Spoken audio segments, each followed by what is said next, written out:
Under a sunken sky, 5 cold-eyed birds huddle in the sallow weeds, cackling at me.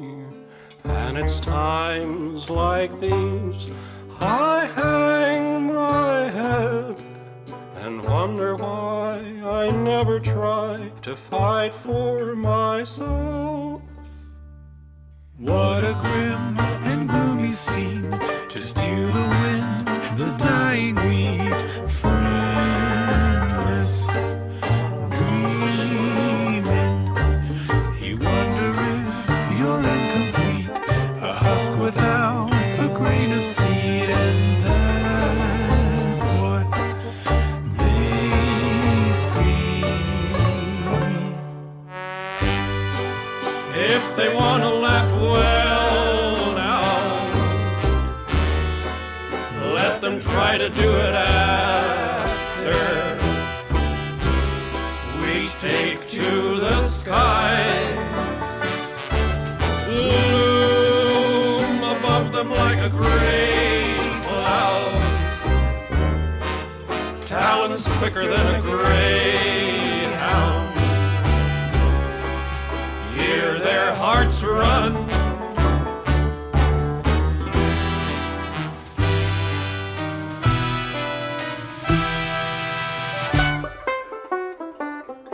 Out of all the things I've seen and done, in the back of my worried mind, I've never tried one. Maybe this time I could make them see they've probably never met a threat as empty as me. If they want to laugh, well now, can they do it while they beg me to spare their souls? Funny how they keep singing, little empty bodies leaping to the snap of their bones.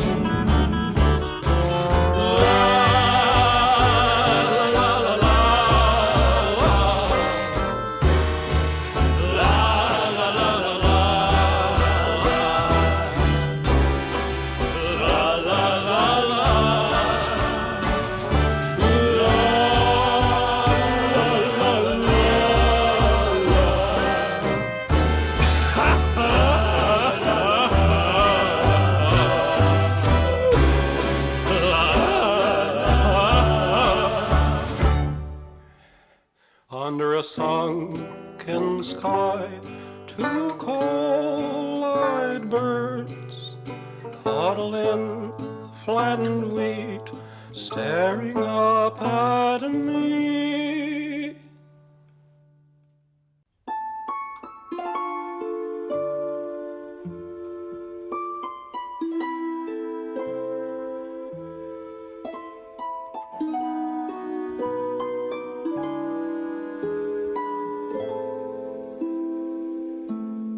Light of my life, wrapping me gently, leaves gliding up where it spill into night.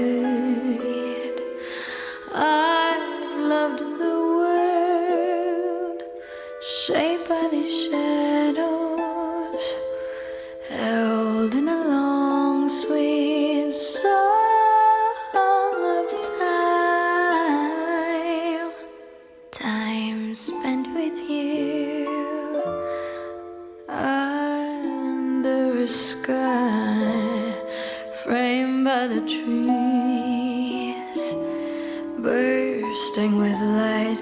Time could have stopped there, but then leaves shuddered still.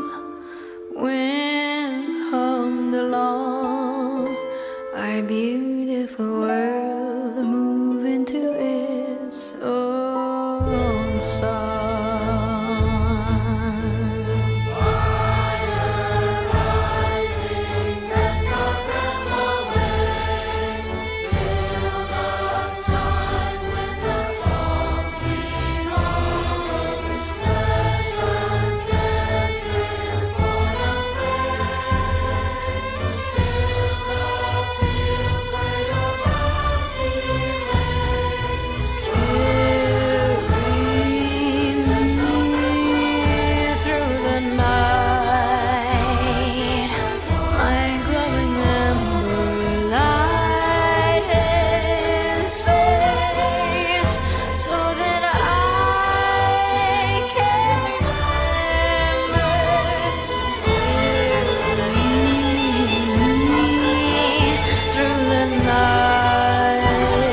this last tear? How does it make this more painless to bear?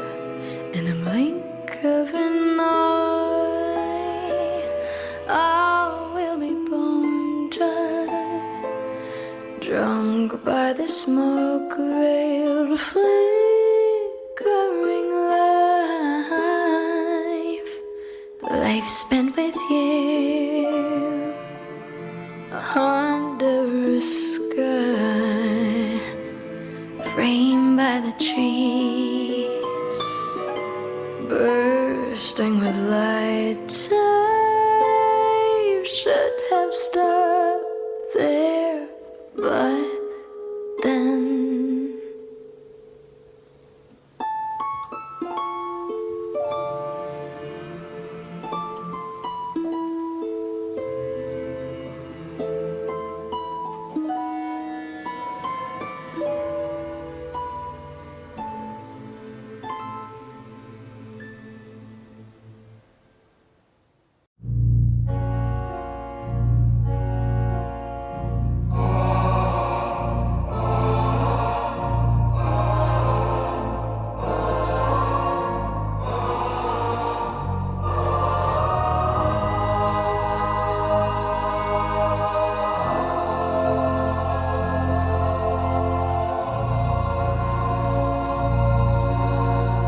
bear me under your shadow, sweet as night. No light can pierce me through.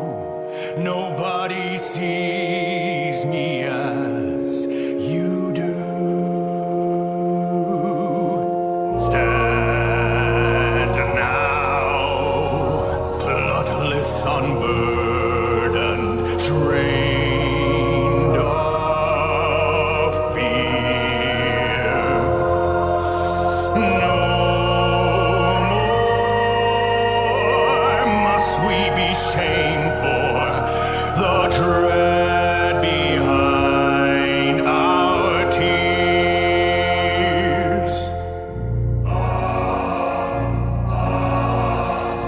Hear me, trust me, see me, love me, fear me, judge me.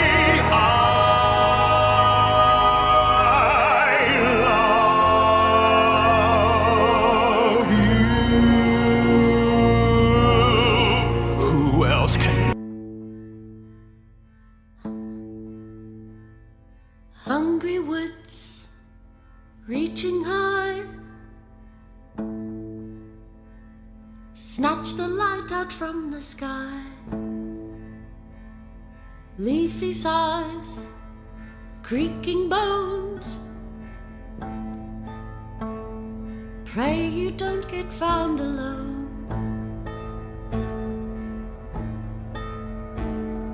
Crickly crack, the branches pop, it grows the night that never stops. The tree that leans with twisted grin, her limbs are thrown, her soul is sin. Underneath the crooked moon stalks the king on cloven hoof, in pale decay and empty gloom. He comes for you.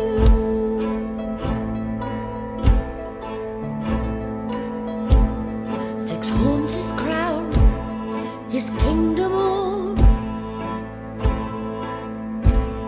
for life delicious heed his call. He carries six of sword and seal,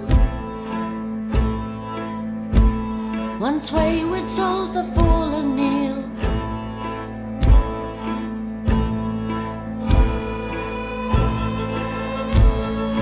Run, run, don't shrink and cower, and join us at the witching hour. Skip and sing, thrashing light to smother the shrieks of endless night. Dance beneath the crooked moon,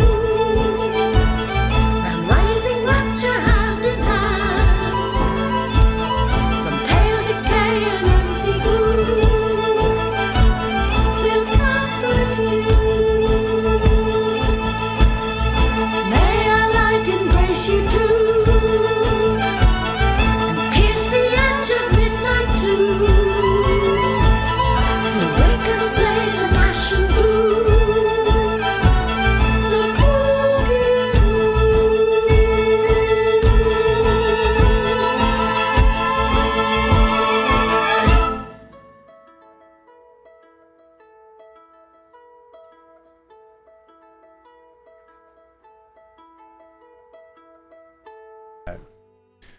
All right, everybody. I think we've still got everybody in the Discord, and I see 2 people are muted, but no worries.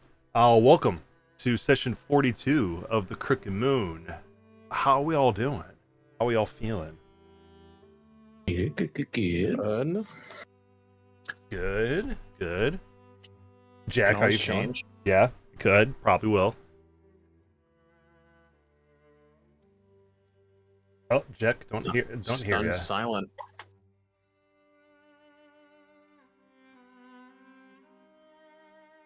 Yeah, I saw your thing was lighting up, Jack, but I couldn't actually hear anything from you. I don't know if your like settings changed or whatever. But either way, Silas, you're still with us? Yep, I am still here. Perfect. I'll move some cameras around. Okay. All right. Revin, you turned your camera on today. You plan to? I will once I am settled. I went and got my computer turned on, and yeah. No worries. Well, Is that better? Yeah, I hear you now. I was talking so much, and everyone was just like, "All right, cool, Jack, shut up." Yeah, we're moving on. Who's this guy? We don't care about your tubing journey. Dang, now I feel bad because I couldn't hear you at all. I swear that happens. Everyone... like every conversation. He's mutes himself. He's like, "Why is everyone ignoring me?" Right. What are you saying, Silas? Can everyone hear me when I talk? Yes. Yeah. Yeah. Well? Yeah.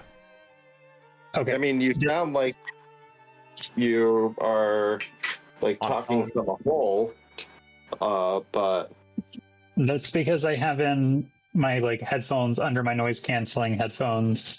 Oh. But now I can use video on my phone and everything else on my computer. Oh, nice. Jazzy. Yeah, that works pretty well. Hopefully it doesn't get too annoying trying to hear through headphones and through your earpieces. But speaking of, my earpieces have microphones in them, so whatever's playing through my headphones, I can still hear. Oh, nice. But speaking of new people and people being like, "Who's this guy?" We do have an old player who has come back to this campaign. In real life, circumstances have changed, and he has returned. So we have Silas, who was playing Bald earlier in the campaign, who I viciously killed with the next session. Yeah, the next session viciously killed him with a little side subplot of Gory Gus, which they avenged you on. So Vald is no longer with us, even though Graveborns technically are undead. They don't really ever die. But we have your new character in. So what I will do to start off today, we'll make it quick and to the point, especially since 2 of you, or 3 of you actually, know Silas and who he was before. But Jack, you've never met him before, so we'll do some quick introductions. And we'll introduce your character as well there, Silas, even though I've been saying your new character's name this whole time. But we will start with you. Just give us a reintroduction of who you are, whatever name you want to go by, whether that's your Discord name, your normal name, or whatever it is, who you're going to be playing as, and what made you decide to come back this campaign. The floor is yours. Yeah. So playing Silas, you can call me Sage. I go by Sage. And I don't want to give too much away about Silas just yet. But I will say he's a Threadborn gunslinger. That's kind of the basics of him for now. And I came back because I missed D&D, and my work schedule now allows it again, which is really nice. Yeah, and we're certainly glad to have you back. Excuse me. Definitely would have been interesting to see how Vald would have evolved. Funny how those words kind of go together. And he was the thread of the experiment, he was some other thread, but he was an experiment bard or barbarian. Yeah, he was an experiment barbarian and thread of evolution, I think. Yeah, that's right. You were. I actually still have Vald in here. I'll show you who Vald was. This is who he used to play. Of note, your face did wind up on the tree of many faces. It did. Love that. It did, but the tree has been felled by. Yeah, it does not exist. It's burnt to the ground. Yes, by these merry lads and lasses here. I'll mention Ginger. I'll let her properly introduce herself when she's here next week. But one of the players that ended up replacing Madeira, if you remember her, Sage, she was the one who couldn't continue due to her work schedule and this campaign often going relatively late. It was getting a lot for her, so she ended up having to bow out. She plays in Connor, the guy who played Alder, in one of his campaigns for this, so she still gets to experience the Cricket Moon. But Ginger replaced her, and this is her character art. But she is your resident Bard 3, Warlock 3, and she's a Hexblood who's, I believe, I don't remember what type of warlock she was. Oh, hello, Raven. Oh, look, it fixed itself. Hello. Thank you for turning your camera on. It fixed the whole thing. I had to do no more work. I did it correctly then. Yes. So she's like a Hagborn, and she's a College of Whispers bard and a warlock of, I forget which pack she went with, because we just went to level 6 a couple sessions ago. Is she 3 in Warlock now? Yes. Or okay. She is. I don't think she's gotten to play since we leveled. No, she's been out and hasn't been able to play with us. But that's her, and I'll let everyone else reintroduce themselves, even though you kind of know them. Mine is Jack. We'll start with Jack first. Go ahead and introduce yourself, sir. Yeah, so I'm playing Jack. He is a Harvest-born occultist wizard. And yeah, what you don't see in that image are his Gucci slippers. No, he's got Air Jordans on. Yeah, it's in the stream. Your little token there. He's got a little Air Jordans on. Sweet. But yeah, he's on the younger side, so kind of play him just like that. Not afraid to fireball and do destruction though. So. Not afraid to let it's slip and shred either. Exactly. Yeah, I'll intrude all day until this. I'm hoping that one of the good ones happen. If you remember, we fought the train and an intrusion where it summoned a demon. Oh yeah, an aberration happened. Thankfully, it was on our side. It's true. Yeah, Jack is from my Saturday group, and he moved over to the Sunday group. This group, and so he did experience the Ghost Light Locomotive and the Crooked House. The only thing he hasn't experienced was Foxwillow, much like you, Silas.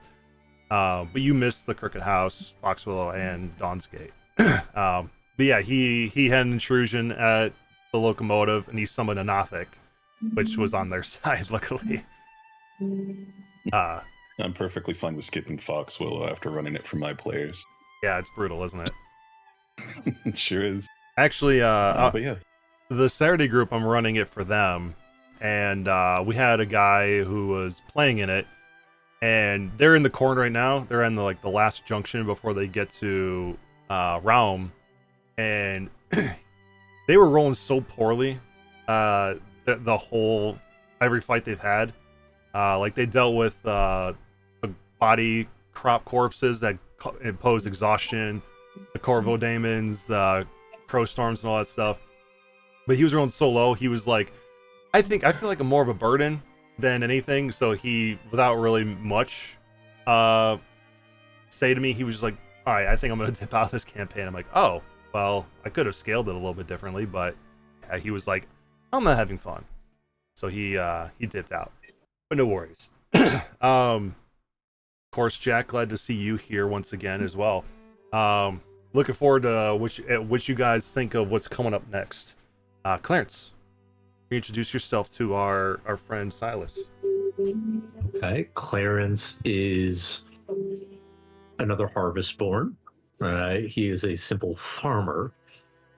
He is a druid with the Circle of Wicker background. He makes his totems as little babies. And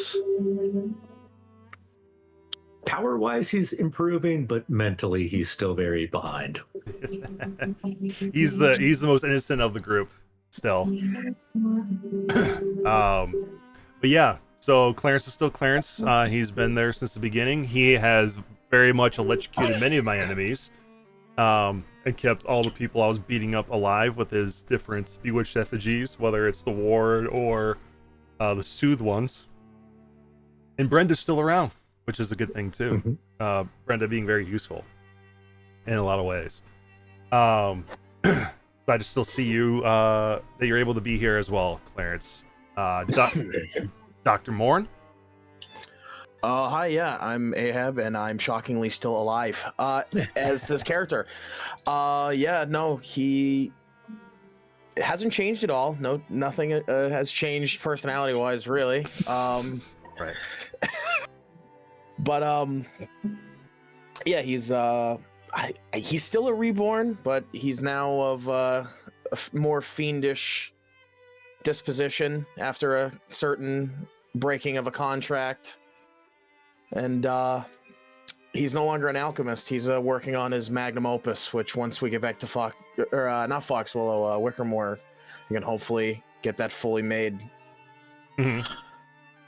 And yeah, I think he's still evolving. Let's hope he lives as long as he can. With how I'm getting hunted by a bone devil, and he's probably gonna be pissed because we just killed him. You didn't just kill him; you absolutely swept the floor with him. He's gonna show up with more cronies, and it's gonna be way worse. Yeah, I'm kind of afraid he's gonna also be mad at me, even though he is now your sworn. After the button, his description hates you, absolutely hates you. Yeah, he went from lawful evil, maybe trying to leverage something with you, to now it's like, well, he did the one thing you were supposed to do, and here I am. Now I'm your sworn enemy to kill you until you kill me, or until you get higher in level and my CR no longer matches.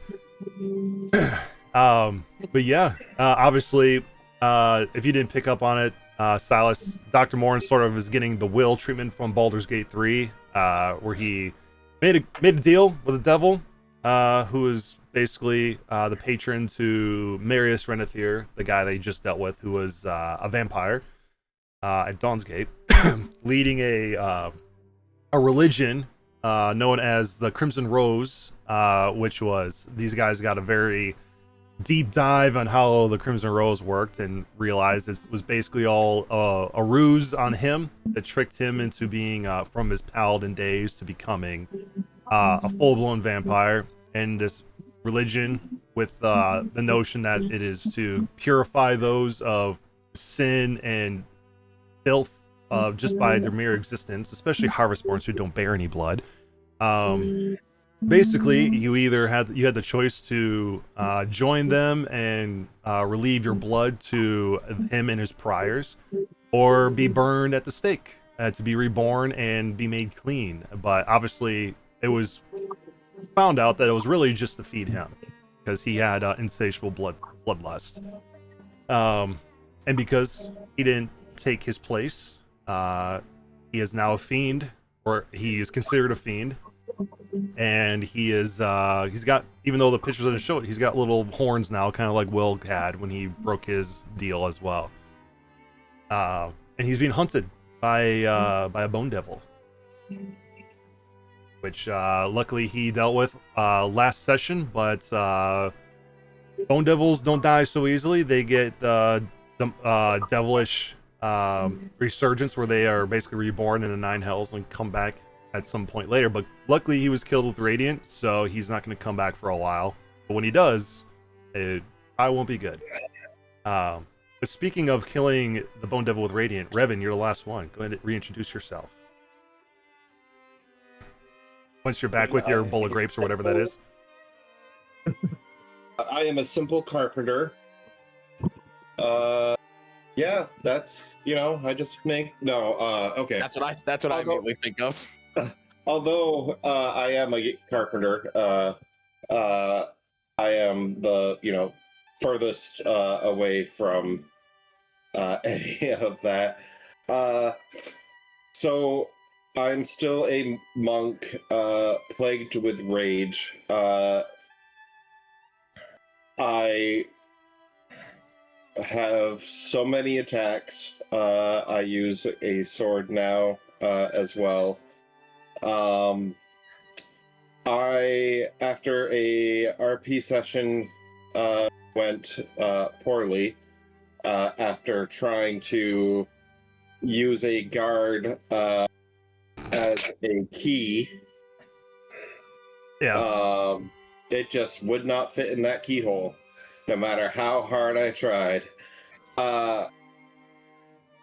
Revan decided to make the bad choice, the decision in a moment of a moment of being really upset, both with himself and others. Decided that the only way to protect those he cares about is to dive deeper into the rage and actually accept it. Doing so has raised the DC of the rage. However, now I'm both monk and barbarian. Mhm. And I'm wanted for war crimes against Gobblegeist and Pit Fiends. Not Pit Fiends, Bone Devils. That's true. Eventually, if it's fiend. Eventually, probably, yeah. Yeah, they there was a random encounter when they were heading out to Dawn's Gate in the moors where they encountered a Gobblegeist, which they very quickly destroyed my Gobblegeist. I don't think he hit you once. Any of you? No, because I stun locked him. You did, and then Clarence made it rain, so to speak, and just zapped the shit out of it. And Say the line, Clarence. Say the line. No. No. No. And then you did the same thing to a Bone Devil. And let's not forget Dr. Moore, and when you guys dealt with the Alpengrendels and the Cragcats, I believe you hit an Alpengrendel with like 69. I think it was like 69 or 70 like crit fucking witch bolts. Yeah. And they hate lightning. They can't regenerate any health when they get hit by that. But yeah, that is everybody. Welcome back, Silas. We're stoked to have you back, and stoked to have you see what remains of the Crick and Moon. And of course, all of these episodes that we have done so far are up on YouTube.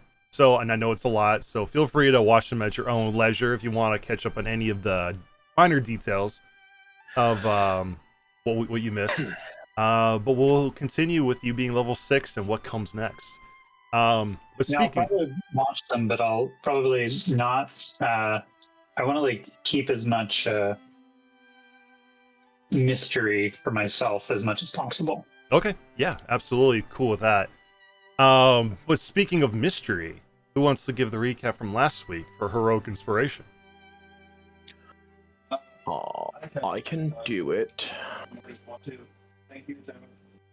Revan's just disappearing. Like, someone else do it. Thank you. Indistinct sound. Yeah, I can do it. Yeah, rumble. Probably my deck that's I was just thanking her. You're good. Go for it, Morn. Okay. Last session was I think we had already cleaned up the Alpengrendels, and we were just kind of we decided we were gonna get a bit more from them, which Revan sawed the head off of one, and I was able to secure 31 of their fingernails.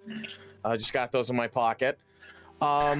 We decided that the people were not safe just staying in the tavern, so we kind of came up with a scheme that Clarence would grow the crops, and we would bring them up to the now abandoned monastery because the Alpengrendels have like a fear of divine or holy sites.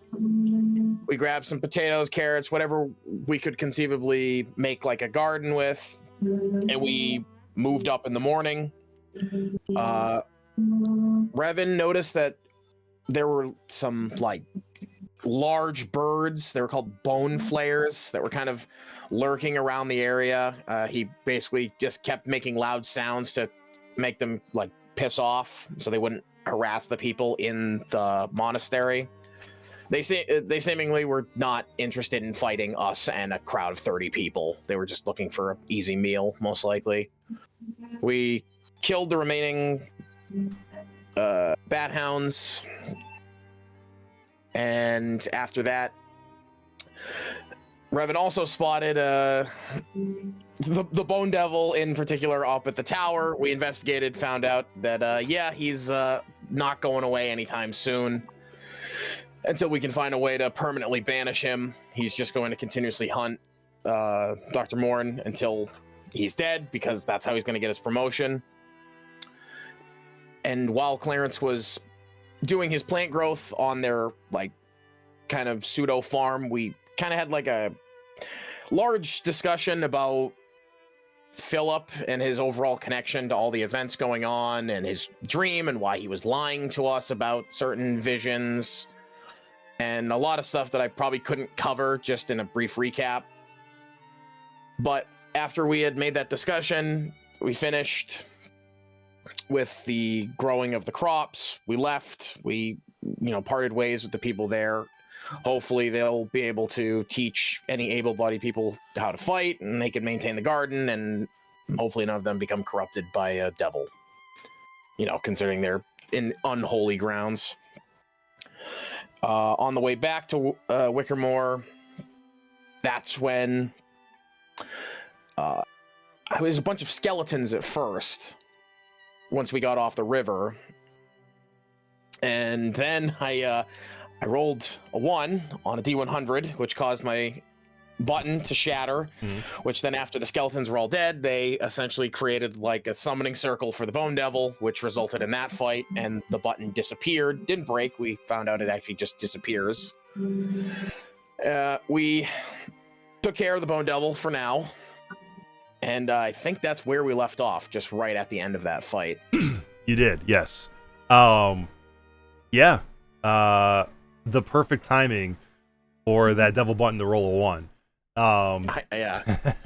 And yes, it does just disappear and unattunes to you. It's not gone, it's not destroyed, it's just somewhere else in this province that you have to find again, because it does give you some nice buffs. It just can summon a devil. I am gonna miss that thing for now until I can find it. That was a nice item. It was, for sure. But yeah, for our warm-up question for today, and we will start with you, Clarence. What was the best meal your character has ever eaten? Okay, so Harvestborn are not supposed to eat or drink anything. Like, you're not.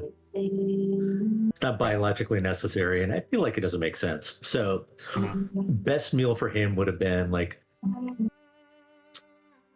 a bright sunny day, maybe like a little bit of cloud cover, so it's not like too bright sun. He was able to photosynthesize a little bit. Good humidity in the air. It wasn't too dry. So it was nice. So before you came here to Wickermore Hollow, then, since there's no sun. Yeah, here. that's right. There's no sun. Yeah. Well, how are plants growing if there's no UV radiation? That's a great Mr. question. DM. They're really not growing, are they? Bounces off the moon magic. Yeah. It's something. Did Clarence just dream that? He just woke up in this miserable hellhole. It's like, oh, that would be great if that existed. Perhaps. I felt the sun on my skin. Yeah. I knew what warmth was. Yeah. It's all gone. That's a great question. Maybe there's some sort of magic behind how like the actual crops grow, or Clarence something. can literally make a sun. Like, that's true too. Maybe they do that. They just cast daylight on the crops and have it grow that way. I don't know. Long story short, he hasn't had like a good meal In a while. in his life. No, in his life ever. Oh yeah, you are from Enoch, so that yeah, it would be. They had the same issues there. No sun. Yeah, cool. Never had. That's sad. Never had a good meal in his life. Dr. Moore, what about you? Currently none, because again, biologically he doesn't have to eat, and it seemingly is a waste of time. I think he could be doing more than sitting down and having a meal, but probably beforehand, probably also not something, considering that I believe Plagueborn have a innate touch and make things diseased, so they probably weren't very good chefs over there in Bubonia. That's true. So probably anything that isn't riddled with disease or poison beforehand, just anything to sustain him. I probably couldn't name like a great meal. Probably the one he forced himself to eat to seem somewhat polite at the dinner with the Druskenvolds. Yeah, that's true. You feed off of angst. Yeah.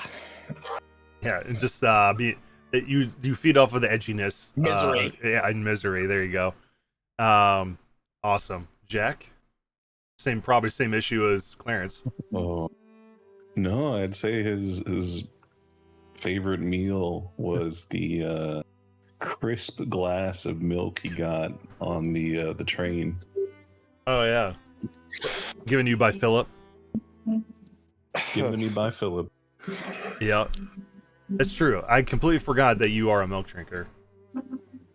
That's true. Whoa. It made that sound really bad. Where's the milk going? What do you want, you milk drinker? Damn milk drinkers. Yeah, right. If you ever get your head crushed in, and you'll just be cream of pumpkin at that point. You drink so much milk. Absorb all the calcium. Yeah, exactly. Gotta make those stems strong. Yeah, exactly. Whenever you describe drinking milk, I just imagine you pour it into your head, it just pours out the front. It just doesn't go anywhere. Yeah, well, there you go. A crisp glass of milk from Philip Driscoll himself on the Ghost Light Express. Revan. Either the I'd have to say that probably the meal from the celebration after we got rid of I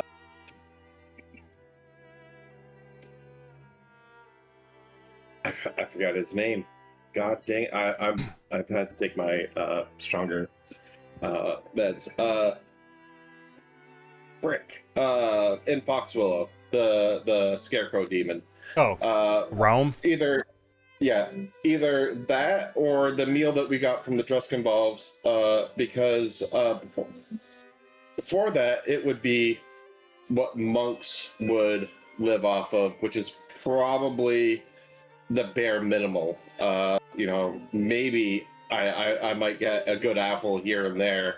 Otherwise, it's probably gruel, That's true. Yeah. Well, the meal after dealing with the crooked house, probably. But the alder corn, that made me feel the best after eating, so... It's true, I did deal with some lingering injuries, didn't it? I will have to touch on the lingering injuries. They have changed their Silas. But speaking of which, what would Silas say? I know he's a Threadborn, so he probably doesn't have to eat either. The taste of justice. Justice. Justice. There you go. I'm not wearing hockey pants. Yeah, there you go. The taste of justice. I wonder what that tastes like. What it tastes like on the tongue. But then, and then we'll ask Ginger the same question when she's back next week, if I remember to ask her. But I would imagine she would probably say Wine. whiskey. Yeah. She does.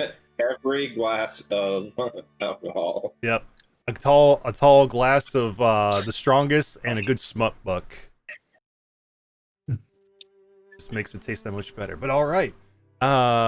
Thanks for sharing, everybody. We will switch us to where you guys were finishing on the road, dealing with the Bone Devil. You guys were about an hour out still from Wickamore Village.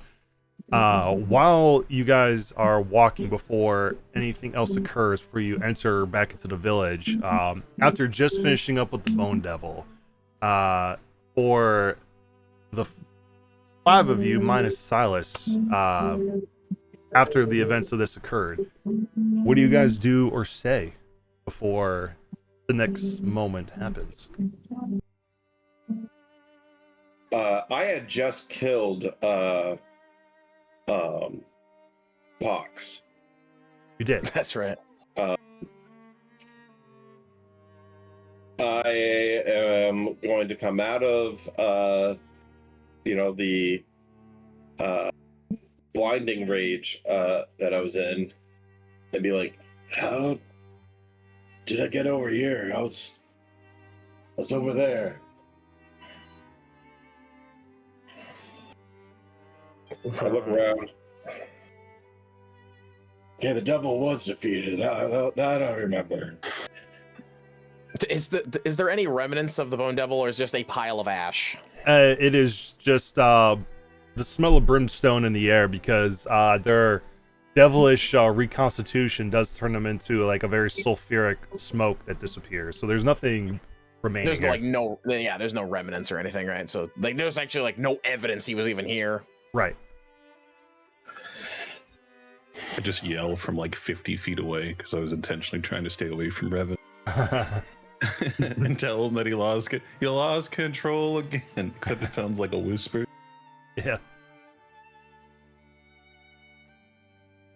No, I'm in control.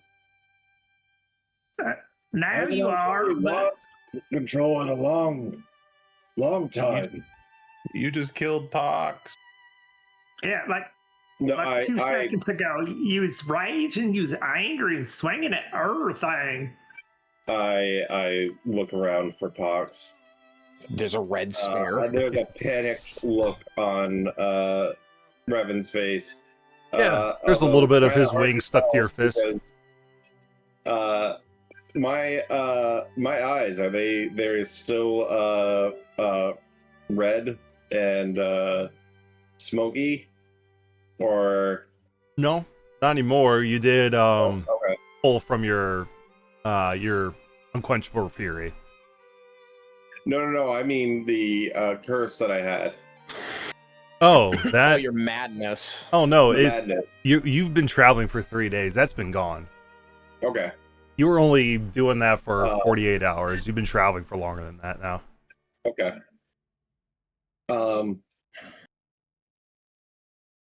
Yeah, look, I'm sorry.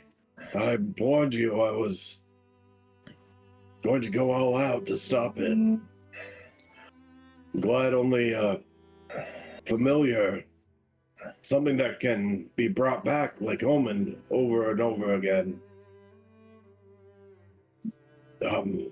Sorry that it happened. Did I come out of it on my own, or? Well, Clarence had to restrain you.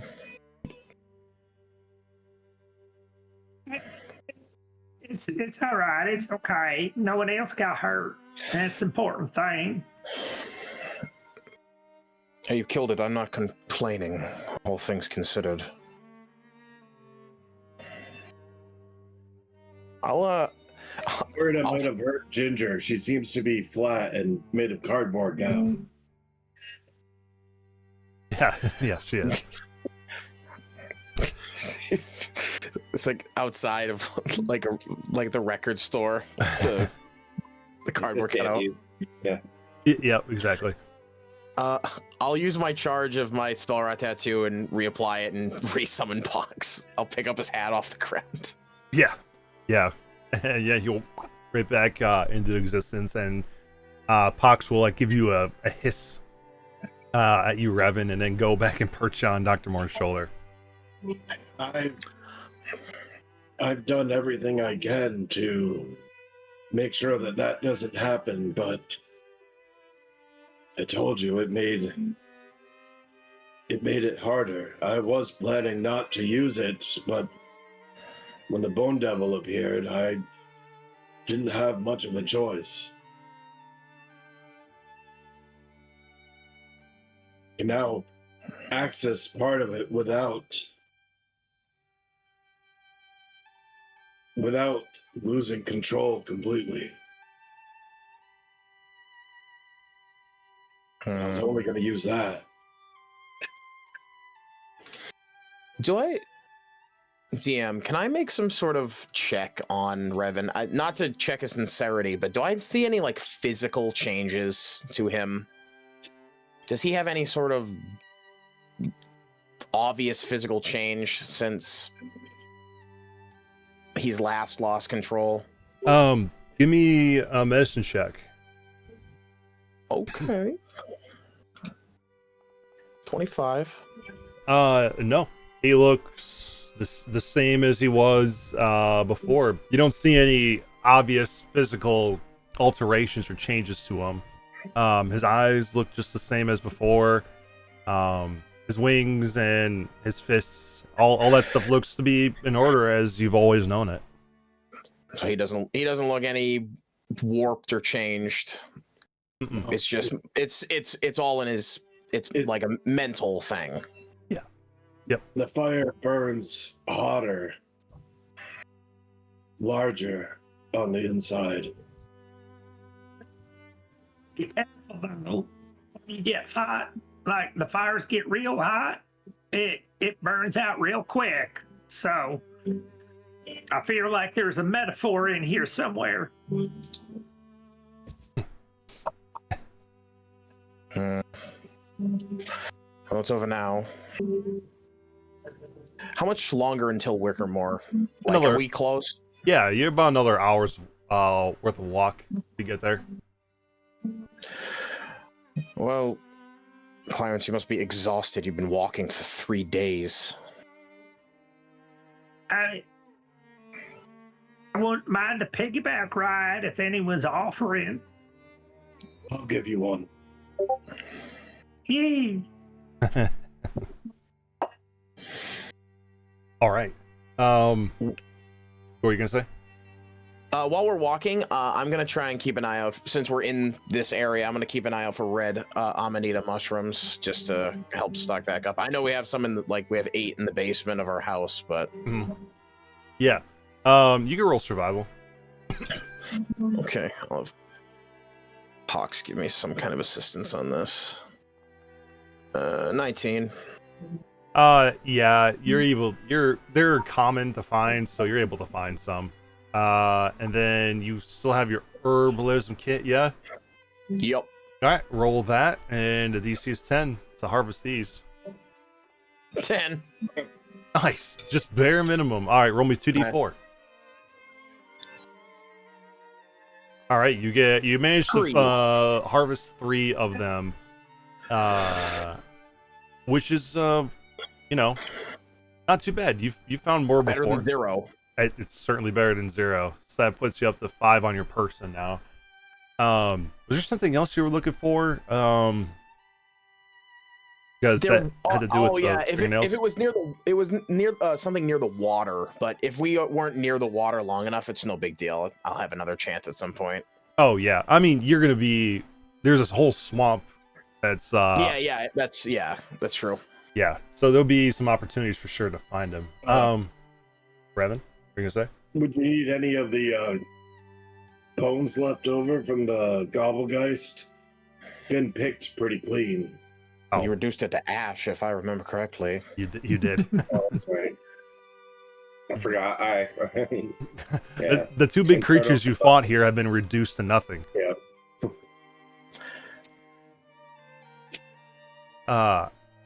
Clarence, you doing anything? I'm just enjoying my piggyback ride. All right, Jack, you doing anything? Yeah. He'll get close.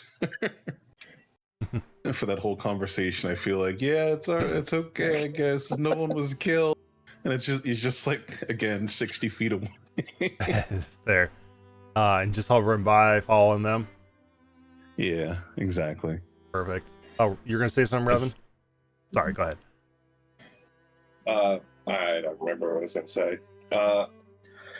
Since Clarence is having fun having a piggyback ride, I'll run with him real fast. So fast. Was he pulling a carriage or a cart or something? Was there a reason why he was? We had a cart up until we got to the boat, Mhm. and then I think we had our we had our own cart. Yeah, but you did. Yeah, this is our original cart we have again. Yeah, which we bought. We should just return it. As long as it was there. You never asked. Was it there? It was, yeah. We hid it under leaves to make sure it wouldn't get stolen. Mm-hmm. Didn't we rent it? You did No, rent no, it. rental? Yeah, I think it was like they wanted to have us buy a horse as well, and then that's when we used Elkin John and the Badger to pull it. Yeah, for sure. But yeah, the cart's still there. It wasn't messed with while you guys were gone for. I think you've been gone for roughly a week. But yeah, so you guys are now traveling for the last hour to get to Wickmore Village, and Jack, you said you're kind of floating overhead to keep your distance and follow them. Yeah, exactly. I'm just floating along. Okay. Maybe chatting with Derek. Okay, sounds good. Yeah, when are you trying to say something, Revan? Yeah, I was going to say something to Clarence real quick. Oh, go ahead. I don't know if it was when I was seeing things, but Jack seems to be very afraid of me. Or is it? Or am I reading things wrong? He's just a little skittish because you previously tried to kill him, but it wasn't really you. It was that angry thing inside you that was trying to kill him. But I think he just needs to let bygones be bygones, and you need to keep your hands to yourself sometimes. I try to. I try to only use it to keep you guys alive. Kind of a I know, double-edged but sword. you know, It's just gotten more sharp lately. I think maybe that's what I was trying to say earlier. You might be getting stronger, but I think that the rage inside you is also getting stronger, which makes it harder for you to come to your senses.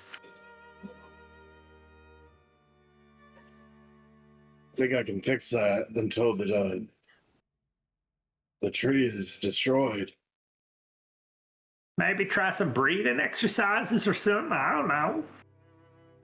I mean, that's the whole reason why I keep Omen. Omen is just to try and help me. I even practiced things to try and give me another chance. But my luck just wasn't with me. It feels like luck's been against us for a long time, but just gotta keep moving forward, I think. Maybe you should apologize to Jack or something. I don't know. Is he a child or no? I haven't been able to tell. Yes.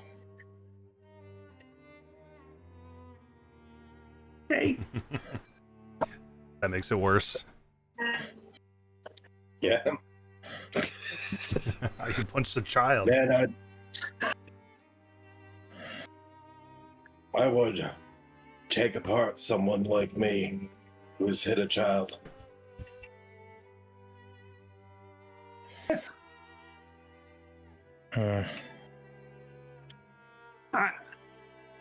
I don't think we need to do that quite yet, but all I'm saying is, maybe try and bury the hatchet, and then we can go back to all being friends again. Think you'd want a toy or something? That seems a bit condescending, but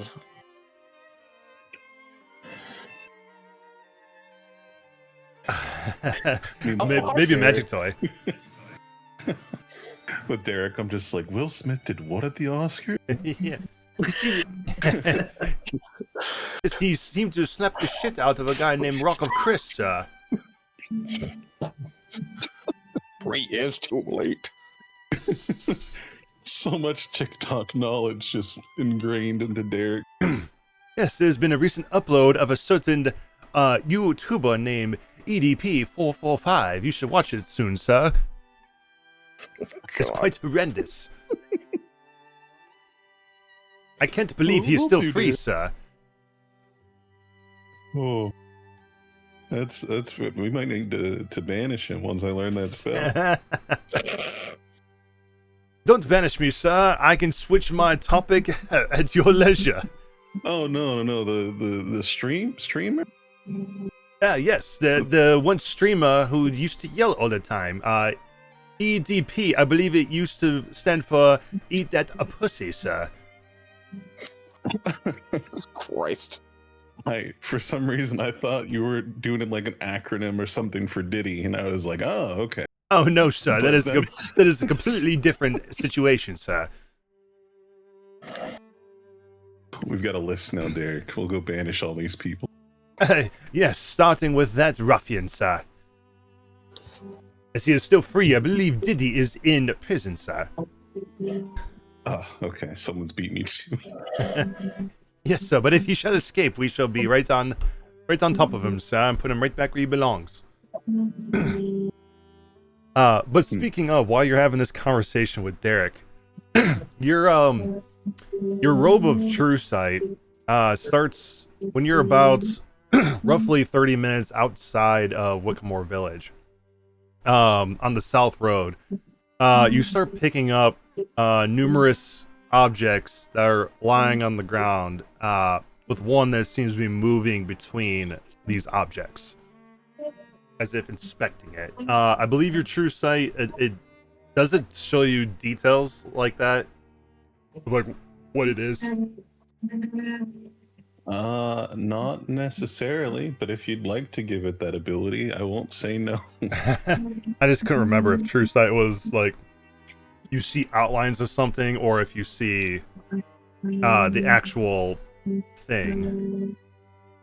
Let's see. I think I see the actual thing. Let me look up True Sight 2024. Yeah, grants a willing. You have True Sight, which is ethereal vision, secret door detection. Visibility, And this should illusions, also give transformation. if something's transformed as an altered form. And I Right. can see into the ethereal plane. Okay.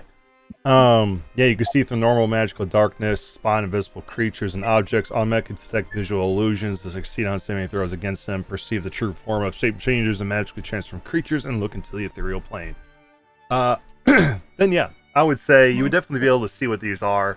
You can see lying on the ground, you see roughly 5 sections. I shouldn't say 5. You see several sections of bodies that seem to belong to 5 bodies. They all seem to have been cleaved completely in 2. And you can see entrails and blood that are soaking the muddy road here in front of you. You see also another body who is moving, is alive, standing over them, seeming to like be inspecting them. With an object slung to their back. And in the further distance, kind of in the tree line, you see, and you could tell this is not in the same plane that you are. This is in the ethereal plane.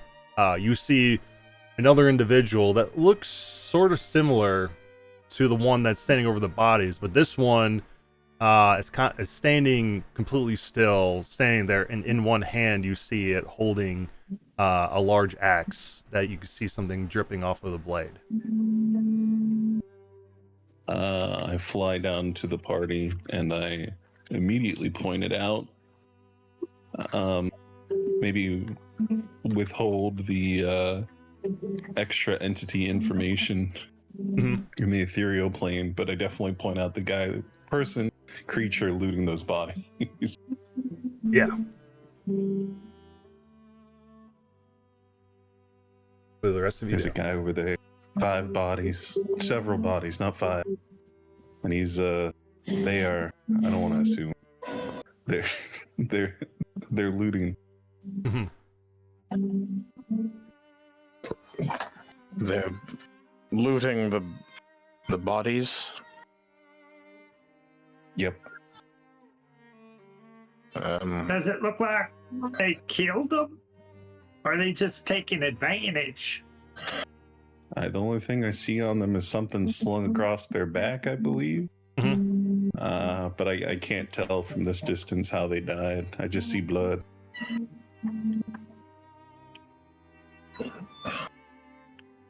I'll send Omen up ahead to get a better idea. Yeah.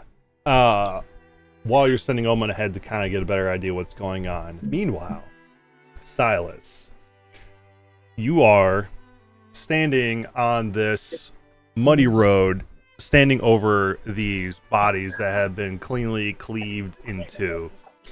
You can see the bodies have been cut with a very, very, very sharp blade. And you can see that the blood is about a day's old from what you've seen.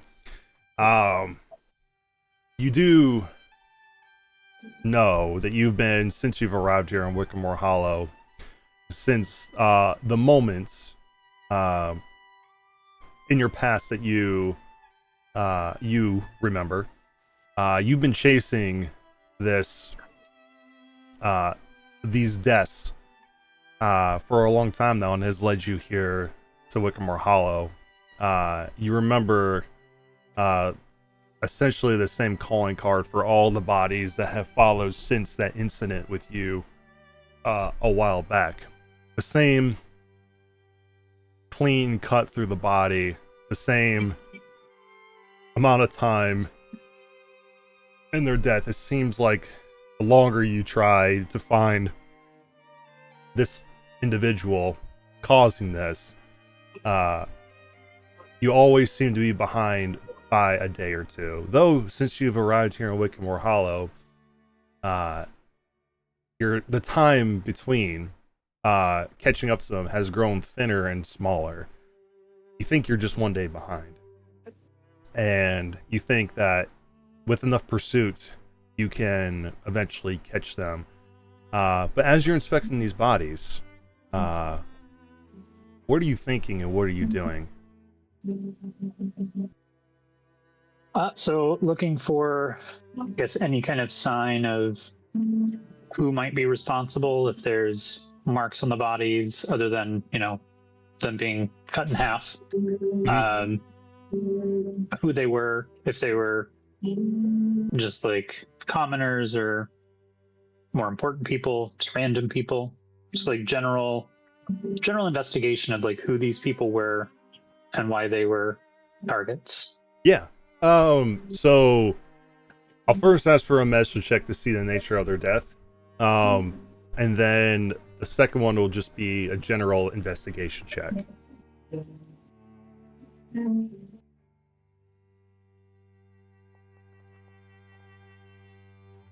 Pretty good first roll, and you can roll the investigation behind it while I describe this. Yeah, they have been killed by an axe, a very large axe.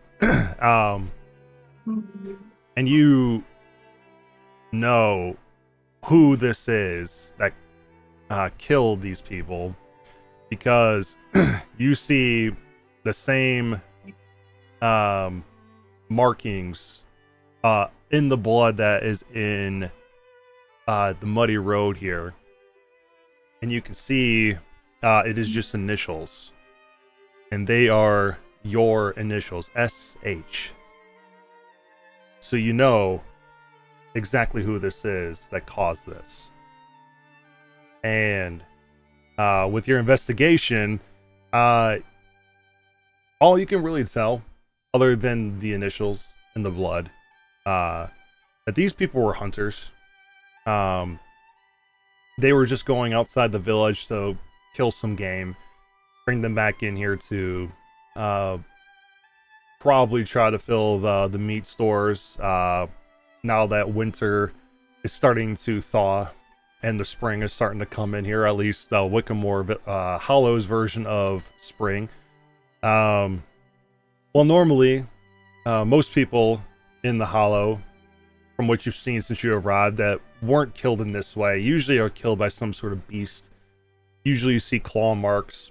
Usually you see maybe some ashy or gooey type residue left behind of them if they're killed by something bigger than a beast or something more magical than a beast. Not often you really see people murder people too often, but these people are clearly murdered, and clearly murdered by somebody that you know, the person that you're chasing. All right. That information, what do you do? Well, I will, knowing that I don't really want to go into town just yet in case maybe this person comes back. I'm gonna like head a little ways off the road and kind of set up a little, just like sit down, start like taking care of all my weapons and just waiting for a bit. Yeah. What's your passive perception? Passive is 15. 15? Okay. I will roll for Omen's stealth, which I don't believe he's very stealthy, or he might be. I believe it would just be, yeah. However, I will have him just fly, somewhat close, and then land on a branch nearby. Okay. Yeah, Silas, after a few moments as you're kind of settling down, trying to make camp, trying to stay out of sight, just in case this person comes back, you do see a magpie that lands on a nearby branch that seems very particularly interested in you. Seems to be watching you.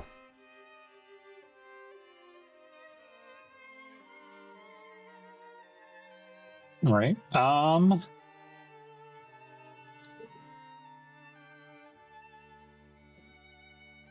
So do I notice that they're like anything off about this magpie? Yeah, roll me Arcana. This is what the magpie per this thing looks like. Although his token looks a little different. I think it has a 6 on its head at this point. A 6? Natural 20. Yeah, Silas, this, with your natural 20, this is without a doubt a familiar. Somebody, it's not a normal bird. It's not even really a bird. It is a summoned bird. And you know from familiars, somebody is usually watching through their eyes. Then I'm going to like conspicuously place my hand on the weapon inside my coat and just sit there. Okay. Meanwhile, Revan, as you're looking through Omen's eyes, you see the scene that Silas just described. You can see what was left of the bodies. There is blood all over the road. You do see there is some strange initial in there that you couldn't recognize. You don't know anybody with the initial SH off the top of your head, but you do see this individual who has walked off the main path and has made camp on the side of the road. And you see them pull their duster coat to the side and brandish a weapon towards you, but hasn't made a move yet. With that information, what do you do? I'm gonna ask the others still watching through Omen.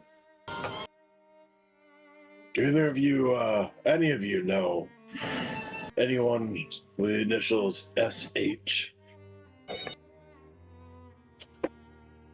Can't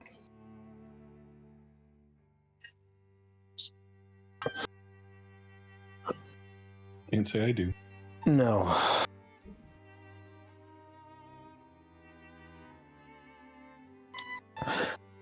Look to Clarence to see if he's going to say somebody from his extended family or from his home before saying anything else. Know anybody, but I can guess if that helps. Not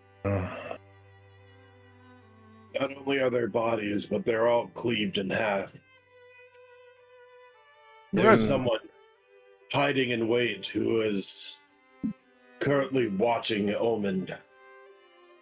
Revan, give me a quick investigation roll.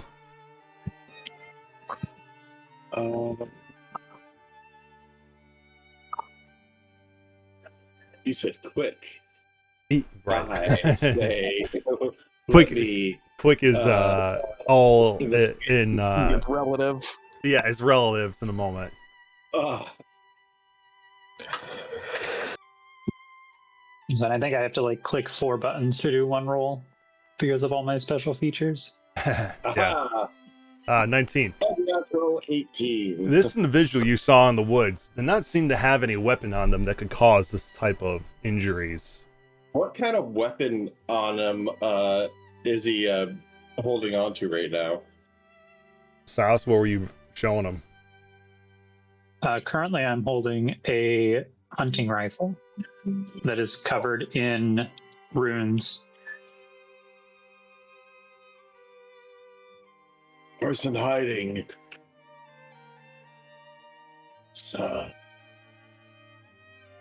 Hiding with a runic gun.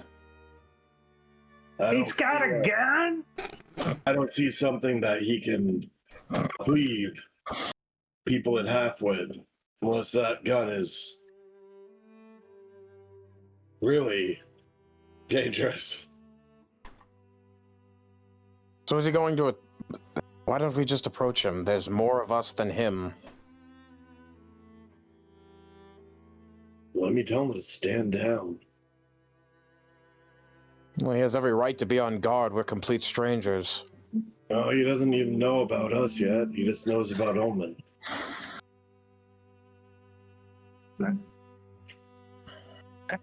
Feel like Dr. Moore, you got a gun. So, like, you're the best person for taking him down. Okay. I'm not looking to get into an open gunfight with a stranger. I'm just saying, you maybe you can watch her back, watch from afar. So I planned on doing that, but sure, yeah. the magpie says, I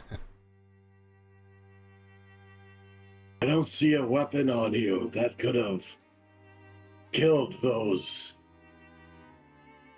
4 people back on the road. I'm assuming you didn't do it. Why don't you step out from where you're hiding and come talk to us? We're just down the road headed towards you. No, y'all can come here. I'm gonna sit right where I am.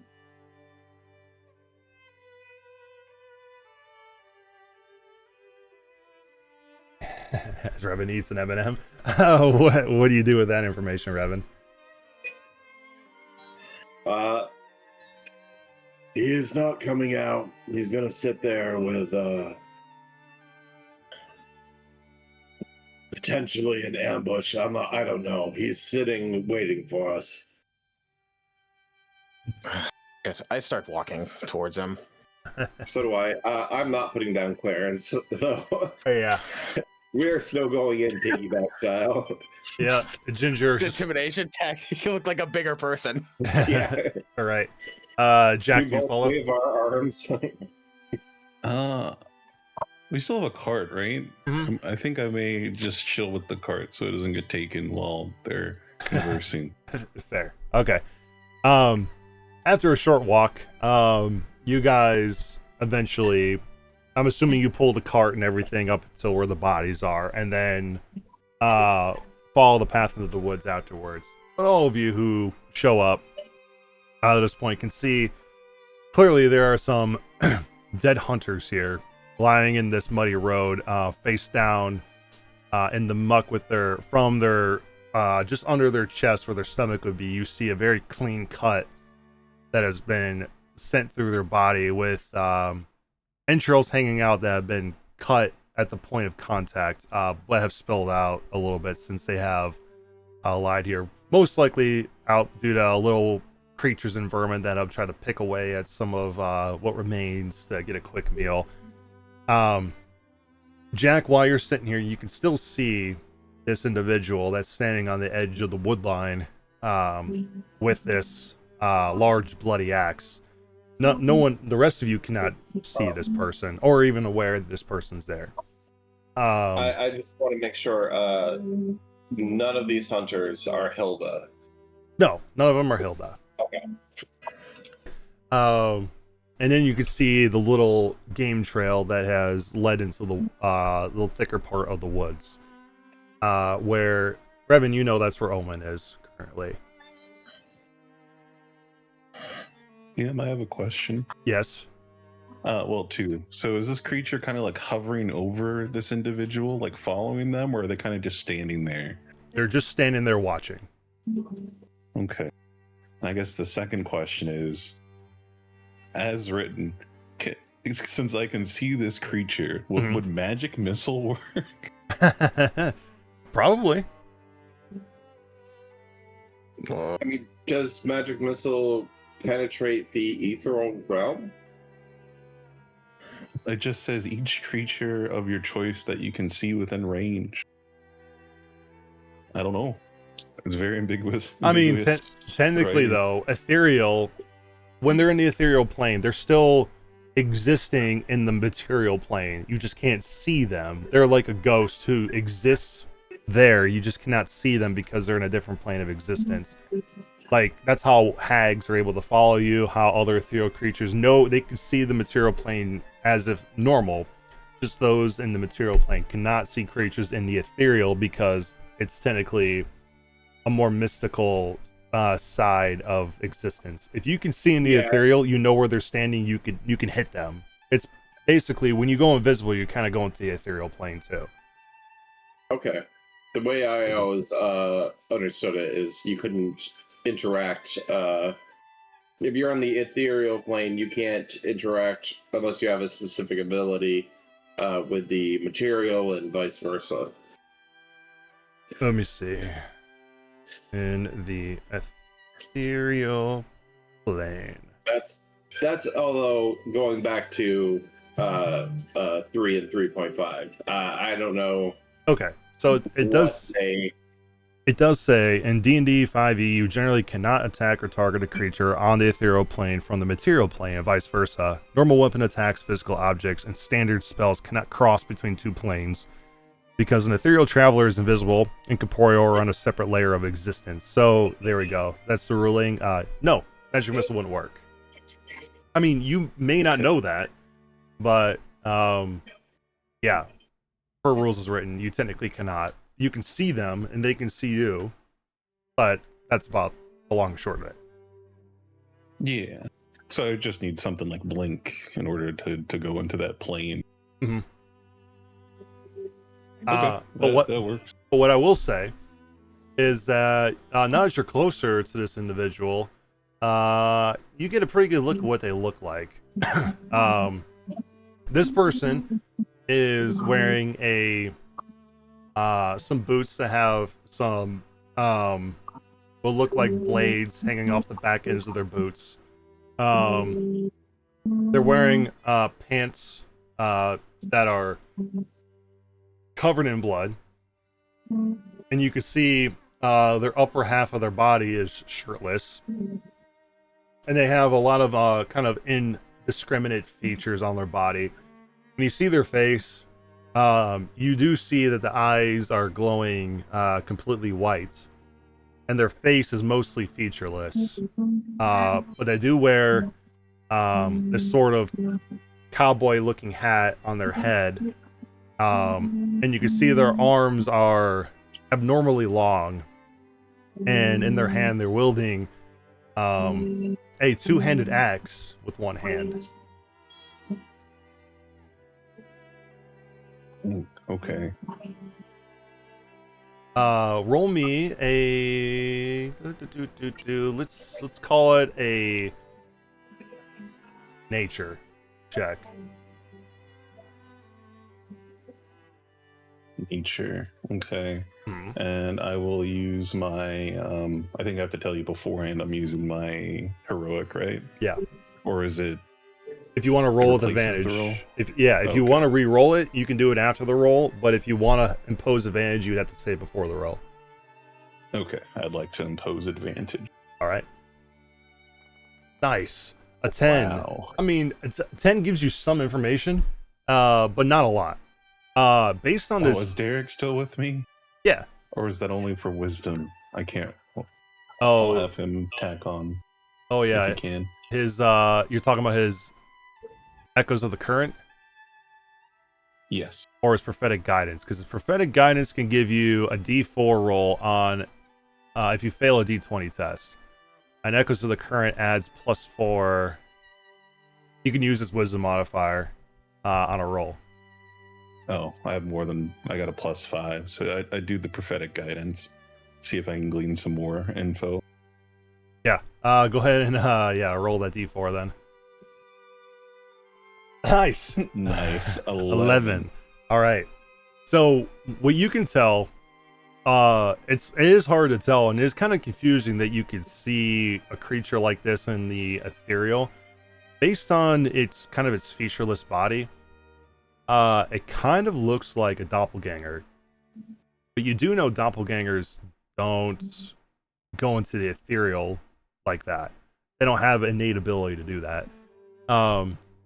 And you can see its arms are abnormally long for a doppelganger, which is odd to you. But based on its featureless look to it, it seems like it is. Because there's really no other creatures out there that really show that type of visage to you. But you are in Wickamore Hollow. Stranger things could be going on. But what I will tell you as well, when you hit with your prophetic guidance, you get this strange feeling from it. And it seems to be born of something, not of flesh. It stands there in the flesh and the ethereal, but it doesn't seem to have it, like its core existence doesn't seem to have come that way. You sense something deeper with it that seems like sin incarnate.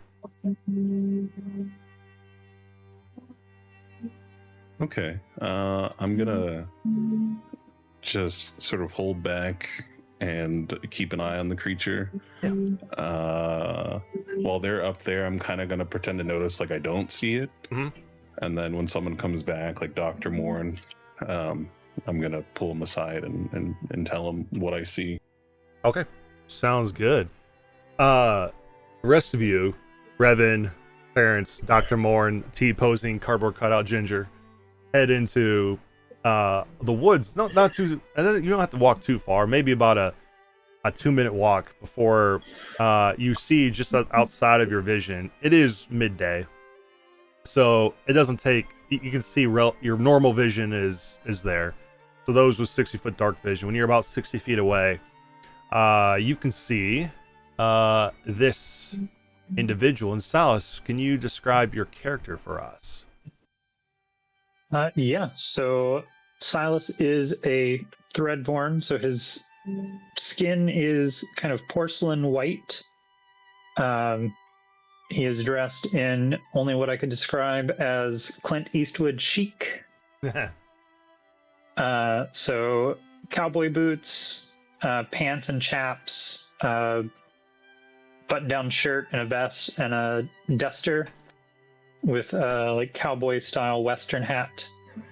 Everything is in blacks and golds and purples. And then he's carrying the one weapon that is currently visible would be the silver hunting rifle that is covered in runes. Yep. All of which are kind of glowing pale blue. Yeah. So that is what the three of you see. Holman will tell you, this is us approaching. Don't shoot. We only wish to talk. I'll just like tip my hat. But I am still aiming the weapon. All right. The three of you can see that.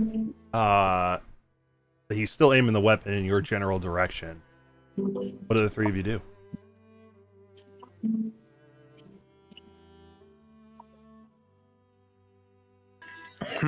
So now, we ain't meaning to cause you no trouble.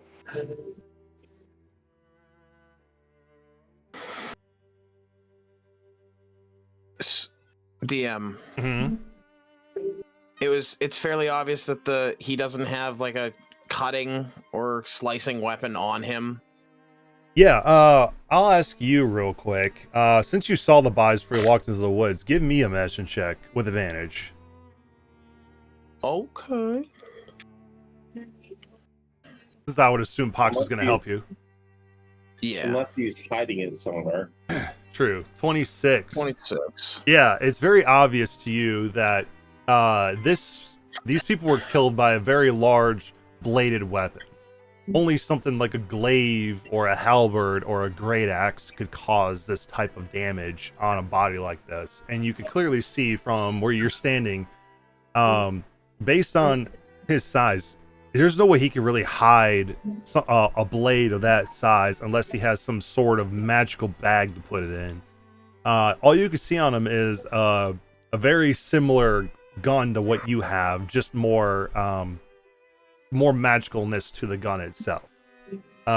Which, you know, a gun like that, unless it has some sort of like ability to shoot a line in a 5-foot line and cut people clean in half, the gun couldn't have done this. So it's not like we don't have to be like, you did this. It's pretty obvious, unless he's somehow hiding the weapon, that it's not likely he did this. Right, unless he's very good at hiding a large blade. It's probably not him. Can I also ask one more thing about the bodies? Does it look like most of the damage to them was done like post-mortem? Like the person was taking great enjoyment and just hacking them to pieces? Or was it like they prolonged their life through like torture before killing them? That's a very good question. Yes, the actual cut of the body did happen post-mortem. It seems like what actually killed them was something more sinister. It almost seemed like the very what do you call it? It almost seems like something about their personality was pulled from them first. That actually killed them, and then the post-mortem of the cutting was like their essence was taken. Something about their essence was taken. Yes, it almost seems to you like what makes a person imperfect was removed from them.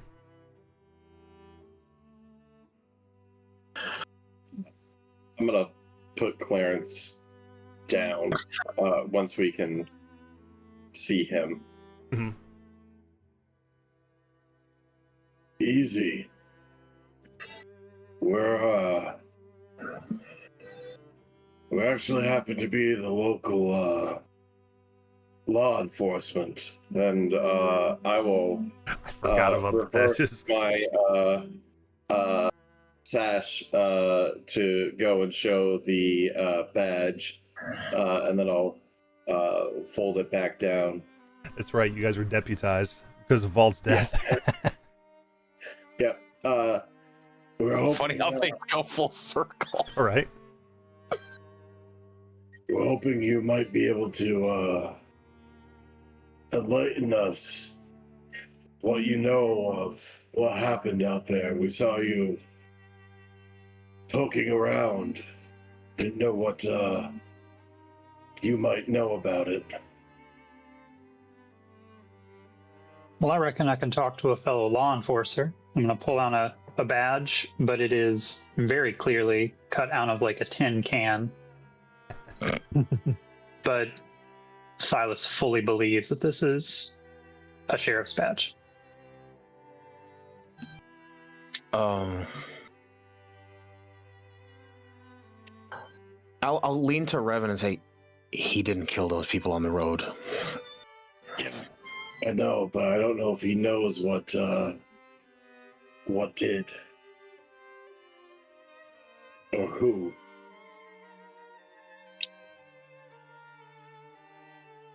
I'll step out. Is he still brandishing his weapon like at us now, or is he kind of tempered now that I've lowered it a little his bit. badge? It's still very much in hand, but I'm no longer actively aiming at you. Yeah, there you go.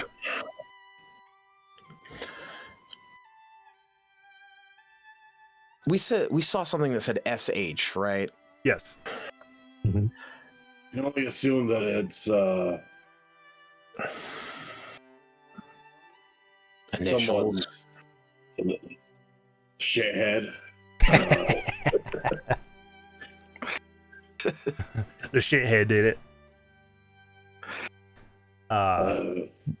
That's about all I got.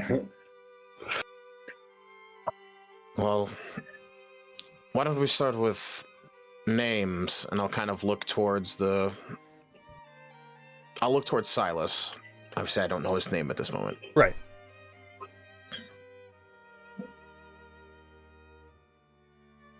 Well, I'm assuming you saw those bodies out on the road. We did. I'm assuming you saw the initials carved in them. SH, yes. Now, I'm gonna tell you my name. I'm gonna need everyone to play real chill about everything. My name is Silas Hexwood. Oh, I was going to say, before you said that, I was going to turn to Dr. Moore. I don't like it when people tell me to play it cool. Oh, I All right, know. and then you say Silas. What was your last name you said? My name is Silas Hexwood.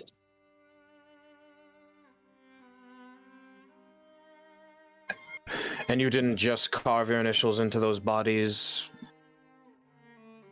Because we know you I've been didn't kill them. I've been tracking a trail of these bodies all the way from Pico. Huh. So someone's been leaving them for you. A gift. Well, it's a damn dirty gift, that's for sure. Yeah. Or they're trying to frame him. I recognize these folk. They're from Wickermore.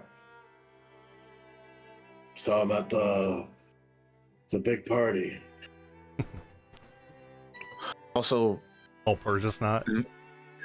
the chopping and slashing is not what killed these people. That was done after their death. Does Silas know that already? You do. You know that the bodies that you've been finding all the way from Pico to here have died in similar fashion. They were you're very intimate with the knowledge of what happens with these people. There are oftentimes, humans are when it comes to their personality, people are born of goodness and people are born of sin. especially here in Wickamore Hollow and the people all across Juskenwald. Juskenwald itself is a land known for people indulging in their vices and revelry that in normal realms outside of Juskenwald, people would see as sinful. But here it's not really seen in such a way, and that people often bear the goodness with them and the sin with them, and in ways that people often don't understand, maybe in like the wrinkles in their skin, or just the way that they talk to people, the way they interact with the world, the different actions that they take. And based on when you've inspected these bodies, little subtleties in them, you really never knew these people beforehand, but you notice that all these people, despite they all seem to you like they are younger than their bodies should be indicating, meaning that maybe some sort of essence of who they were was removed first, and then they were killed in that fashion because a part of them was stolen from them, and then post-mortem they were cut up to make it look like it was a murder, rather than people just being dead like they died of old age, because that's too obvious when there's people in their 20s that seem to have died of old age. This is more of a cover-up for what is actually going on with them. And you know this because you've been following this for a time. From level 1 all the way through 6, you've been following this trail, which led you to here.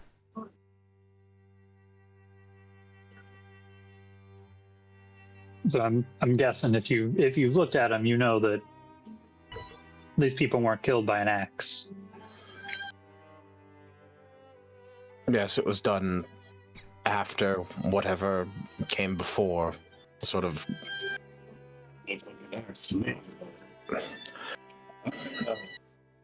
Whether it was done for fun or to make it look more traditional is, well, we don't know who did it.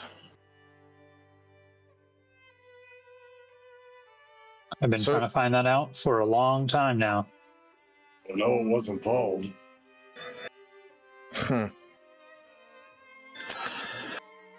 I rub my stomach. Just had so many wounds happen to it since Vald. It's just the start of your stomach being cut open over and over again. That's true. That the one injury you caused to him, where it caused him to have a lingering injury of his stomach being pierced, has always been a very lingering injury for him. He's always had his stomach messed up since then. Oops. Right. But yeah, Silas, as you're kind of explaining this to them, and as they're kind of talking amongst each other in this moment, you have a memory in your head, a flash before you. It's, for everyone else, it seems like it's like a moment where he kind of stares at them for maybe a second and then goes back to his normal state. But for you, Silas, you remember when you first arrived in Wickamore Hollow, the first place that you came across, since Pico is to the west of Wickamore Hollow, you first arrived into this province through the area between Dawnsgate and the Webwoods. And you do remember seeing this one particular tree that was strangely odd to you. It almost seemed like this tree had a mirror implanted into it. And you remember being inquisitive about this, and you looked into this mirror, and you first saw yourself staying in there in the visage that you are now. But then you saw your same reflection of yourself flash a wicked grin at you, and you saw your rifle being replaced with a large bloody axe. And you remember this reflection of yourself spoke to you. And as it was starting to speak, you saw lying in a field behind you, as a reflection in the mirror, a field of butchered corpses. In the same fashion you've been finding these bodies throughout. And this reflection spoke to you, and it had told you that it was you, but you born of sin. And that because of you, and because of whatever you come up with your backstory for how this came to be, they're born of sin, and they've come here to Wickamore Hollow to consume sin itself and grow stronger. And Druskenwald, specifically Wickamore Hollow, is filled with sin. And they claim murder alone is insufficient.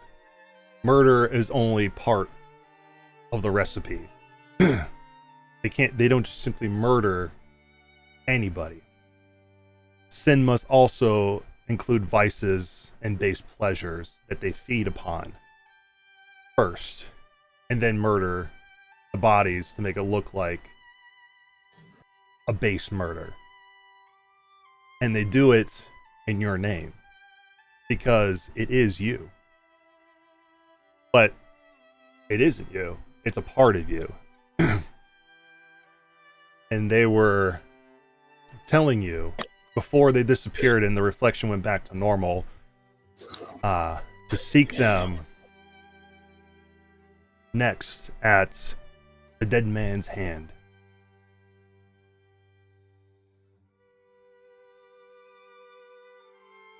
And you remember that vision that it flashes in your head as you're thinking about this before you're brought back to your normal scene where you're standing there in front of these newcomers, these people that you don't recognize, as they're discussing the whole mantra of the murder. So you guys can continue.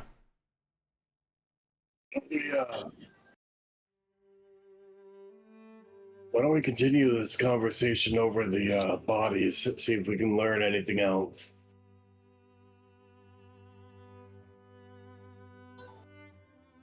I'll send. All right, I'll y'all seem trustworthy enough, and I'll sling the rifle on my back.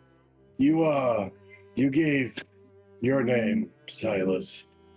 It's only fair we give ours in return. I'm Revan. Clarence. With his tabaxi. Kind of looking at Revan, being like, oh yeah, that's right. You have to do introductions. Like, he'll be like, I'm Dr. Valen Morn. Are you an actual law enforcement? It's still looking at the tin can badge. I would certainly hope so. Do you show him your badge for further inspection? I mean, if they ask to see it. Sure. I think I would if he showed it for a brief second, and I was like, wait, what is that made of? I mean, from what he flashes it, you do see the name Silas Hexwood, and you see for a moment Sheriff of Funtopia. All right, this Funtopia. It's not close by, right? No, I'm from Pico.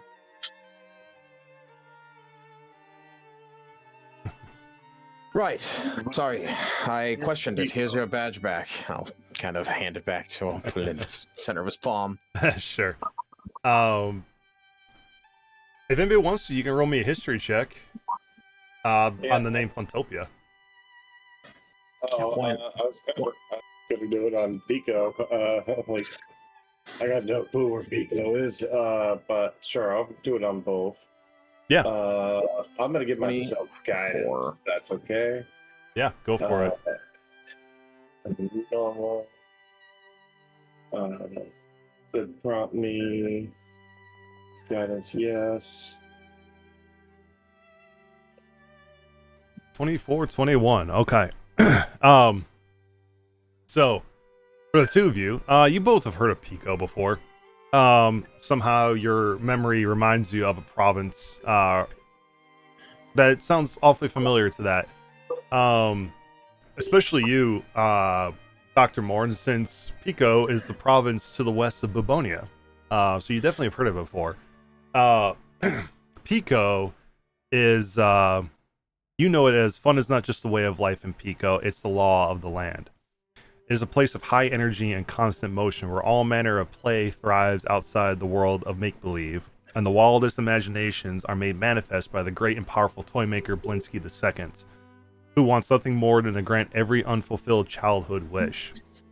From within his walking mechanical workshop, he is always creating new toys, attractions, and other inventions of thrill, as well as doll-like Threadborn, which he crafts with the most love of all. So you know that's how Threadborns were created, by this individual known as Blinsky II. To the ever-present tune of a discordant calliope, the people of the province go about their lives in frantic frivolity, surrounded by a fabricated landscape of cloth, decorations, and props as if pulled straight from a school stage play. While the endless fun is exciting and joyous, it is often dangerous, with the thrills occasionally turning deadly, and the lack of rest leaving the uninitiated exhausted and even terrified. And you know that the central place, and you know this too, Revan, is known as Funtopia.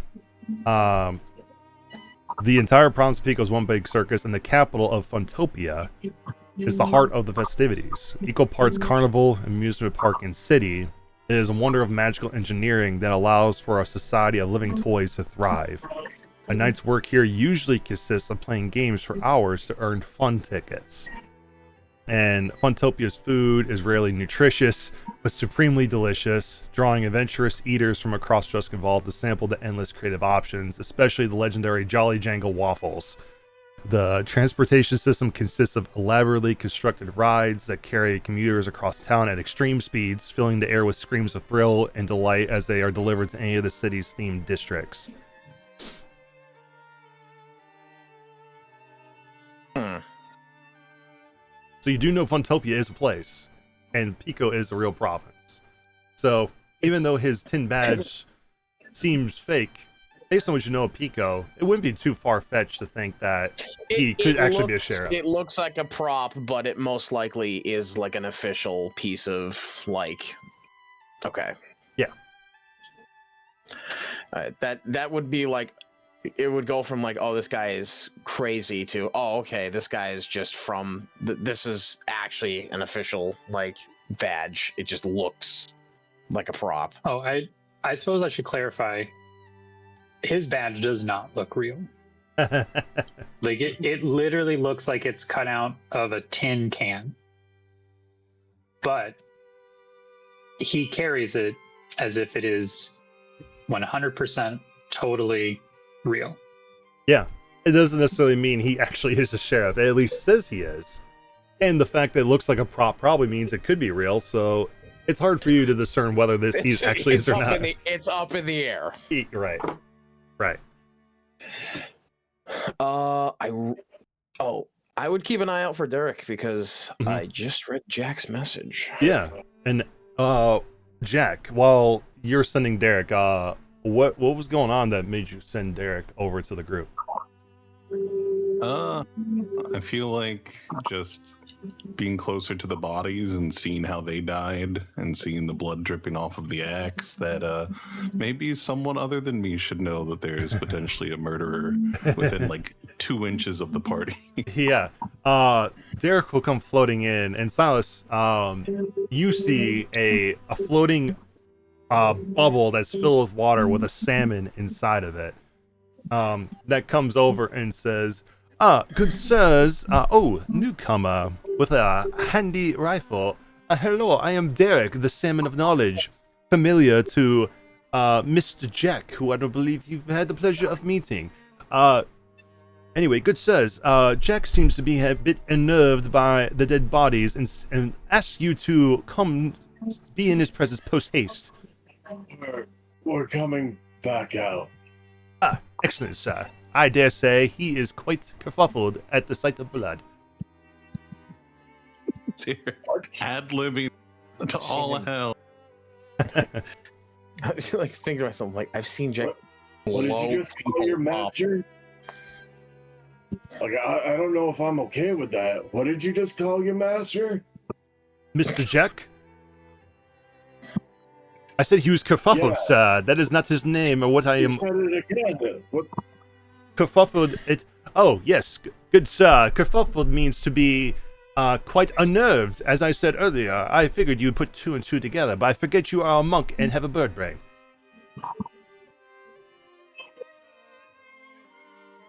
Please Did I don't. remind you, birds eat fish. Please don't eat me. My master would be quite upset if you eat his salmon of knowledge. I believe my cousin Solomon was killed in a similar manner. I don't know for sure. I should call upon my currents of wisdom. But please, come back to post haste before you eat me, as he starts slowly hovering higher so you can't reach him. Solomon. I knew a fish named Sullivan. Yes, that is my cousin, twice removed. Yeah.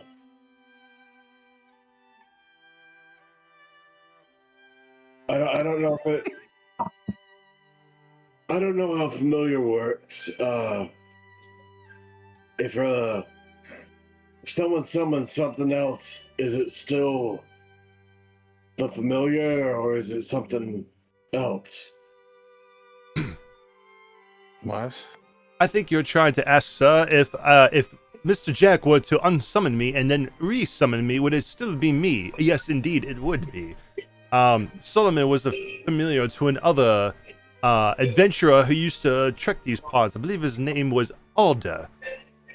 Yes, and we are, as you know, our group is called Alder Tree.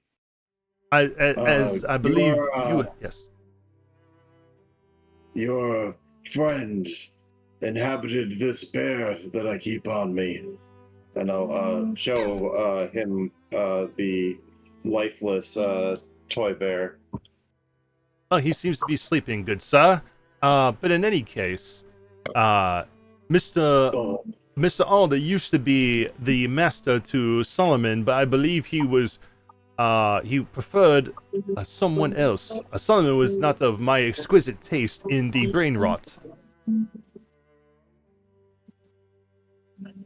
I started hot-footing it away from Derek at this point, back to the cards. Yes, let us take pause in this conversation and follow Mr. Morn back to the bodies. Before you change your mind and decide to eat my scales and flesh. Derek, I got a question for you about familiars. If you get a new one, isn't that a strange, not a familiar? Well, I believe, sir, you are mistaking the familiars with the strangers that inhabit these lands. You did come across quite closely with one of those strangers during the festival of All Purchase Not. Did you not? That phantom hearse. Yeah, but I just mean you don't know them, so how are you familiar with them? I imagine you gotta get to know each other first before you're familiar. Well, sir, I believe that would just be called magic. You have a magical connection with whatever you summon with your fine familiar. I believe you have some familiarity with them through magical connection. I don't know if you know them personally, in terms of like when they were born or their favorite color. Your wit is lost on him. This is why you're so wise. Yes, I am too wise and intelligent to understand your whatever it is you're actually trying to ask. I must have flown over my head. I appreciate Derek kind of letting most of the party be confabbled with what he's trying to say. Ah, yes, that is a word there that Revan would soon be trying to swallow as well. Kerfuffled and whatever it is you just said. But as soon as I see Dr. Moore, I'm immediately going to tell him, assuming the spectral creature doesn't follow. Actually, No, it's still there. when I get over to Jack, I'm gonna be like, Hey, you better control your familiar. He's been bad talking you. Called you something like a kerfuffle.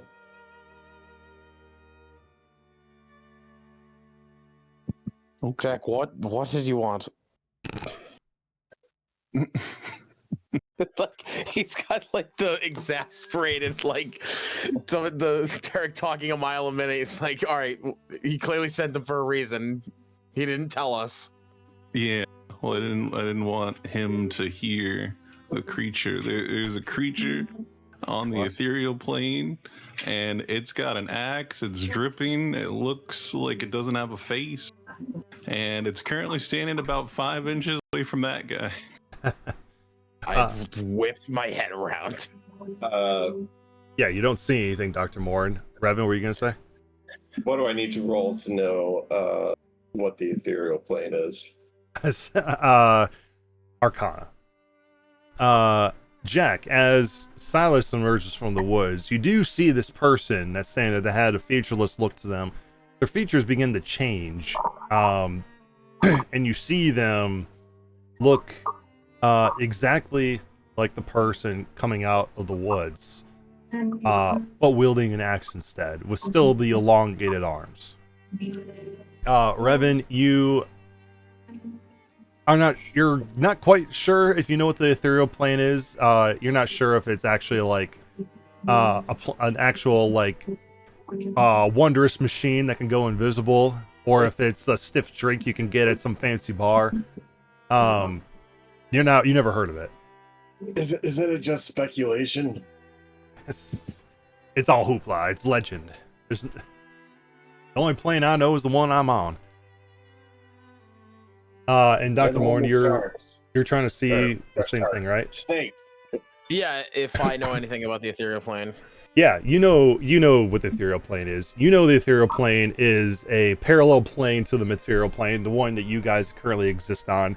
It's often where creatures like hags and creatures that try to lurk outside of sight go into this plane. They can see from the ethereal into the material plane, but vice versa you cannot, unless you have an ability to do so. Like, Jack, with his robe of eyes, has the ability to see in both the material and the ethereal, because he has true sight as a result of his robes. And the ethereal plane looks exactly like the material plane.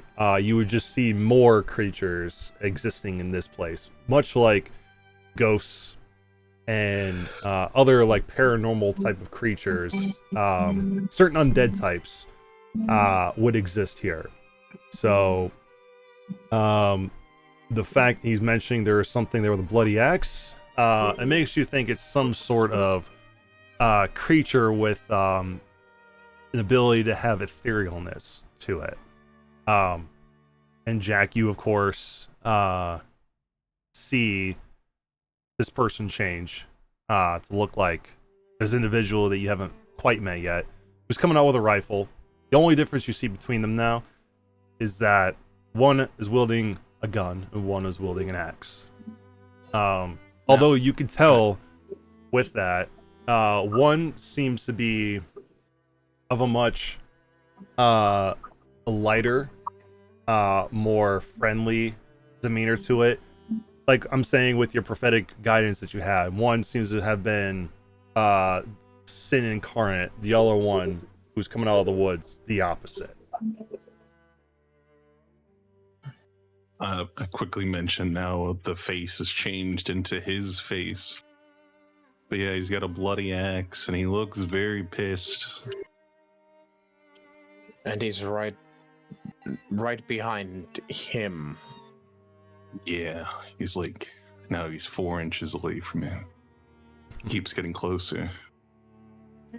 I'll kind of look to Silas and say, are you aware you have some kind of dark passenger following you, or... Without hesitation, Silas is gonna quick draw his revolver and just turn around and shoot. Yeah. You see him take a shot in that direction. Dr. Moore and everybody else besides Jack, you can't see what he's shooting at. He seems like he's shooting it at nothing. Jack, you see the bullet fly towards this individual, and you see the bullet pass right through the body. It doesn't seem like it even made a ripple in its flesh, like it hit him or not. And you see now the creature you see a wicked grin go up his face, very similar to what you saw in the Crooked Man when you were in the Crooked House. And you see him lift up the axe with his one hand, which seems like his hand should not be strong enough to lift this up, but he can. And you see him lick the blade with the blood dripping off of it, and then turn around and walk into Wickamore Village. You nasty fucker. Nice shot. I didn't even point out what direction it was. You just knew. I'm impressed already, Mr. Gunslinger. He licked the blood off the blade, and now he's walking into town. You could see this person. Oh yeah, he looks like you, except he's got a giant bloody axe. I was trying to be on the hush-hush in case we wanted to gang up on him, but he just walked away. Jack can see things that normal people can't. So we have some sort of ghost that is on a...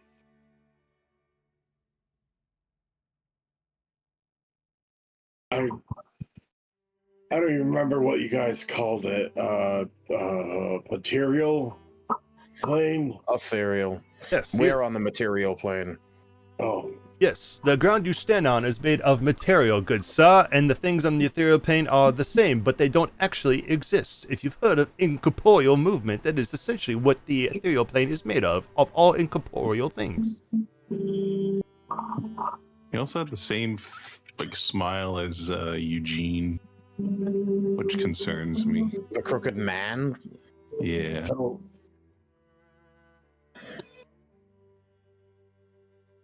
I assume Silas hears them talk about the Crooked Man. Do I have any idea who this is? Roll me history.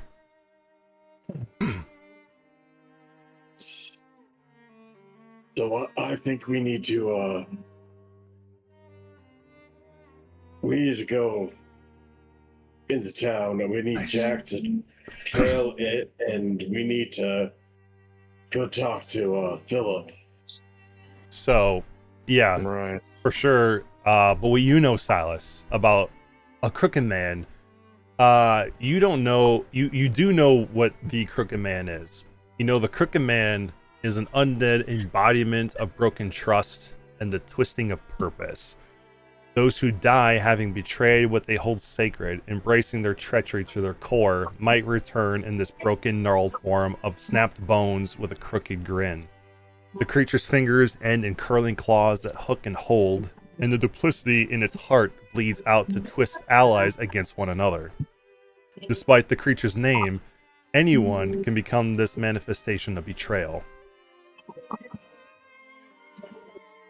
And you know that usually there is one of these people, these crooked men, and they are broken spirits that do exist both between the ethereal and the material. They can manifest in the material to cause harm and a lot of nasty, murderous damage to the local populace, but also can torment you in the ethereal. And while you know what you are seeking isn't this crooked man, you do know that there is a lot of similarities between the two, and you would think that the wicked grin that this person is showing, that showed you in your past when you arrived here, and also what Jack was describing, is probably part and parcel to being here in Wickamore Hollow. Sort of the influence that's happening here. They're probably getting a little influence from whatever evil lurks here, Crooked Man, or anything else. Now that you are aware of what this Crooked Man is, you don't know, however, since you rolled a 19, what their weakness is.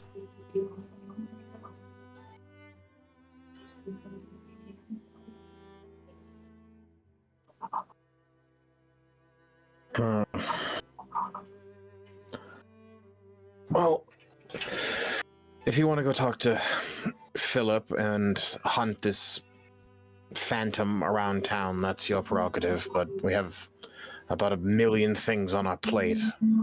Yeah, I know, but I don't really want to see everyone in Wickermore Hollow die to some thing that's not even there. What are we going to do? We can't harm something that doesn't have a physical form. We find a way to harm it. Well, it would have to become physical at some point to harm, right? I don't actually know if that's the case, considering it does some sort of personality or sin eating, something along that line. There should be a smorgasbord for it. Unless anyone else is investigating the bodies, I'm going to start loading them into the wagon. Sure.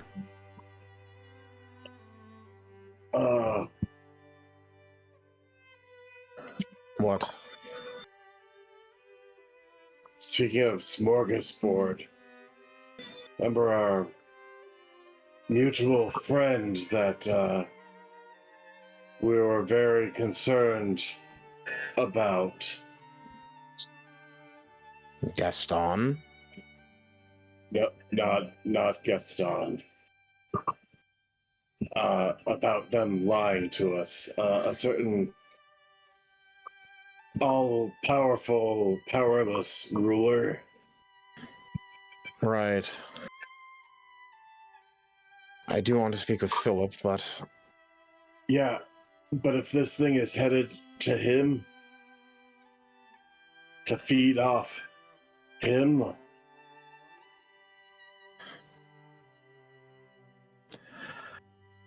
I kind of want to look to like Revan, kind of being like, let's not play our hand in front of the newcomer too early, like giving off the impression we have something against Philip. Kind of be like, maybe let's cool it on the... Yeah. We have a lot of people we have to talk to, and, you know, waste not, want not. I'm going to continue to load the bodies onto the cart. I'm going to just rifle through all their pockets, see if they have any sort of identification, you know, like if they're members of any guilds. Yeah. You don't find a whole lot on their body. You do find, between the 5 of them, you find 10 gold pieces on their person. I'll take them. You do find 2 longbows on them, a couple of arrows. The other bows and such were broken as a result of their murder, but you do find 2 intact ones. And you do see that one of them, I'm trying to remember their name, was you actually don't even need to find her identification. You recognize her face because you've seen her before. One of them is Sivharga, if you remember her. I don't. Isn't that the butcher? Mm-hmm. Yeah, the one that you guys right. found Vault's body in her basement. And we also let out all of her stock. Yep, you did. So it seems to you that because of her animals that Alder let loose, to spare them from being butchered and become food for the group, she seems to have turned to hunting to try to supply her own meat. But now she's here. Is there any ranger sigils among any of them? Kind of like the one that I have. No, but you don't see any ranger sigils, but you do see a peculiar little amulet on one of them. Dr. Morton, you find this. You see this little, it almost looks like a coin that has been made out of wicker. And you can see in the center of this coin looks like a woman's face that has some color to it that seems to have been painted on some of the wicker here. If anybody wants to, they could roll religion to see if they know who this depicts. I want to. Yeah. Nope. You have no idea, Dr. Moore. Clarence, you... The guy who knows... Hey, I know wicker. You I don't know what that is. Whoa. Apparently, I don't need to. Clarence knows everything. Yep. I'm gonna roll anyways, but Clarence knows everything. Yeah, absolutely. Clarence, this is the Green Queen.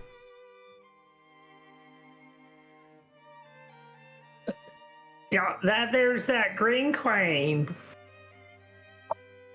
Can I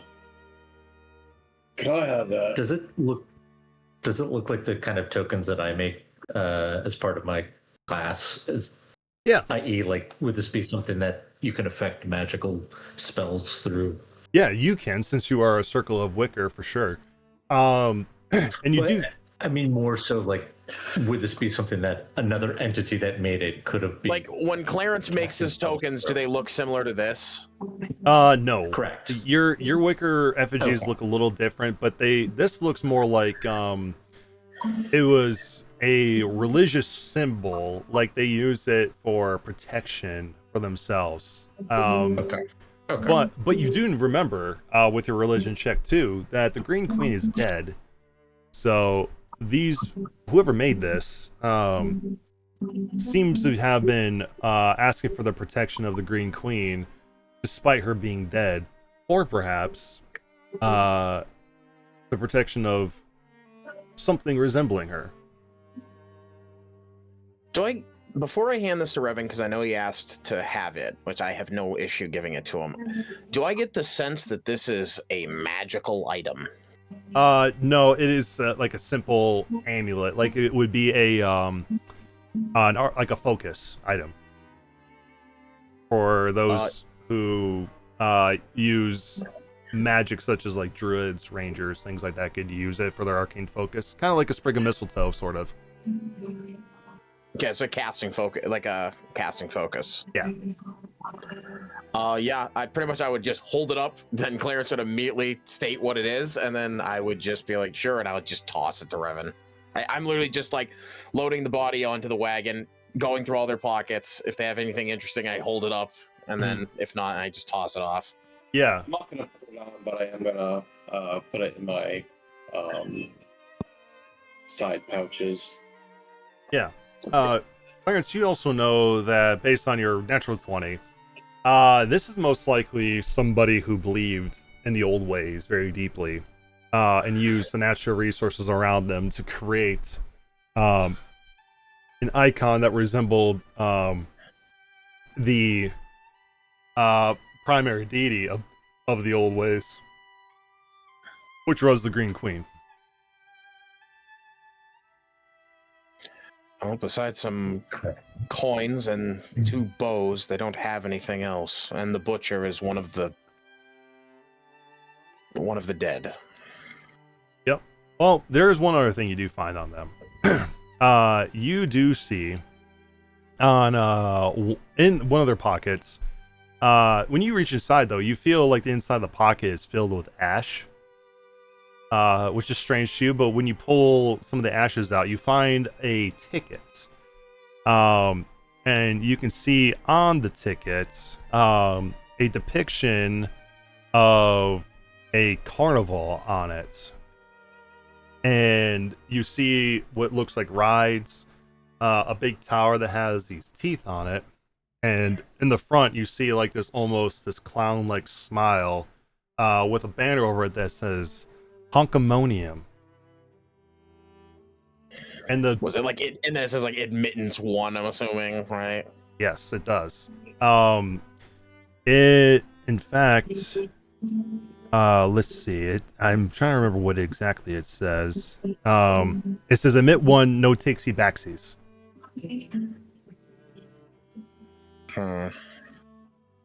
And it is warm to the touch. Warm enough that it like hurts if I would hold it, or just kind of like a thrumming kind of like. Yeah, it's physically warm, but not where it hurts. Like it's not causing fire damage or anything, but it does feel warm to the touch. Like as if it was sitting out in the sun for a while. This is like completely like probably the most alien thing we've seen. Just sort of a carnival ticket. Mm-hmm. Do you share with the class? I would, yeah. I'd mostly kind of just like Dr. Morgan would he would pull it out, look at it for a really long time, and then kind of just silently hand it to Revan. Mm-hmm.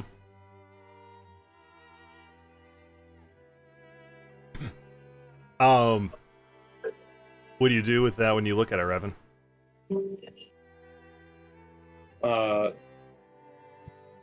I will.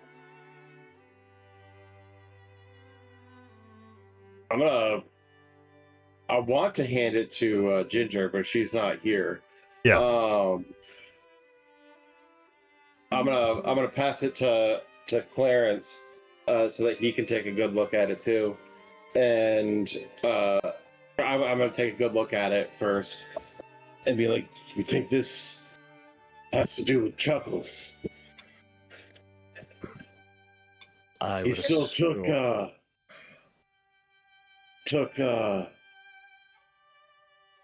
God, I can't. He didn't take Samuel. He took the memory of your past life is fading. Thought your grandchild's name was Samuel. No, that's my Samuel was no, that was your. That's your dead friend, Jason. Was it Jason? Can't. Kevin, Kyle, Craig. Now you're just naming names. I don't even think that's close. I'm helping. I'm trying. That's what the tickets look like in the Discord. Yeah. Oops. So yeah. I pass it. Is it tickets or ticket? A single ticket. Okay. We're not going to this. Where does it say it's that? Looking at Clarence. Like what? You just put it in the campaign chat. No. Yes. Yes. Oh yeah. It doesn't say where it is, or does it have any information on the back? Nope, it does not. But Silas, roll me a history check with advantage when you look at this.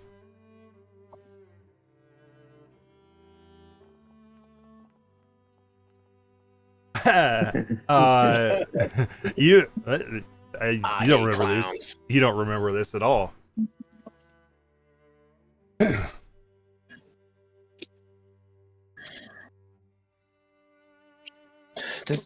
Does the guy I fished it out of the pocket, is he wearing makeup or anything that might imply he was getting ready to go to a shindig or something? No. What's your passive perception? 15. 15. Yeah, when you look back at him, you hear this very like faint, very, very faint, almost imperceivable, but because you're at a perception 15, you can barely hear it. You think you hear music coming from him. Like from him, like his mouth, or Yeah.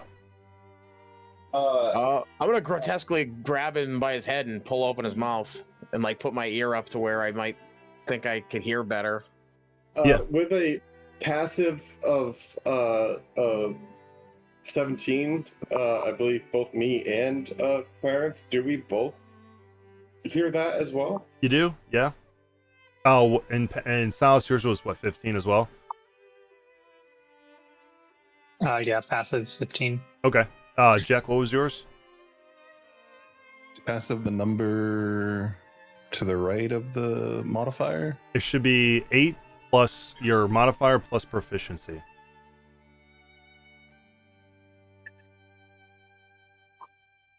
And I believe you guys' proficiency is 3 at this point. Yes. Yes. Yeah, so it should be base 11 and then whatever your perception modifier is, which I think yours is 5. So you'd be at 16. Okay, weird. The number to the right of it shows a 20. I don't know if that's passive or what that is. I mean, No, it shouldn't be 10 plus your perception bonus. yeah. So perception is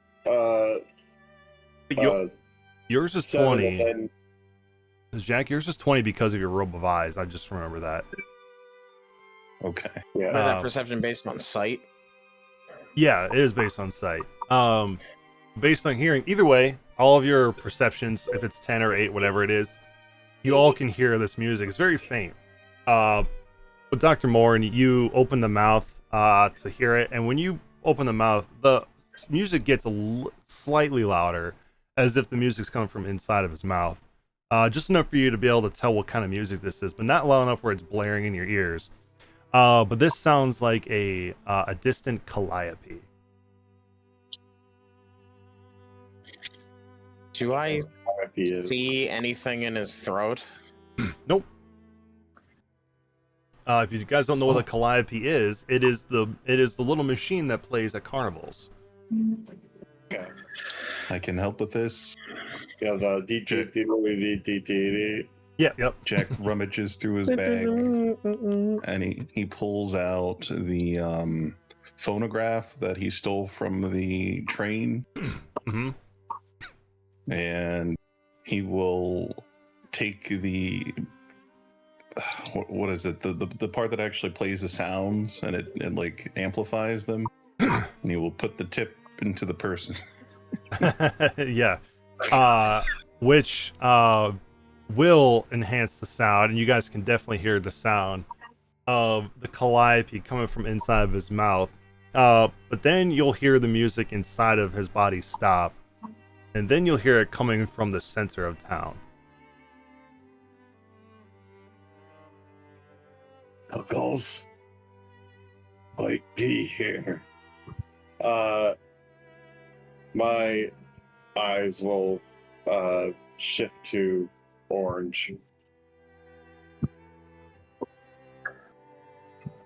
No. Yes, him.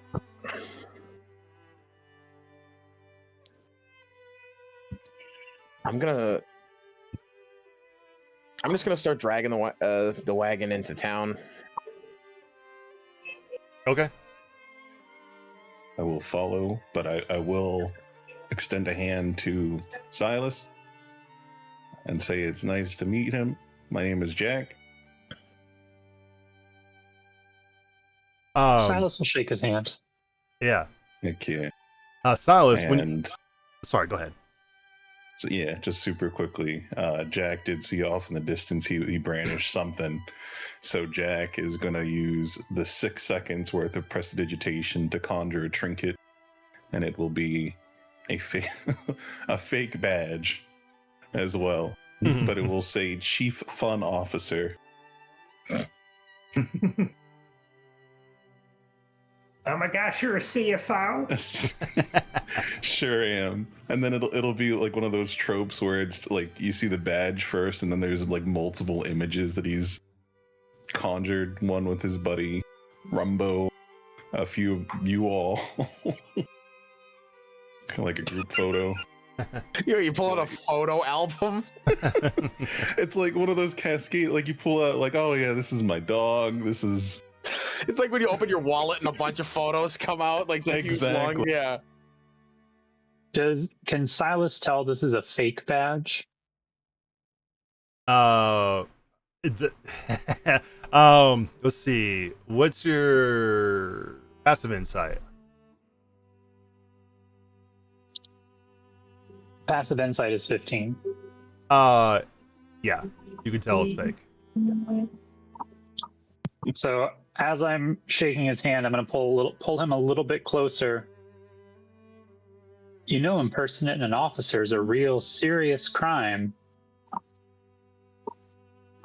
Wait, are chief fun officers actually a thing? Silas, he's like 15. Give him a break.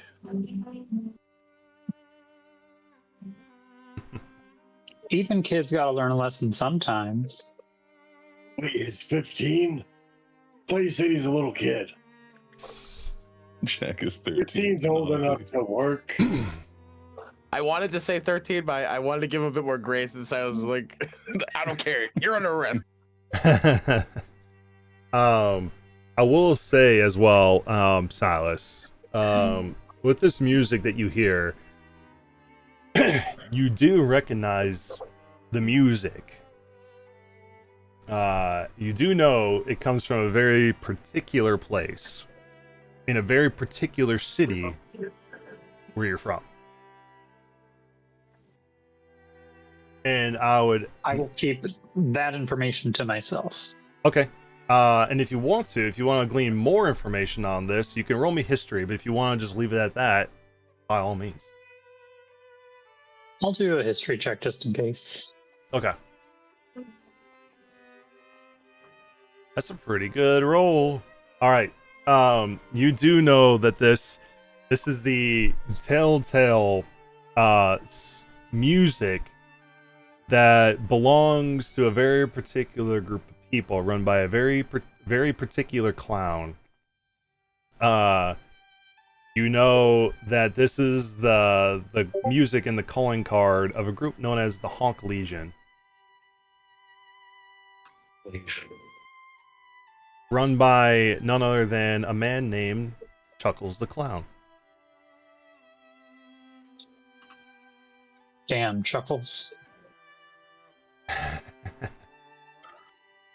And if you want to keep that information to yourself, that is perfectly fine. But you do recognize this, and and now that you hear the music and you see the ticket, you know what Honkemonium is. It is a particular carnival that is mostly in Funtopia, but it moves around. Mostly the places where particular people are picked to attend the carnival and brought there to become either join the HONK Legion or to become a victim of the HONK Legion.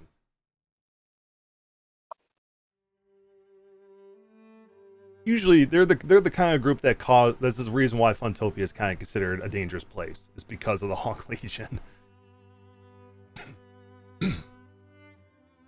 Okay, I'll have it, like, knowing more about the ticket now, I will share that information with the rest of the group, just to seem a little more forthcoming with what I know.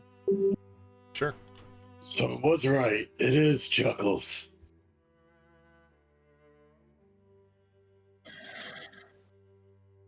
Y'all had run-ins with him before? He took my grandson. I do not look old enough to have a grandson.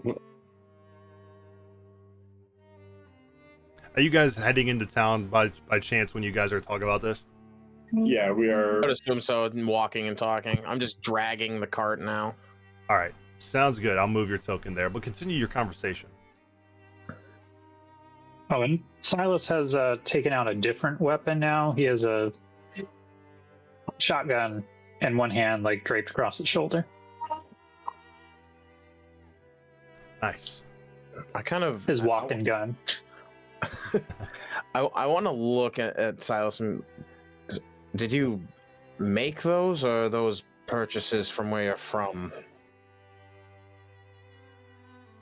I mean, I've done some work on them, but I didn't make the guns. No. His gun looks better than yours. My gun is made from a stick. True. Ah, got Your him right gun where it is made hurts, from huh? Your gun is made from alder, not a stick. What do you think Aldo was made of? We should have a shooting contest sometimes. Maybe he can improve yours. I could work on your weapons as well, but if I know how some people are with their possessions, they don't like them tampered with by anyone but themselves. Speaking of which, I need to meet with a certain blacksmith. He owes me a favor. Yeah, I need another sword. Some sort. Something light. Possibly elemental. And I need a nap. Have you... I am very good with bladed weapons, but give me a pistol or a shotgun or a rifle.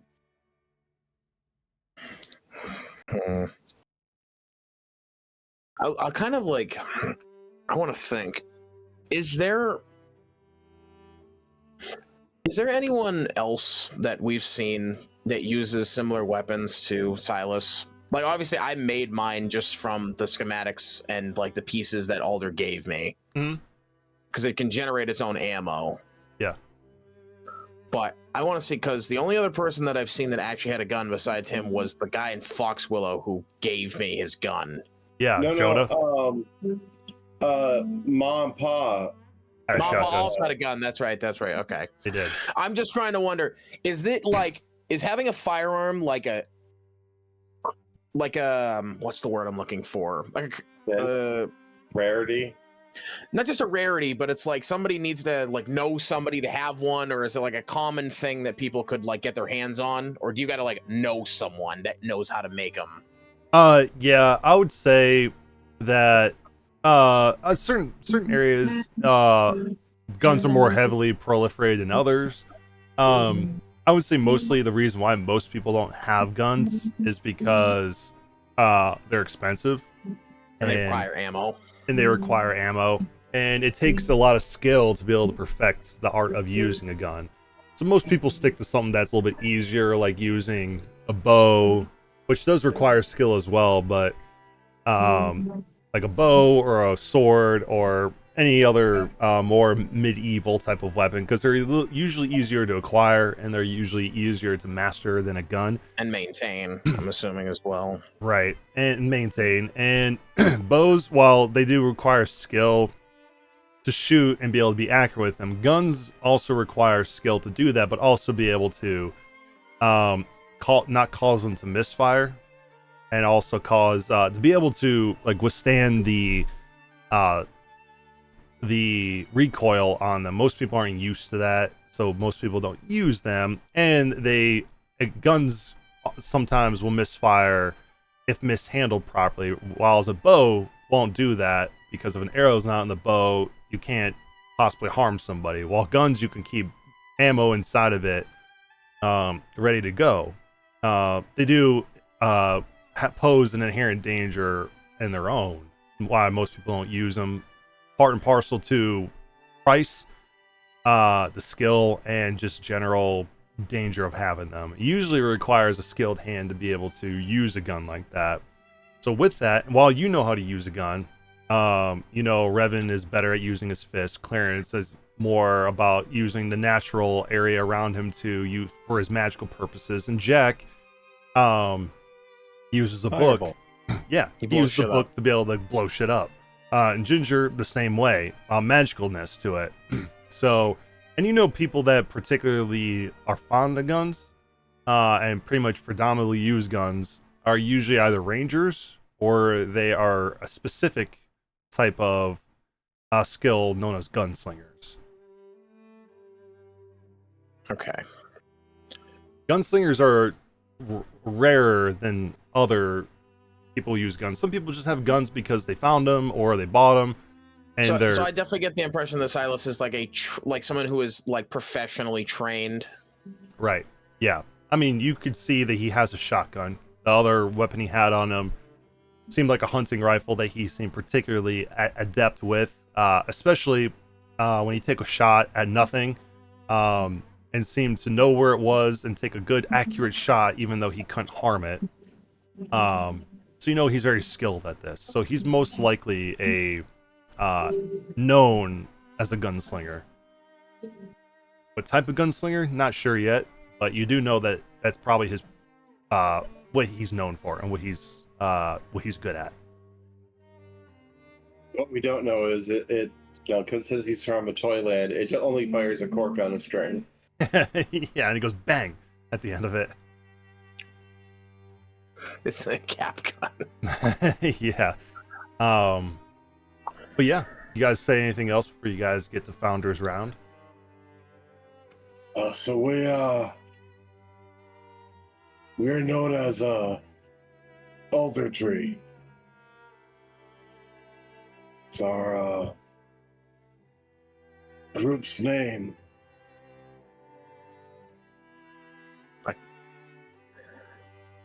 Well, it's not nice to meet y'all. It's been a while since I've met someone who wasn't trying to kill me. You probably should meet Philip Willis. I don't know if you've heard of the Druskenvalls, but they're the lord and lady of the land.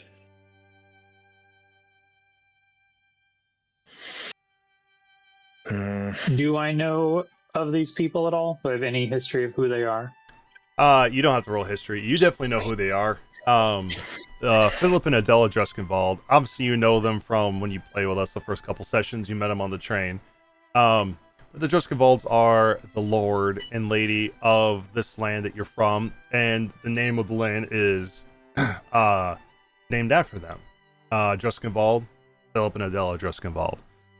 You know that Philip is a particularly powerful lord, and he has a lot of lordly powers that allows him to do a lot of make a lot of change around the area. He, with different issues that go on in different provinces, if he gets directly involved in the issues that go on there, he usually deals with them pretty quickly. While issues are never permanently fixed, he is very good at fixing problems. And he's been ruler over this land for longer than you've been around. However old you are, he's been ruling over this land of the living and the dead for a long time. So, with Revan saying, the Lord, that all-powerful but also not so powerful Lord, does bring you pause, because you've never heard of Philip or Adela ever having any issue with this. Being able to enact whatever power they want to create some sort of result to an issue. Strikes you as odd. Well, if we're going to meet them, I probably want to freshen up a little bit.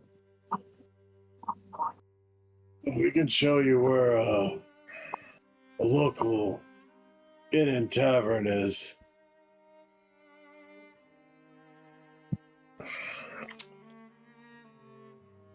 I kind of want to look to the group and say, it depends on how much we want to trust him, but we could bring him back to our home. Like I said, there's a local inn and tavern. Very well. Well, we see how things play out first. DM, I forget, is there a graveyard here in Wickermore? Yeah. It is over where Maury Shade is. The Shade Funeral Home. All right. Just so And- we're not. yeah. Here's a bunch of dead corpses. but- Yeah, and it is this building down here, if you guys didn't remember. Location 22. I don't know if you need to do anything before we meet the Druskenwald again, but I'm going to take care of our little pile here, and then I'll be back. I'll wait for you. Very well. I'm going to say I'm headed towards the graveyard, but once I'm out of view, I'm gonna start taking the cart to the house. Okay, so you're gonna go off on your own? Temporarily, I want to bring the cart and everything that we had with us to the house, including the bodies. Okay. Sounds good. Meanwhile, the rest of you are following the music towards the center of town. I'm actually gonna fly up. I was gonna bring him to the Green Queen Inn. Okay, sounds good. Jack, you're flying up. Yeah, I want to see if I can locate the guy with the bloody axe. Yeah, you don't see him anywhere when you fly up, but you do see something else in Founder's Round. What looks to you is a person dressed in very colorful clothes, and you can hear the sound of this calliope music coming from where this person is, and they are currently juggling various items in the center of town, going around the stump of what used to be the Okameni Faces. And you can see they're kind of dancing side to side, riding a unicycle all the way around this tree. And one thing that stands out to you is what they're juggling. You see them juggling axes, maces, swords, sickles, various different types of weapons in their hands. And you can see in their head, impaled from the top, you see a sword stuck on the top of their head going into their body. Damn. And then I'll there's fly just, back down and just dancing head and down. circling around the tree. Is there like a crowd of people around them? Nope, it's just him. Oh, okay. I will fly down and join the rest of the party and go wherever they're going. Okay. And the rest of you, what are you doing? Heading towards the Green Queen? Yeah. Okay. Clarence needs to stop somewhere else first. We got. As I said, I've been running as a horse for the past 3 days Oh, yeah, straight, yeah. so I would really, I'm I'd like a nap. Do keep in mind, Again. Clarence, you don't have any exhaustion because you can go 3 days without rest, so you're good. You don't have any exhaustion at this point. If you went one more day without it, then yes, you would roll a con save. Okay, I would have had to burn all my spell slots and wild shapes to do it though. So if we get into any combat, So you're tapped essentially. yes. Okay. Yeah, if you want So to we adjust shouldn't anything. start a massive battle right now. Kind of what I'm trying to push for, but you do you. Are you asking me to do me? No. Another house attacks you. Or if you try and pick a fight with Druskenwald. Oh, I'm not gonna go try and throw hands with Druskenwald. I just want to know why he lied to us. I'm not gonna be like, oh, you're a fucking piece of shit. We're gonna fight now. All right, yeah. If you want to have your wild shapes used and things like that in order to make this make sense, then yeah, feel free to adjust it as needed. But as you guys come into town, getting towards where the Green Queen is, you guys will all see this. I don't know if Jack mentioned this or not when he came down, but he did see it first. But you guys will come to Founders Round, and you will see that there is a particular what looks to be a clown that is riding a unicycle around the tree, juggling a bunch of swords and the like, including a sword impaled into his head. And this is what he looks like.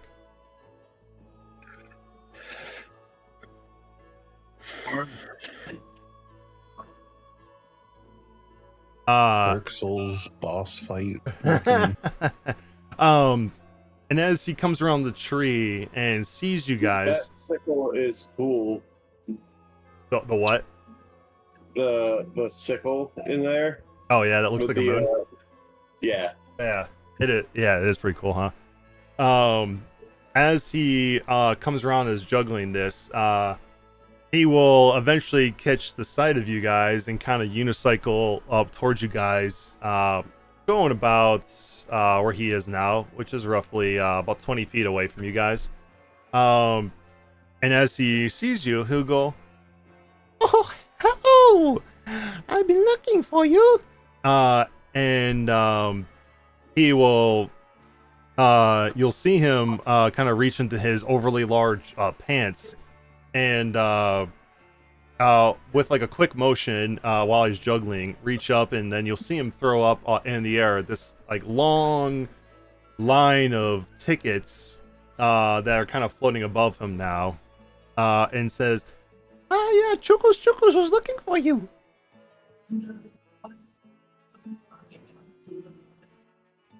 Coincidence, I was looking for Chuckles.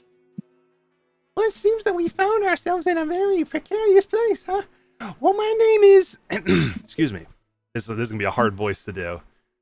No, I really thought it was, He broke so much funnier. the clown broke character. Like, fuck this. Yeah. I'm known as Head Wound Harvey. Sorry. He does say his name. He said, "My name is Head Wound Harvey. And I've come here at the behest of Chuckles. He saw you in the spinning mirror. Said you look funny." Spinning mirror. Yeah, the spinning mirror. Said you look funny. Said you look ready. Ready to join the HONK Legion.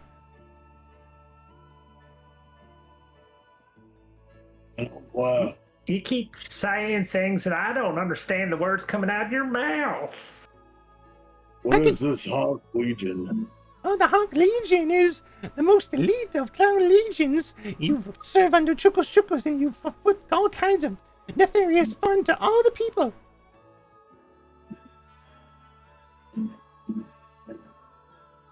I can give you a ticket if you want to go meet him.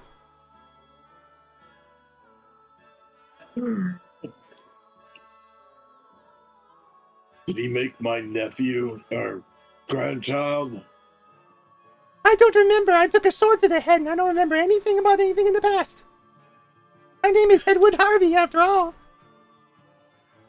And you can see there is blood like trickling down his head with the sword impaled into the top of his head.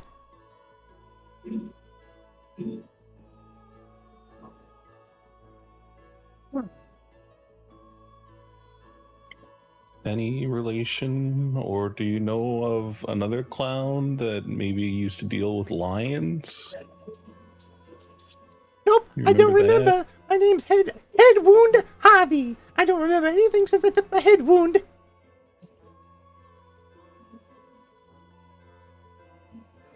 Gotcha. Do you want a ticket? Maybe you can meet this person you're looking for. Oh no, I know they're dead. Oh, wow, what fun! Give me a ticket. All right, here you go. And yeah, he will take a ticket that's floating above him, and he'll hurl it at you as you get hit with a hurl flame,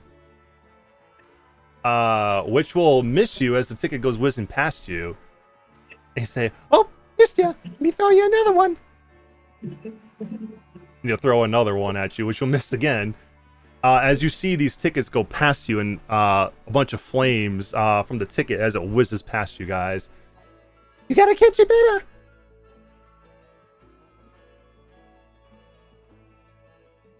I'll open my bag of holding and try to catch one of the tickets in it.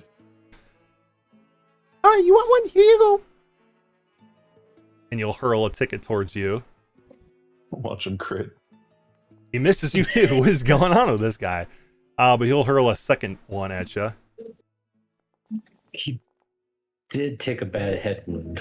Oh, yeah, he keeps missing. Why don't you just hand them to us? Your aim sucks. Scatter shot.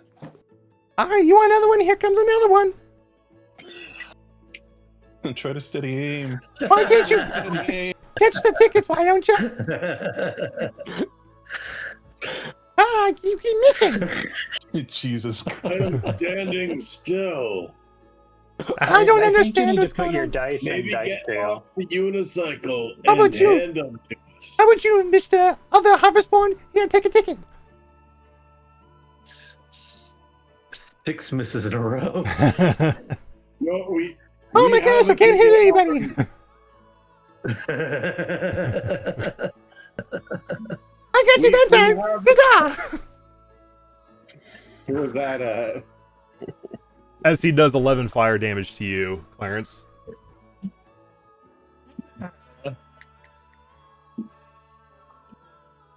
What about you? Mr. Man with a gun? Yeah. Throws another ticket towards you, misses you.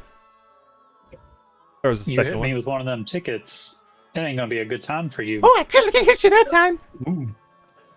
We have a ticket already. Oh, you each need one. Here you go. As he critically hits you with this ticket. Hold, please.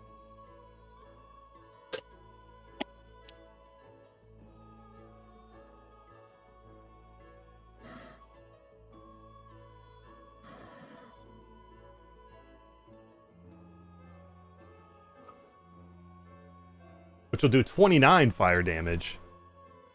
oh, it was to me. No, towards he is- Silas. Oh. Oh. And then Silas, since that was a critical hit, and it is 6, I do need you to roll me a con save, DC 14, to not pick up a lingering injury from this flaming ticket.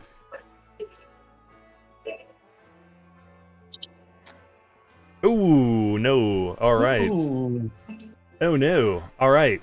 So, since you weren't here for when this change came about, can you go? Do you know where the rollable tables are? So I am going to. This probably won't work, but we're going to do it anyways. I'm going to use one of my risk die. Yeah. And I'm going to use Maverick Spirit. So I can, if I fail Institution, Wisdom, or Charisma ability check or a saving throw, I can do 1d8 and add it to my roll. Yeah. Okay.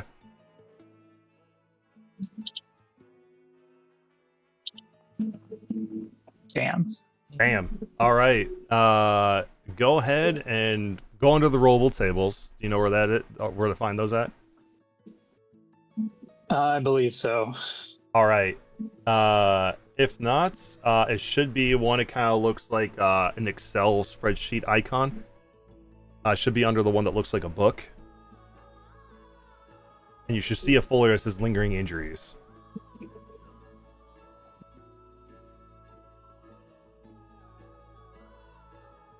Yep.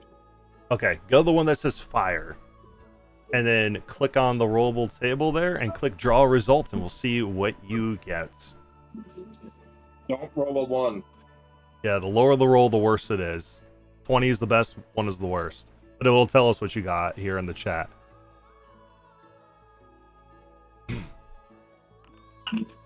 All right, ignition threshold. Your body is primed to catch fire at any moment. When you drop below half your HP, you ignite. You take 2d6 fire damage at the start of each turn. If not extinguished after 3 rounds, you drop to 0. A lesser restoration spell cures the ignition. Speaking of initiative, as you see, the rest of you can clearly tell he's going to keep hurling these tickets at you guys until you stop him. We're going to roll initiative. Also, does Silas catch fire immediately? He took 29. He did take 29, which does that drop you below half? It does. So you do catch on fire. You see Silas immediately catch on fire. But luckily it's a lesser restoration, and Clarence is here. He does have a lesser restoration spell. But I do need spell slots. Are you out of spell slots? I would have used all of them to wild shape. He to cover 3 days of travel, he would have needed to use all his wild shapes and then consume spell slots to get wild shapes back. Well, I don't think you would have, would you? Because you traveled 3 days, and I think you only needed 2 wild shapes to be able to stay as a horse long enough. Because you stay as a horse for how long? An hour? Each wild shape is 6 hours. Oh, okay. 6. So yeah, let me double check. So it'd be 4 slots each day, so 12 total. 12 total. Minus the Well, keep in mind you wouldn't have. I started with 2. Okay, but keep in mind it is the midday, so you didn't even need like the full wild shape. You didn't need a second wild shape for today.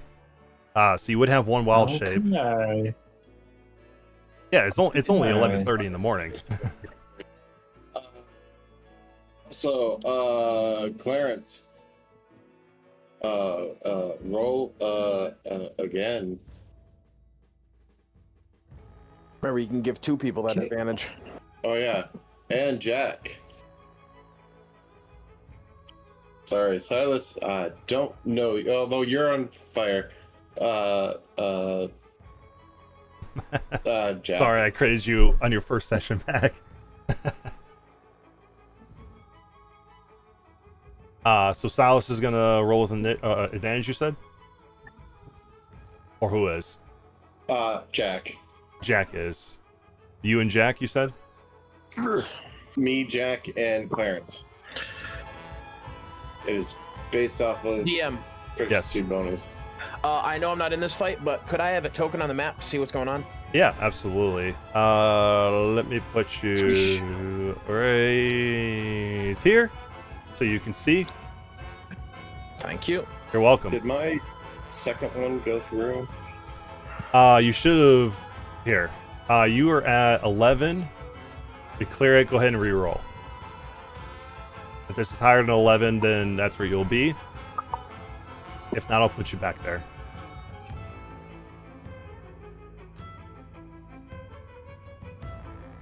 Yeah, you have a 22 now. And then, Jack, you rolled a 10, so let me clear yours, and you re-roll. Otherwise, you'll be at the bottom. All right, you are going second then. Nice. And Clarence?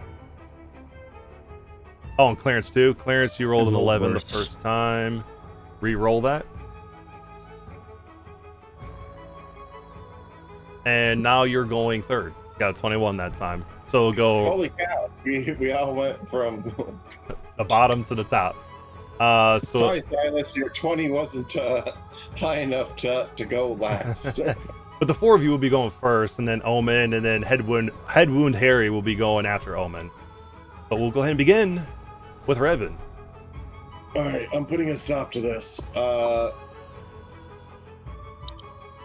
Not raging whatsoever. Probably stupidly. Yep, probably stupidly. Don't know what else is in store though, so going to go here and going to attack with my scimitar.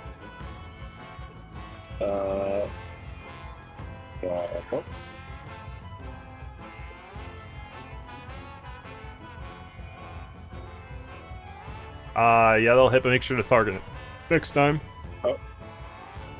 I think I might be able to target him before I do damage. Sure.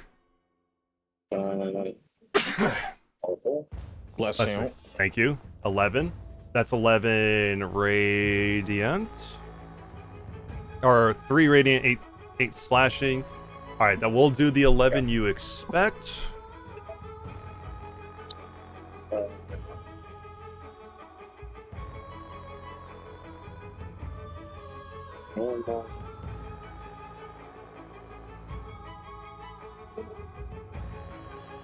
That will miss.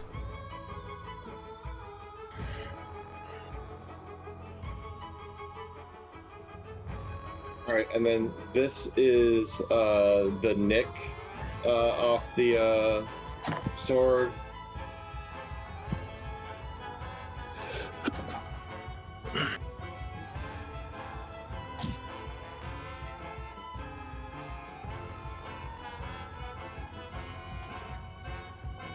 That's a critical hit.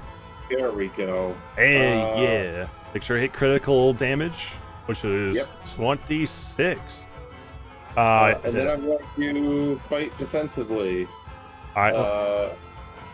So I'll take a defensive stance with my bonus action, and All right. He rolled a 15 with his con, by the way, so he does take a lingering injury. Your choice is slashing or radiant. radiant. All right, roll that rollable table then, and you are taking you're doing patient defense. Yep. Perfect. Rollable tables. Last time you radiantly critically damaged somebody, they blow up in a very holy explosion. Oh, I just hit the drawing sense. There we go. That is a 6. Purging light. The light attempts to cleanse you continuously. Oh, I spelled that wrong. The light attempts to cleanse you continuously. I put it twice. That's weird. At the end of your turn, roll a d6. On a 1 through 3, you lose your reaction and bonus action next turn as you are purged of excess. Only a lesser restoration spell and 7 days rest cures the purge. Just roll d6. Nice. Or it loses bonus action and all that good stuff. And reactions. Okay, cool. You patient defense, you doing anything else, or you're staying put? That's it. Perfect. I'm staying put. Jack. I'm gonna try this spell out. I'm gonna cast Saloon's Viper. All right. Still, And attempt to hurl one at it. that definitely hits.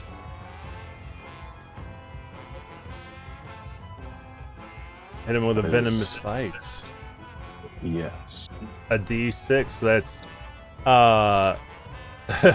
is that force damage or poison damage? It is force damage. All right, perfect. So yeah, that does do force damage, and it says it takes d6 force damage, has a poison condition until the start of your next turn. You realize he is immune to the poison condition. You made everything immune to the poison condition in 2024. Yeah, it's just how it goes, I guess. But you did do 4 force damage to him, which did what you expect. Critical damage. No, he rolled a 19. Oh, I apparently can't math. It's okay. 19 plus 8 does make 27. But all right. That was Saloon's Viper that you should hit him with. That was your action. Yep. That's my turn. Okay. Actually, no, scratch that. Or no, I'll stay there. Keep in mind, you do have a climb speed now equal to your normal speed. All right. Stay. So that is you. Oops. Clarence. So I'll use a gift of the green on Silas. So Yeah. he gets to roll 1d8. I believe your hit dice. Yeah, it's a D8 for gunslingers. So go ahead and roll a D8, Silas. 5 plus 3. Plus 3. You get 8 hit points back. So 8 health. And then I will rush over, seeing the flames on him, and try and pat them out, casting Lesser Restoration. All right. Not on myself. Oh no, it's okay. Well, whatever. Yeah, no worries. Yeah, you cast Lesser Restoration on Silas. Silas, you feel the flame that had erupted on you get instantly purged, and you feel this like deep ignition within your soul get snuffed out as Clarence touches you and snuffs it out with a Lesser Restoration spell. Silas will just like turn around and tip his hat. Hell yeah. All right, Clarence, that was Every time. action, bonus action. Any more movement?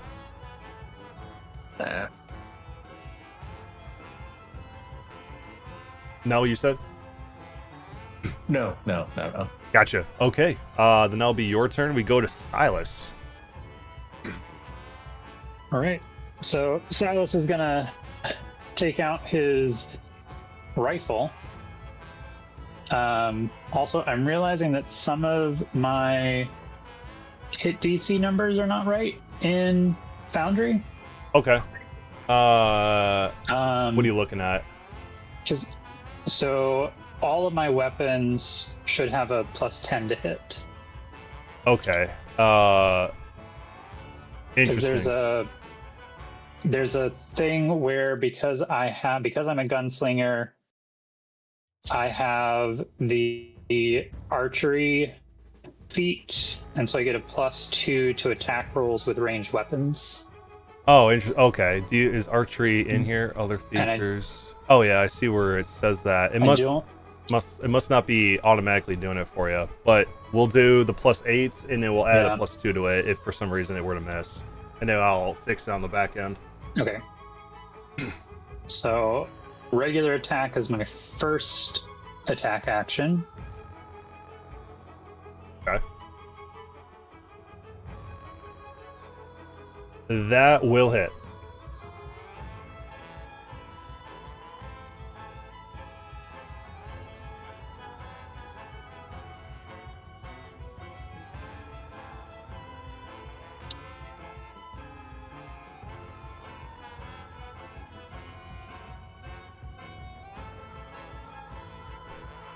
And that will do 24 points of damage to Head Wound Harvey, and it does what you expect since you do have a magical weapon. It does exactly what you expect.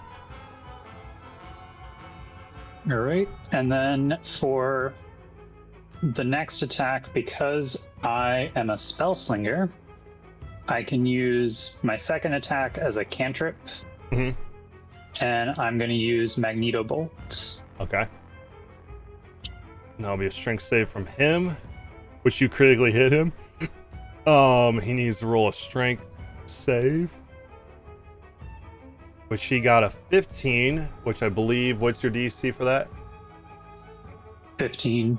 Okay, so would he get half of this damage? It says... Oh, it's just to be knocked prone, I see. Yeah, to be knocked prone. Okay. He was crit on, so he needs to make a DC, what, 20? Or is it 18? Saving throw. Say that one more time, Revan. He was crit on? Oh, yeah. He was crit on.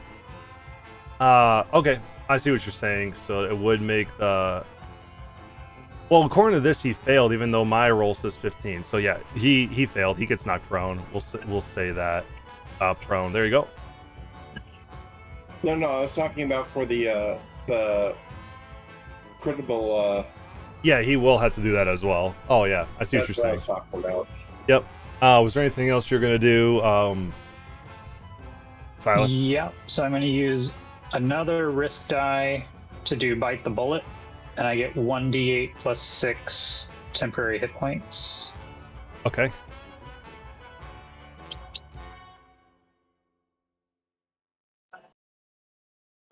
Nice. So you get 8 temp hit points.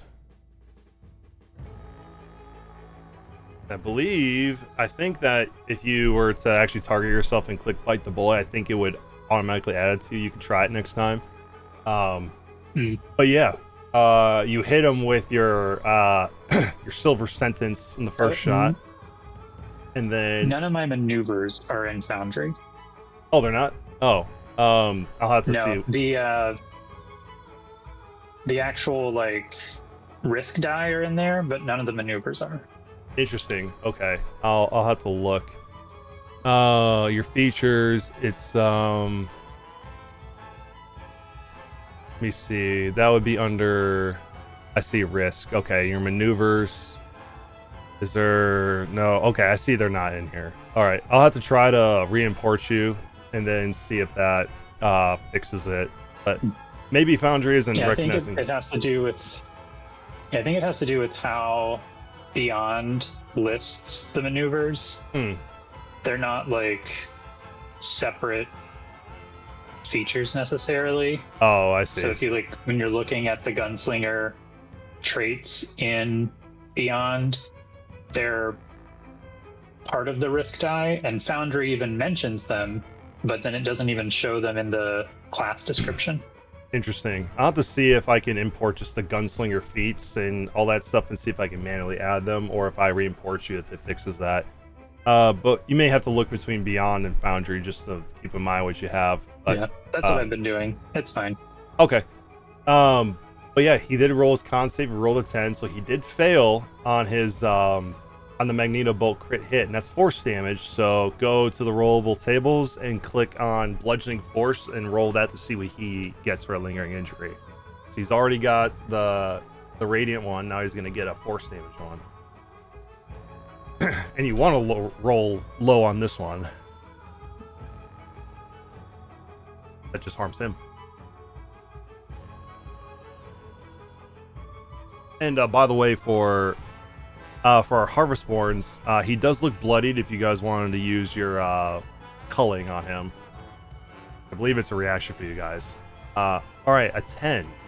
Concussive loop. Your body relives the impact repeatedly from this Magneto Bolt. When you take damage, take that same damage again at the start of your next turn in force damage. So he's going to take another 14 damage at the start of his turns.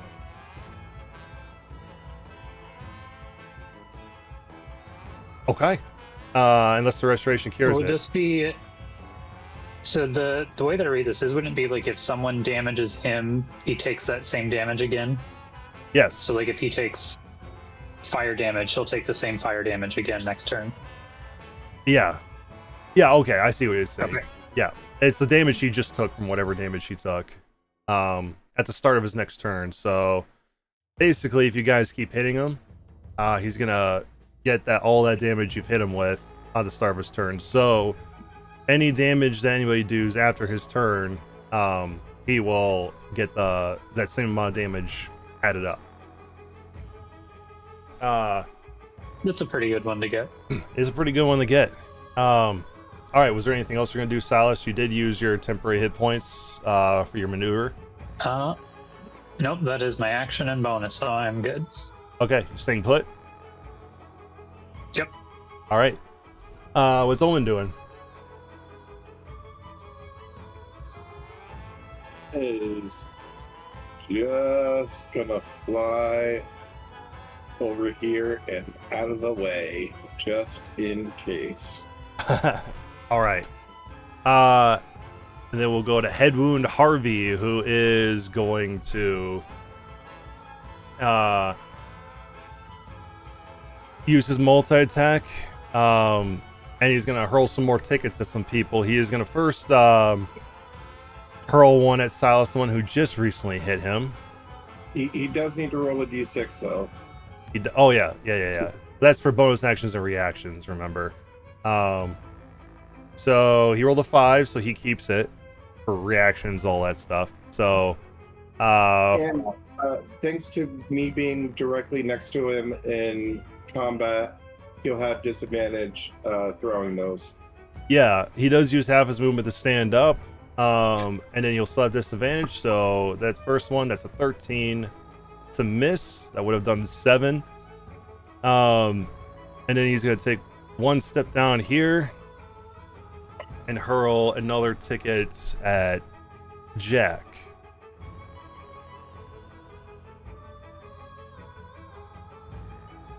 Oh, that's a crit. Oh, I should have done with disadvantage. Hold on.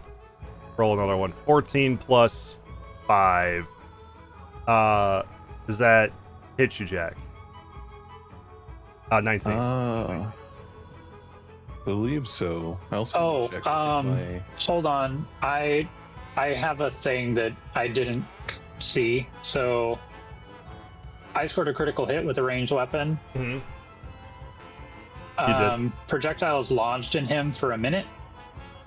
He has to replace one of his attacks with dislodging the projectile. Their speed is halved, and they have disadvantage on attack rolls for that minute. Okay, gotcha. So instead of hurling another ticket, he will spend his second multi-attack dislodging the projectile. So Jack, nothing happens to you. And then he has half of his movement, so he only has 15. He had 15 feet left, so he really only has 5. So he got his movement and he spent it there, and that'll be his turn then. We go to Brenda.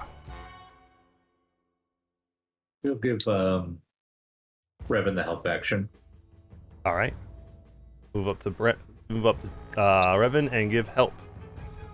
Derek.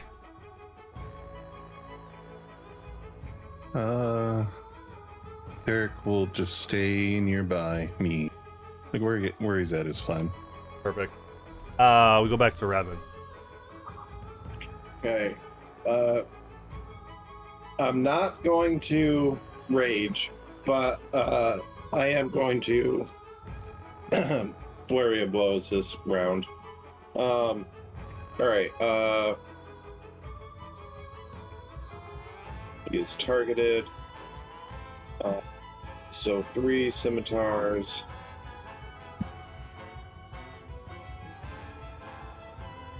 Yep, that'll hit. 9 points of damage. I like the fact that he's going to be taking this damage again. Yeah. It's like he has vulnerability now.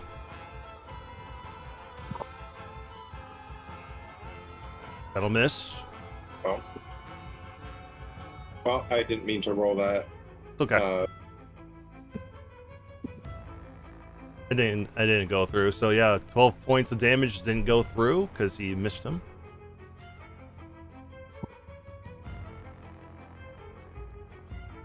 That'll hit. Do another 10, so he's got taken 19 so far. And then I am going to flurry. So all right. Martial arts.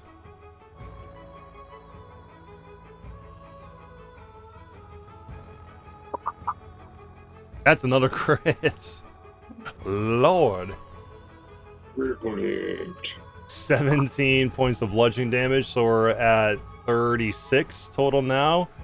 Go ahead and keep hitting him, and then I'll roll his lingering injury if you're going to keep hitting.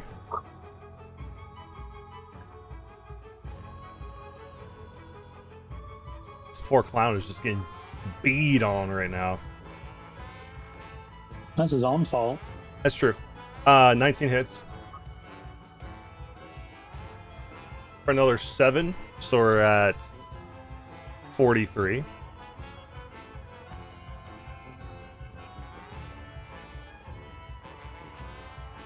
do it. Do you have another attack? Nope. Nope, that's it for you. Yep. Oh, all right, so that was action. Your bonus action was bonus use your action. was a flurry, right? Yep. Okay. Any movement? Nope. Okay. Let's roll that Constitution saving throw. He got an 11, so he's gonna get another lingering injury. Go ahead and that was on your martial arts. So that is bludgeoning.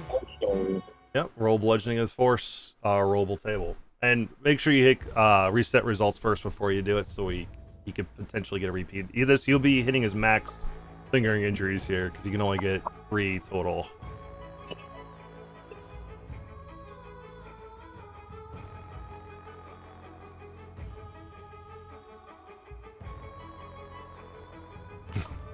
Oh, and the 1! It gets total structural collapse. Your body caves inward, your bones splinter, organs shift, nothing holds correctly. At the end of each turn, take 3d6 damage. Each time you take damage, increase this by a d6. If this reaches 10d6 before dropping to 0, you die. Only the regenerate and greater restoration spells together or the resurrection spell cures your crisis. Alright, so it's the end of your turn, so roll me 3d6.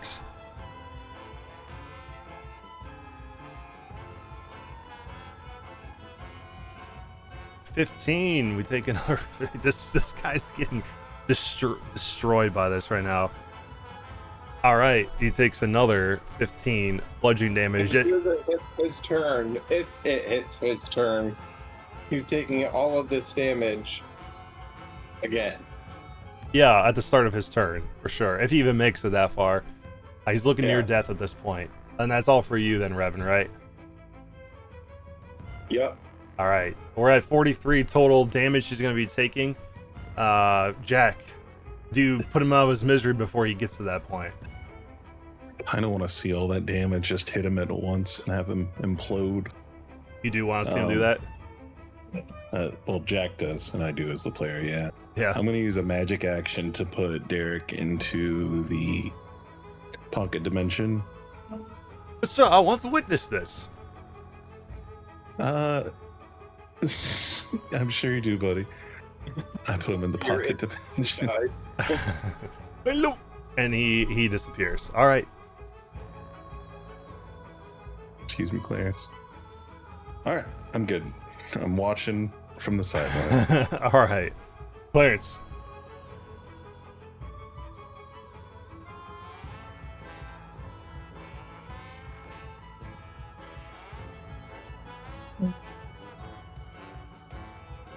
Let's try and pot shot him with the story wisp. Yeah.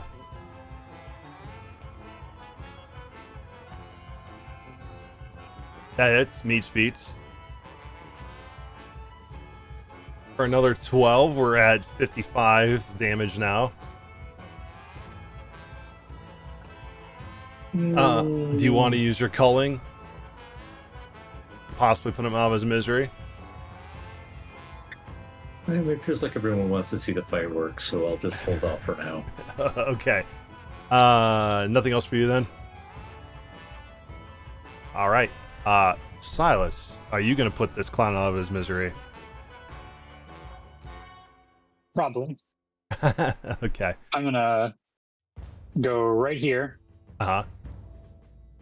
pull out my shotgun, and right at the face. He's gonna explode, that's for sure. Point blank shotgun. All right.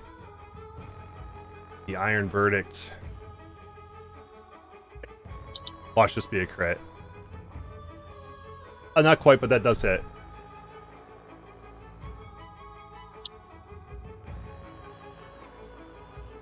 All right. How do you kill Headwound Harvey? Shotgun, like the end of the barrel, like right between his eyes as I pull the trigger. Nice. As you as you aim right for between the eyes and just pull the trigger, and this big blast of a shotgun hits him in the face. You'll see his head explode and the sword send straight up into the air as you do, and all the weapons that he was juggling all fall to the ground. And just as his body falls off the unicycle and hits the ground, you will see the concussive loop finally take hold as it would be his turn coming up next. And you see his body, all the weapons, and as the sword comes down and it hits his body one last time, hitting him straight in the chest, he explodes in this concussive blast of fiery tickets that go flying everywhere, hundreds of them. Kind of blotting the area full of like confetti-like tickets before they all fall to the ground, lying there, ending the encounter. And as we change the music, we'll leave you guys here in Founders Round, but we'll take this opportunity to go ahead and take our 15-minute break since it's been a little bit. So I'll have everyone come back 30 after the hour. All right. Hungry woods, reaching high.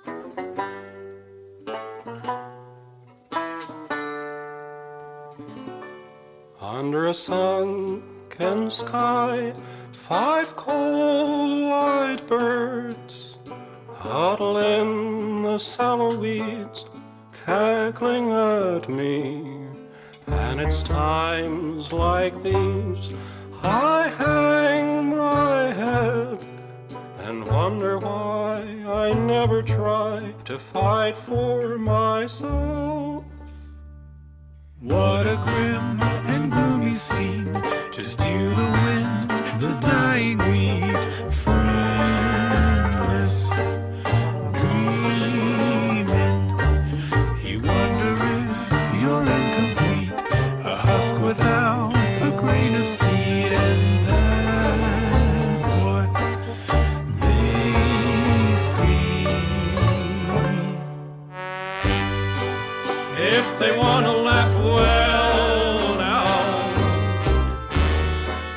let them try to do it after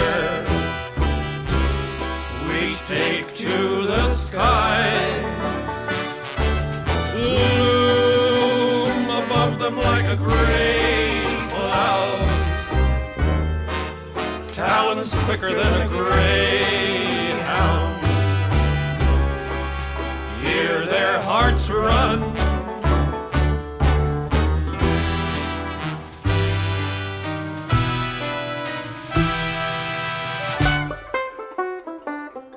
Out of all the things I've seen and done, in the back of my worried mind, I've never tried one. Maybe this time I could make them see they've probably never met a threat as empty as me. If they want to laugh, well now, can they do it while they beg me to spare their souls? Funny how they keep singing, little empty bodies leaping to the snap of their bones.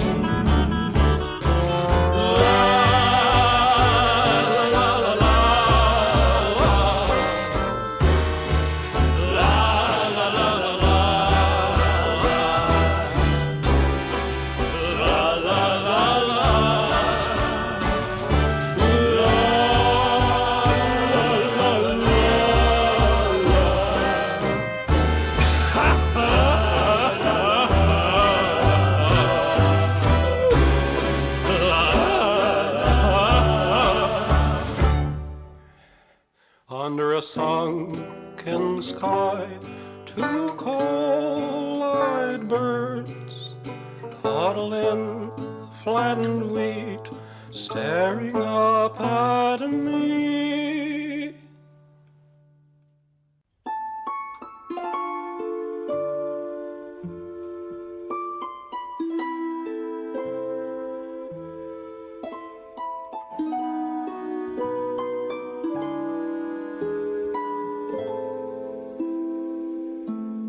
Light of my life, wrapping me gently, leaves gliding up where it spill into night. I've loved the world, shaped by these shadows, held in a long sweet song of time, time spent with you under a sky the trees, bursting with light. Time could have stopped there, but then leaves shuddered still. Wind hummed along our beautiful world, moving to its own song.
What is the use spending this last tear?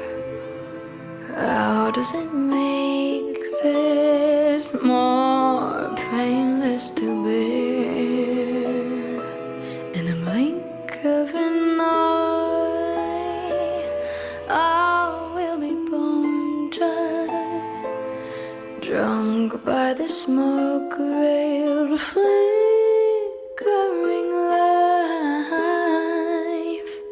life spent with you under a sky framed by the trees, bursting with light. Time should have stopped there, but then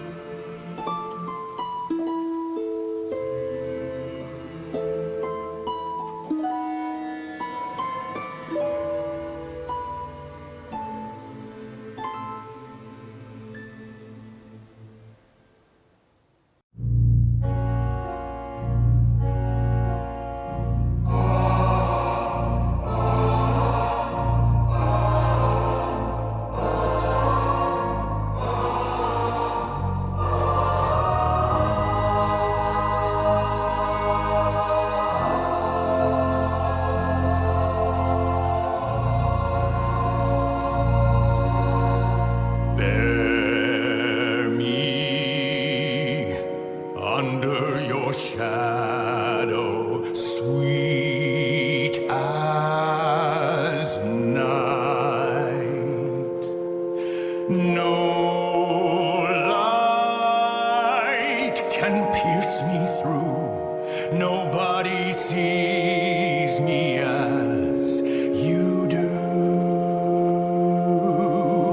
Stand now, bloodless, unburdened, trained of fear. No more must we be shamed for the dread behind our tears.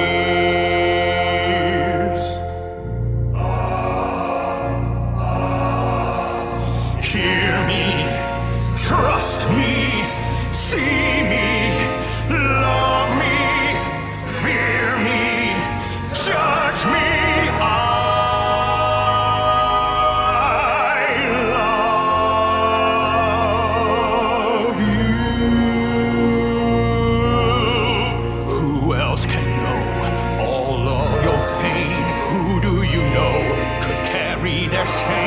as long as you have, but never again.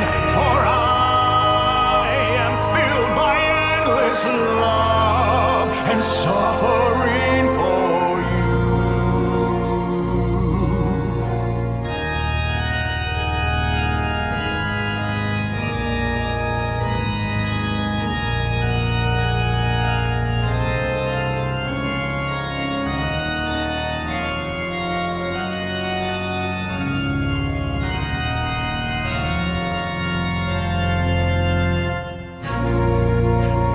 Hear me,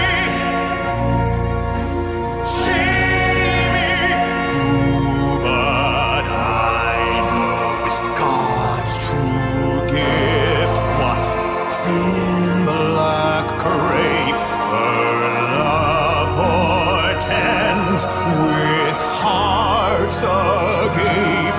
Come, souls afflicted, I shall fill your house with all her cold and hollow truth.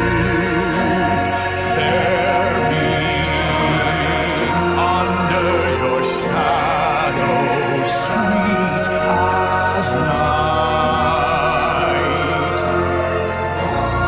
No more light shall pierce us through. No one can love you as I do.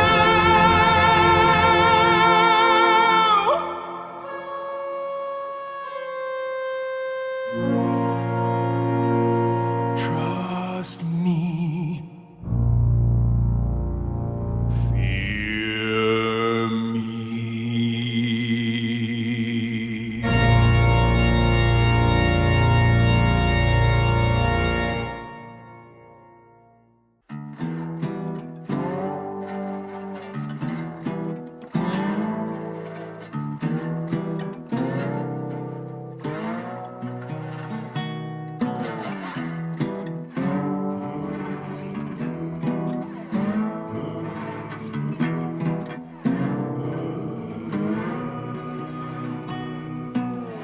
Two roads with no beginning cross where the water's low.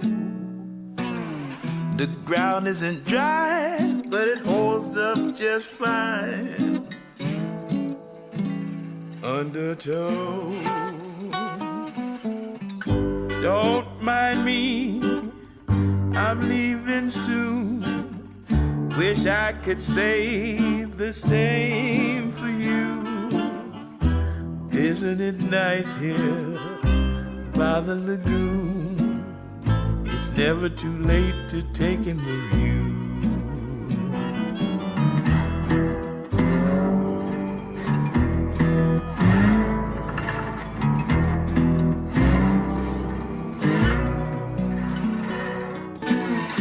Now what's that gliding in the water? Blank eyes drifting above. If you see any of that little alligator smile, good luck. Just one thing before I go, I know there's a place just down the road. It could be nice there, a place to unwind, far from living so close to die.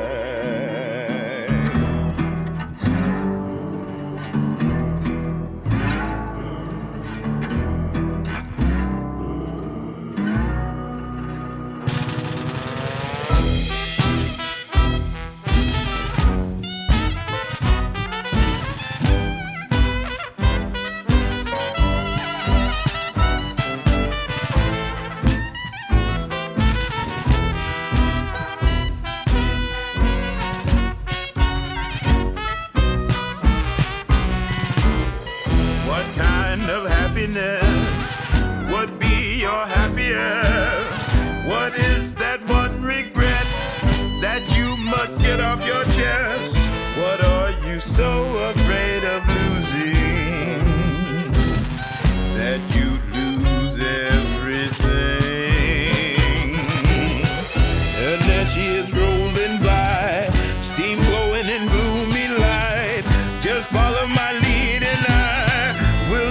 on borderline.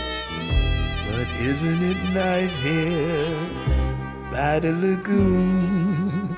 If you'd rather stay and take in the view.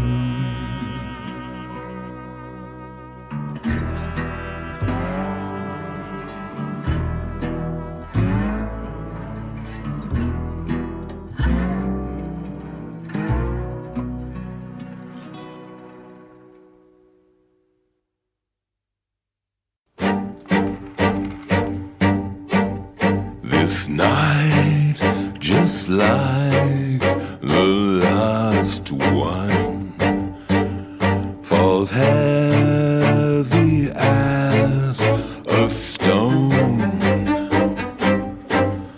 and stone by stone, this gathered dark is mine to bear alone. Impatient wrath surrounds me. It claws and scrapes these chains. The same cold irons that bind me to my own fate, now grown and strained, as restless death awaits.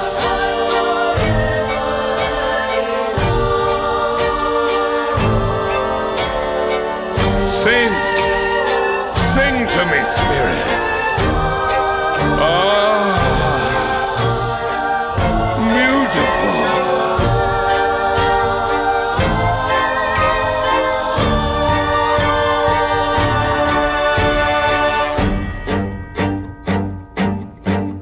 For whom have I long suffered? What good this toilsome charge? What fool so bound by duty would pay a wage so large? The weight of endless twilights, the chafing of these chains, the spade that scrapes out lime-packed graves shall turn against my cold restraints, and we shall feast again.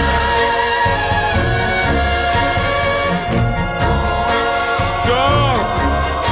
No! All right, continue.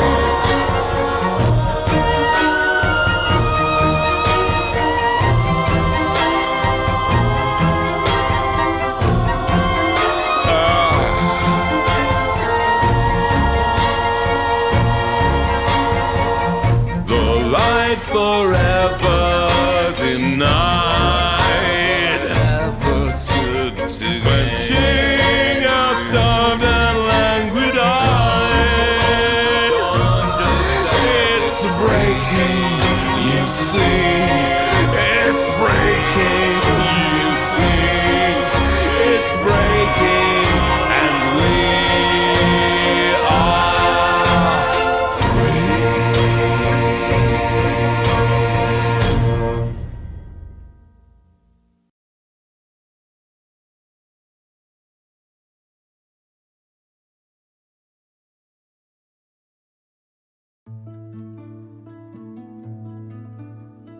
Dead trees open up for me, teeming with all these crawling thieves. Now scratching and scratching over your rotted rings, deadly. All right, everybody. Welcome back from our break. Obviously, you guys just dealt with a head wound to Harvey here in the middle of Founders Round. Before we switch over to Dr. Morn for a little moment here, after this little battle with the clown, the juggling clown on the unicycle, what do you guys say, do, vice versa?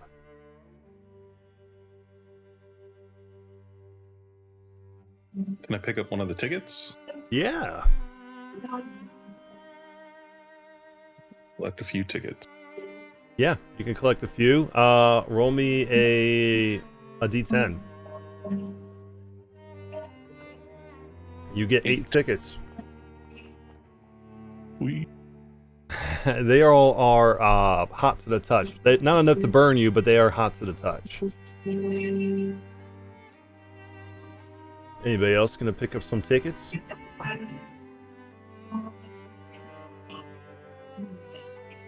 I'll pick up some, but I'm also going to start like wiping clown guts off of my shotgun. Yeah, for sure. It's just like a black ichor on your gun at the moment.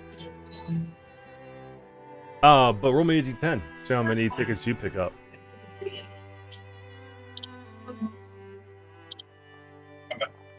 Welcome back. You pick up 10 tickets, Silas. Revan, I was just asking what everyone was doing after this little battle here. So far, people picked up some tickets off the ground. Silas has cleaned the black ichor off of his gun.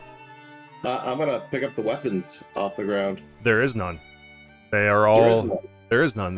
All that's left is a black ichor that is slowly seeping into the ground.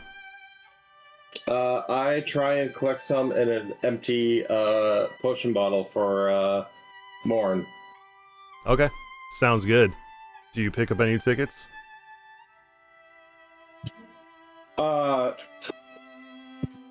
Yeah.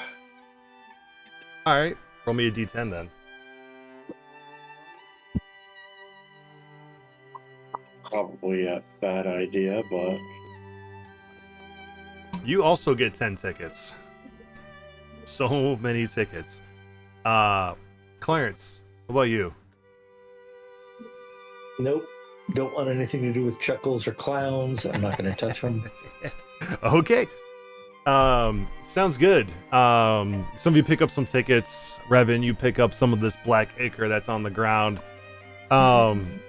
Give me a real quick perception check on this black ichor.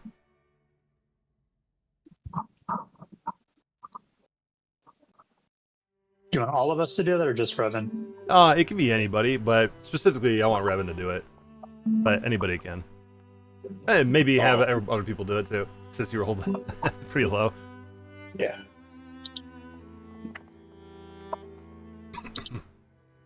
Silas didn't do much better. 22. Jack did pretty well. Clarence, if you want to see if you get higher, feel free. Let's give it a shot.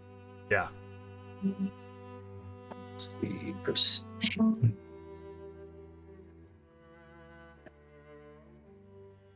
Oh, everyone got 11 minus Jack.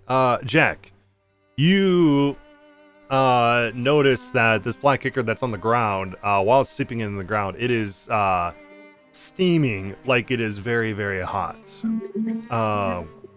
And all of you get this strange, like, mix of smells from it. You smell a mix of almost like a putrid, noxious sewage odor mixed with funnel cake.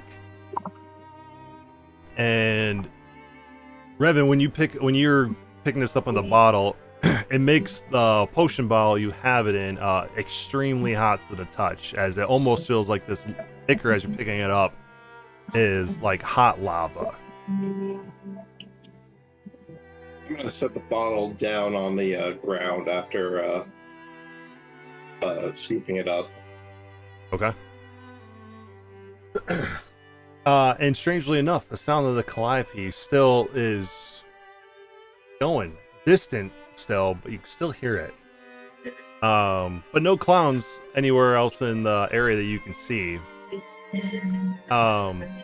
And as like this moment kind of subsides and the remaining black ichor seeps into the ground, you notice that the once empty founders round with the one clown here actually does have a couple people walking around. They seem a little surprised to see that you're standing there, as if they didn't notice you were there before. But you see, the constables walking around, Doris and Howie Butterman walking around the founders round, a couple of other random folks walking around town as well. Just going about their daily business. Somewhat seemingly a little perplexed that you guys are standing there, but pay you no mind as they continue along. Do you guys do anything else here? Doris. Mr. Revan, yes. Hello. You bring Doris in here. Over here.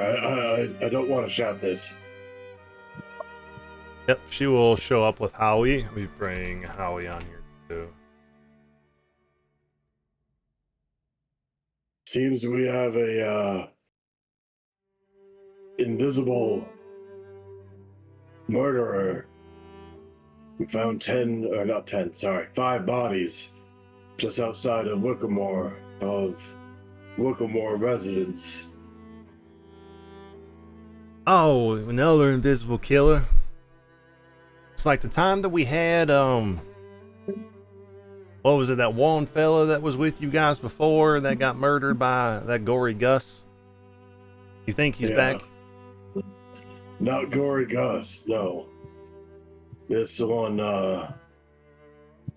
chops them in twine and leaves a calling card of SH on them. Interesting. I don't know anyone but with those initials. Maybe they're an outsider coming in, causing various murders. Do you have the bodies by chance to show us? Maybe we can do a little bit more insight on what's going on with this. Dr. Morn was bringing them to the graveyard. Oh, More Shades Funeral Home? I presume.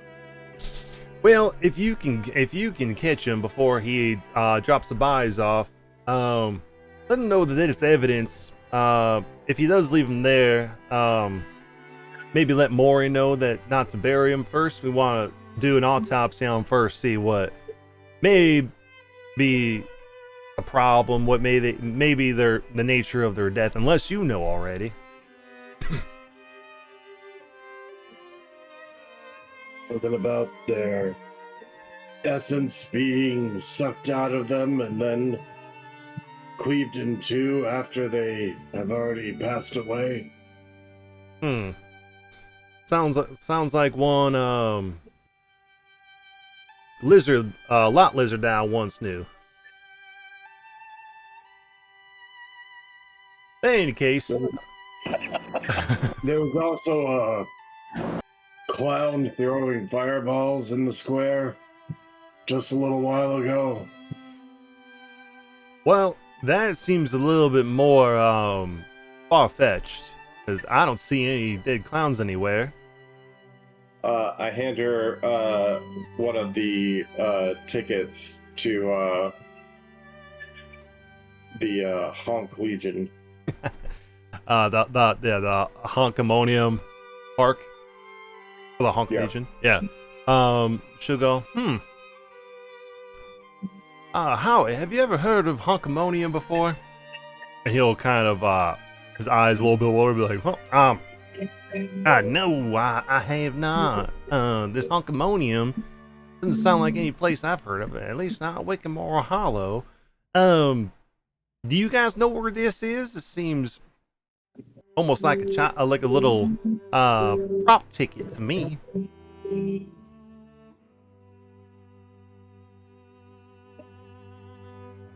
We're not sure.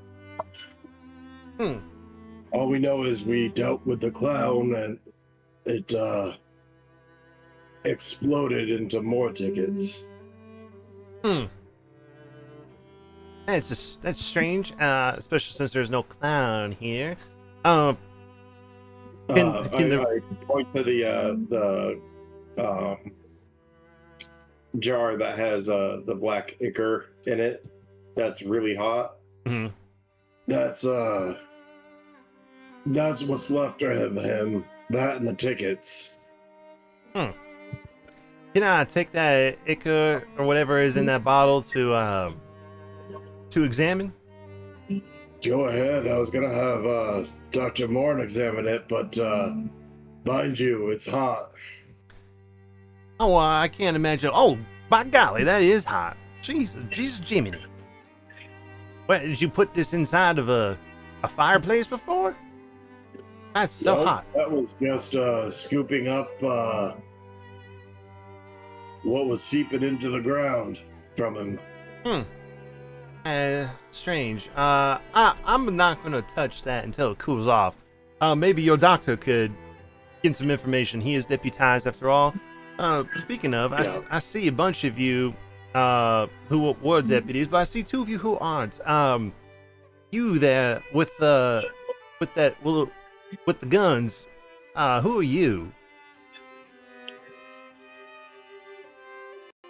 Silas is gonna pull out his badge and just like flash it at him. Oh, another deputy, much like ourselves. Where are you from? Clearly not from Wickamore Village, because we're the only two constables around here. Oh, minus these deputies. I'm from over in Pico. Pico? Never heard of it. What brings you to these parts? Tracking a criminal. Is it that same criminal that they mentioned, this invisible one? The very same. Oh, well, it sounds like you've got the matter in hand. What have you learned of this invisible killer? Well, pretty much the same thing they know about essence stealing and cutting people in half. Why do you think it steals people's essence? Why do you think it does that? You got any reason that 20-year-olds die of old age? Well, no, other than maybe drinking too much underage. But then you would know, the Randy would be able to tell what caused it. Calls that sort of cirrhosis looking thing. At least I think is what he calls it. So what does old age have to do with anything, though? Well, I mean, there's no other reason that these people would be dead, and them being cut in half happened after they died. Huh. Well, whoever this invisible killer is a bit macabre, if you ask me. Nothing worse than mutilating a body after death. Might as well just let him rest at that point. But interesting. You think he's cutting the bodies up, he or she, I should say, to try to cover up his true method of killing? And probably. And this badge here says Silas Hexwood. Is that right? That's your name? That is me. What was it that you said these initials were again?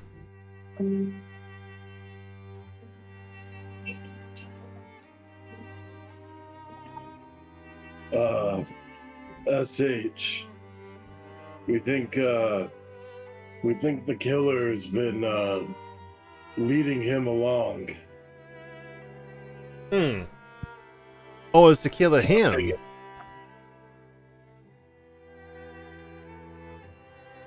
How you expect me to cleave somebody in half with a rifle? I don't know. You tell me. Mr. Hexwood. No, If you figure it out, then I'd love to know, because I ain't been able to do that yet. no, ma'am. Our other new friend was able to see him. And we followed him into Wickermore, but we lost him. Oh, you talking about the little harvestman boy? Daily knee-high to a grasshopper? His magic allowed him to see him. You there, harvestman boy, come here.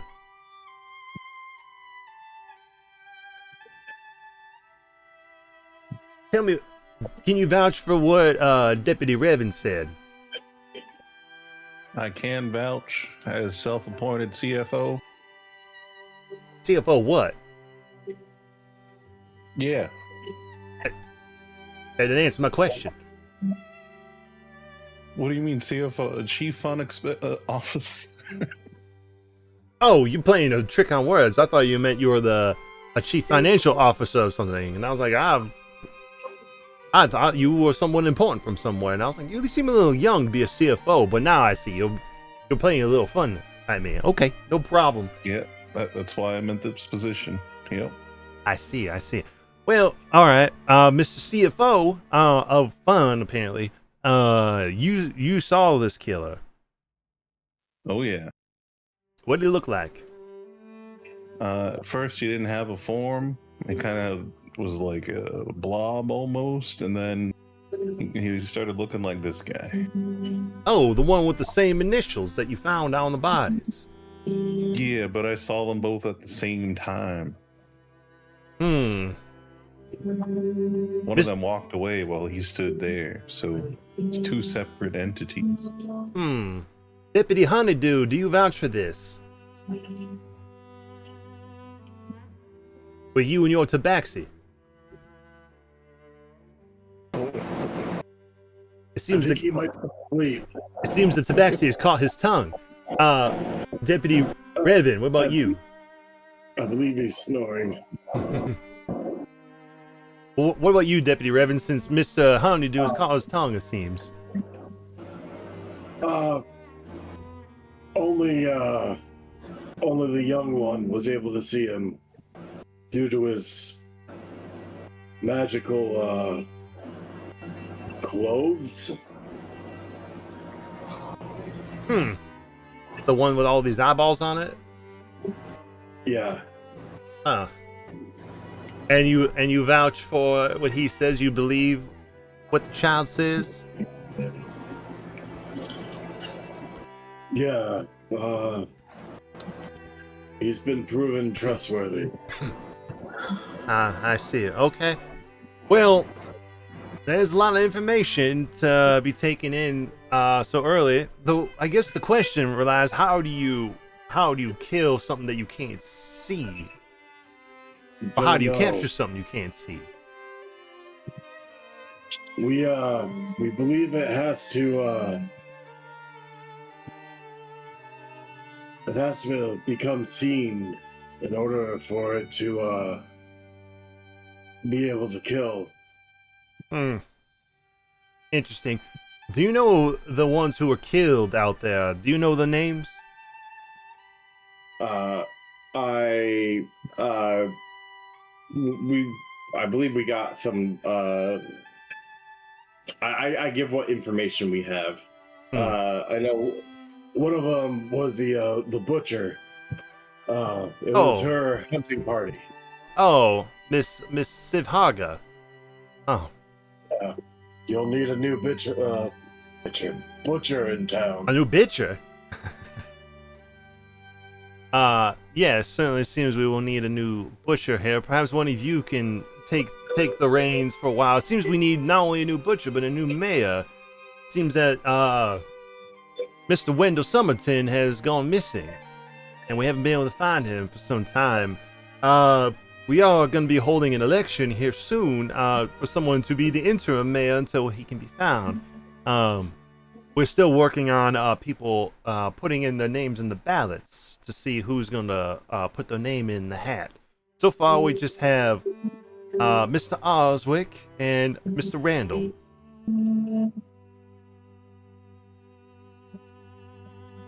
Immediately go check to see if the box is there. I still think Philip should do it. Philip's already the lord of all this land. We need somebody to take care of lesser matters. This shouldn't be something that the lord of all Adjusting Evolved should be privy to. Yeah, but while he's stuck here, he should be in charge of things in the interim. Well, he kind of has a little bit, but you can go speak to him yourself. He is keen to have someone re-elected as mayor, so that way he may have someone underneath him to take care of the smaller matters, where he tries to figure out what's going on with him. Perhaps one of you may want to run for mayor, if you think you're capable. Maybe this Mr. Hexwood, even though he's a little bit of a suspect in these murders at the moment, maybe if he is exonerated, maybe he could be the mayor. I mean, I've never been a mayor before. I've been a sheriff. Well, ain't too far away from being a sheriff. I mean, all you gotta do is take care of, the different types of civil documents. Crime is part of it. Making sure that people are fed, making sure that the infrastructure is taken care of, making sure that the rituals of the old ways are still upheld and honored, and making sure that the town's protected. Pretty simple stuff. Slowly before you fall asleep again. Clarence's lights seem to come back on. Ah, yes, it seems that your tabaxi has let your tongue go. Mr. Honeydew, can you vouch for this younger Harvestborn for seeing this invisible killer? Yeah, can't you see his jacket? It's got like a million eyeballs on it, and it can see all kinds of stuff. And yes, I'll vouch for him. Okay. What do you think can be done about an invisible killer that can't be killed nor captured so easily? Well, this is just a working theory, but I think, it's not physical, so we can't hurt it with physical things, but maybe we can hurt it emotionally or psychically with, not physical things. Ah, that might be a good idea. I'll let you deputies figure out how to do that. But before we let you go to learn more on this, we go look at those bodies. Mr. Hexwood, since you were the one who seems to be tailing this invisible killer for long enough, is there any other information you'd like to divulge you may know about this person? Maybe a name, or maybe where he's about to go? Well, I mean, I don't know his name, but and I guess I do have one clue, I suppose. But I don't know how credible it is exactly. Well, maybe it is. Spit it out and we can check on credibility. What was the place that you said this reflection told me? The Dead Man's Hand. Either y'all know what Dead Man's Hand is, by chance? Howie will, his eyes will kind of get wide and say, Oh yeah, I know what Dead Man's Hand is. I've never been myself, but we have plenty of people from Wickamore Village that have gone there to gamble. It's a riverboat casino that I believe is in Murkwater Bend.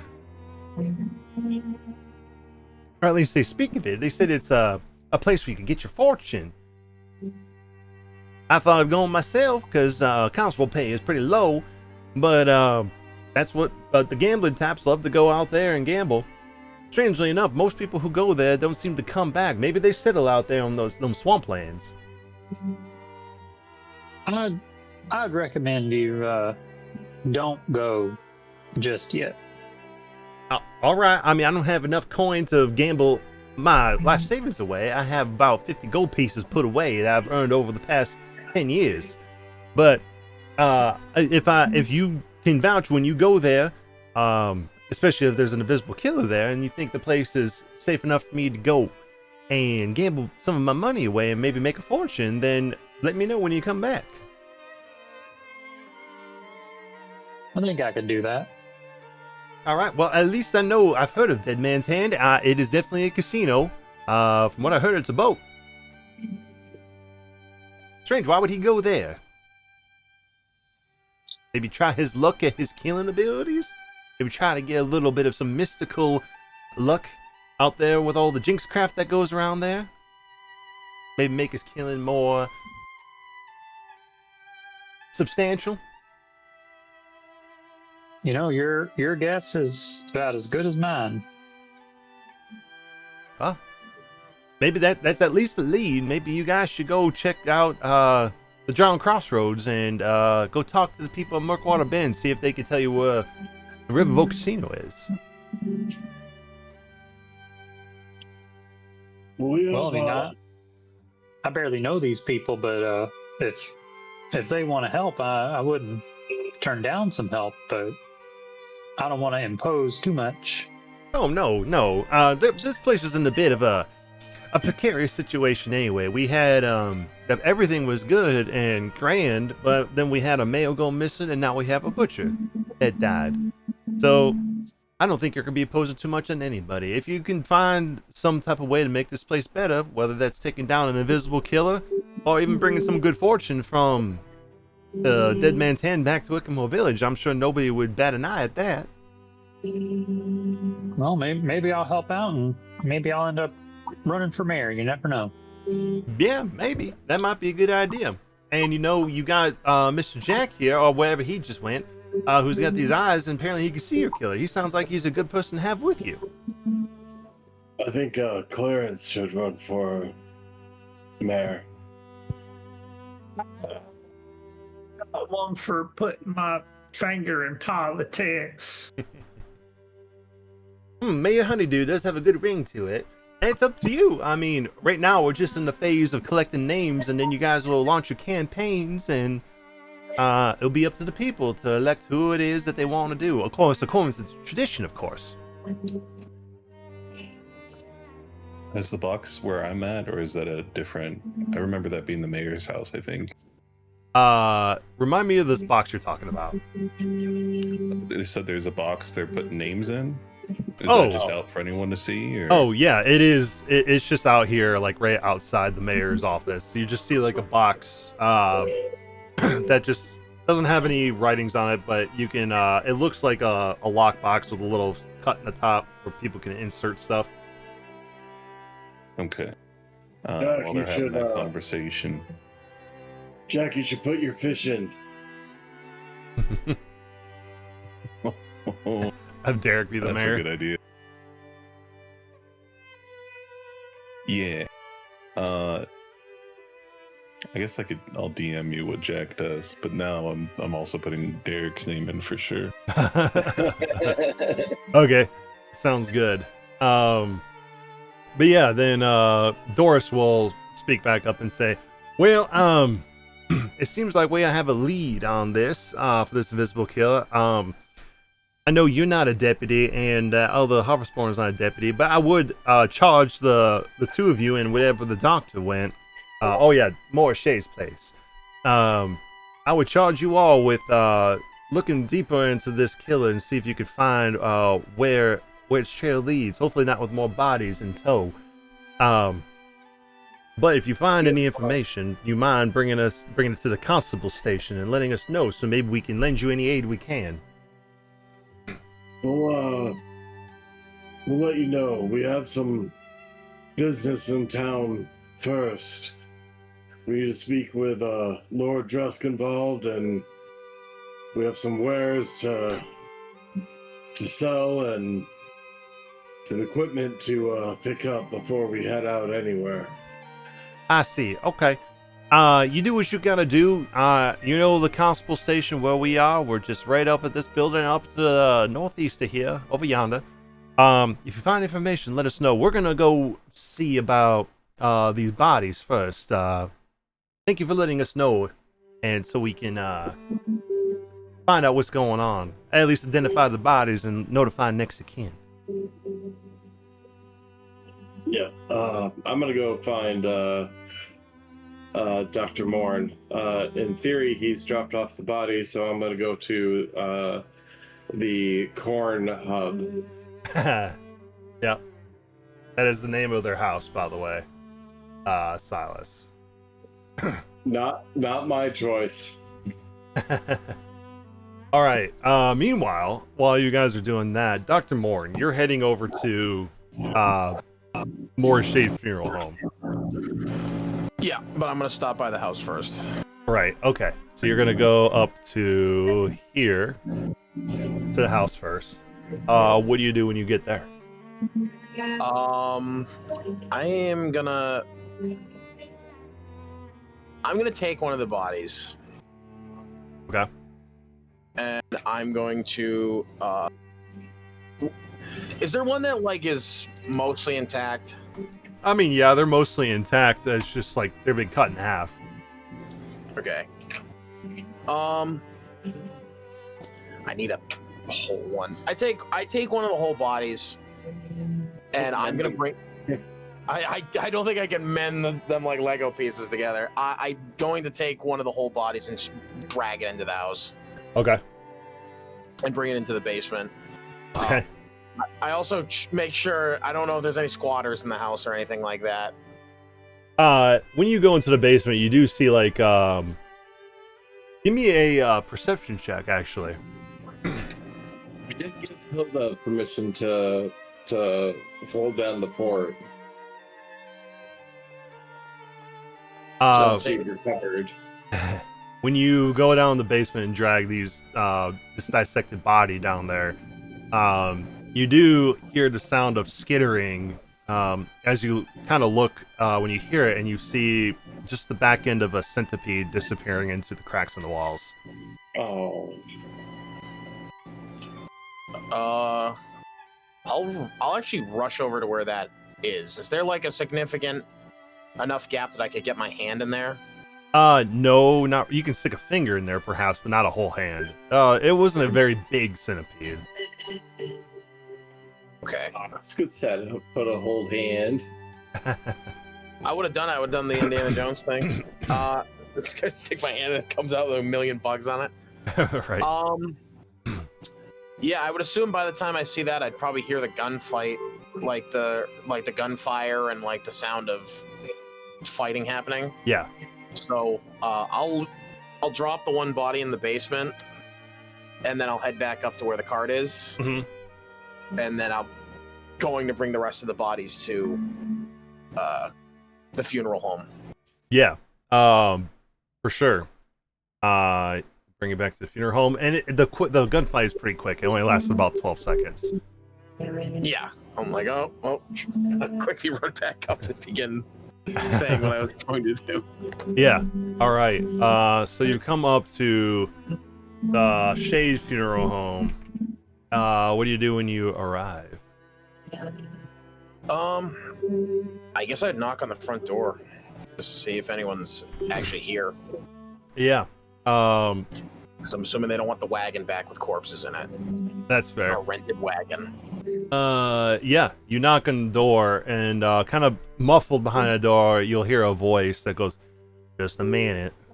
As you hear like some slow walking coming towards you, like it sounds like someone who's like struggling to walk a little bit.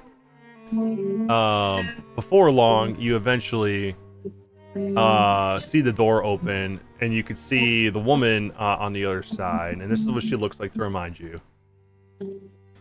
Right, she was the one that met us outside the Crooked House after we lifted the curse on it. Right. She'll look at you and say, "Well, if it isn't the good doctor, what have you brought to my doorstep?" Or unfortunate souls that died on the road. You bring dead bodies to my funeral home without giving them a proper respite first? And you'll see her go up to the bodies, and you'll kind of hear her mumble. It almost sounds like some like Creole Cajun sounding mumbo jumbo as she's talking to the bodies. And you'll feel a little bit of magical energy come from her as she casts a gentle repose on the bodies. And never be too careful.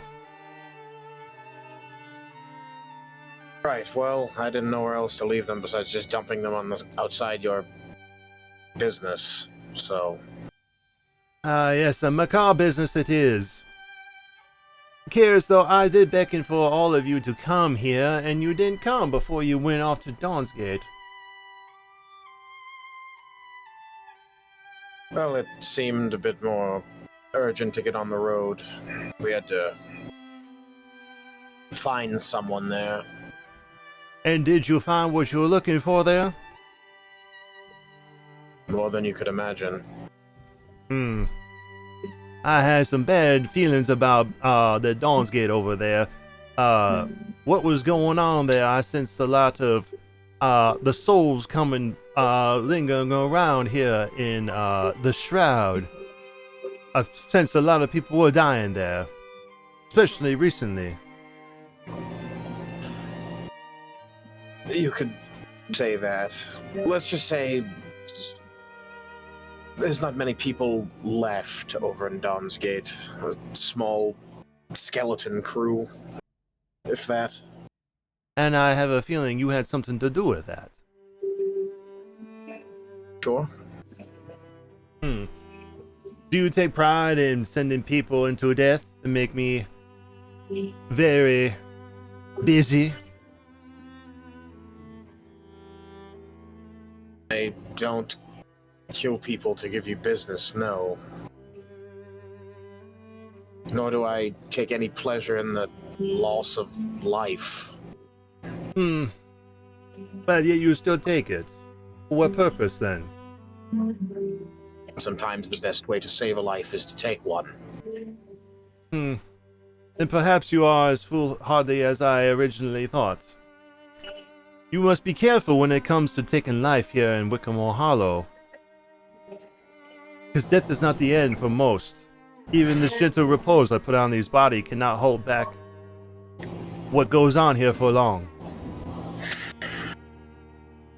And I suspect you did the same thing at Foxwell, though, yes? Where the good people there were... their souls were ripped from their bodies. And it was left with pumpkins. Pumpkin scarecrows walking around, and you handled those scarecrows rather poorly. And when their souls were returned to their bodies, they've met the same fate they did with what you did to their scarecrows. Dr. One's eyes will actually, narrow, at her. Like, how do you know all this? I see that you're looking at me wondering why I know all this. I am more shaded. My trade is in death. And I feel all death here in the Hollow. I have a connection with the Shroud. And all death, when it lends souls to the Shroud, I sense them all. Even the 5 souls you found outside of this village. That you'll now bring here in front of me, except for one.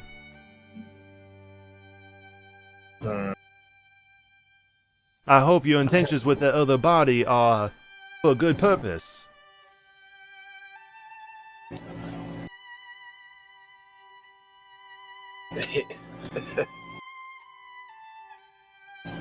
Yes. They are going to serve a greater purpose in death, even more than what they did in life. You best be careful there, Mr. Doctor. Because you're going down a dark path. Death is a very sacred thing, as much as life. The in-between is what the scary part. So you best be careful with what you're doing, because it may cause more harm than good. That's all I have to say to you about that. Perfect. Now take the bodies and stop lecturing me. Oh, I'll lecture you all I want, young man.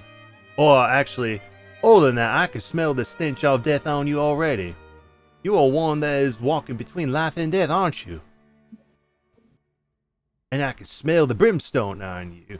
You've made a lot of interesting decisions since your time here, haven't you? He'll kind of, lean in to her and... a lot of my decisions in the short term, you may deem them as poor, but I think you'll soon come to realize that they are for a greater good. There was one like you who said the same thing. And now he does more than that. I'm sure you've heard of him already. Have you heard of the Grinning Sinner? I don't know, DM, have I? Roll me history.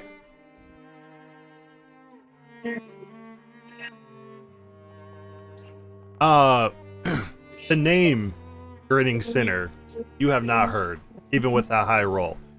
But you do remember hearing about, and even seeing in a vision that you had, of a man that had similar vibes to how she's describing. You do remember seeing like an undead looking crocodilian man who seemed to be in your vision making a deal with somebody.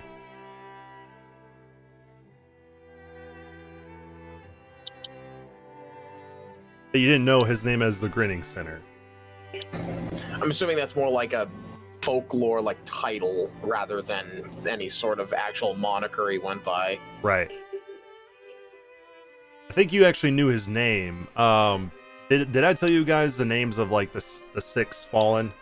I know one of you said Briggsy was one of them. Yeah, I got Brigsby was his all name. of them written down. We learned them from Hilda. Yeah. So, and you do know that the crocodilian man whose name was Brigsby.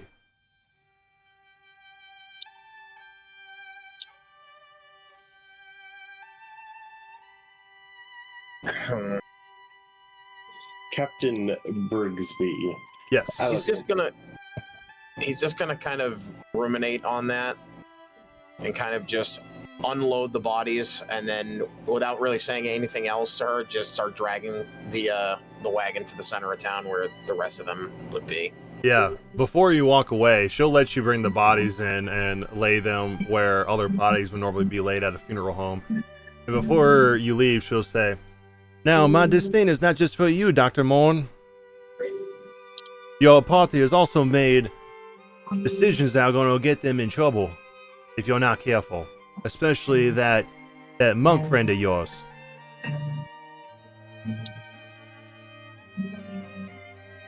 He's his own man. He can make his own choices. You are correct in that, but there can be such thing as guidance that can prevent them from making bad decisions. I hope that one of you, particularly hopefully that Mr. Honeydew, who seems to be doing a bunch of righteous things, hopefully he has enough mindset to take you all from the path you're on, because the path you're on leads to bad things. And there were people like you before you came that did the same thing. And look at them now. You've already slain 2 of them.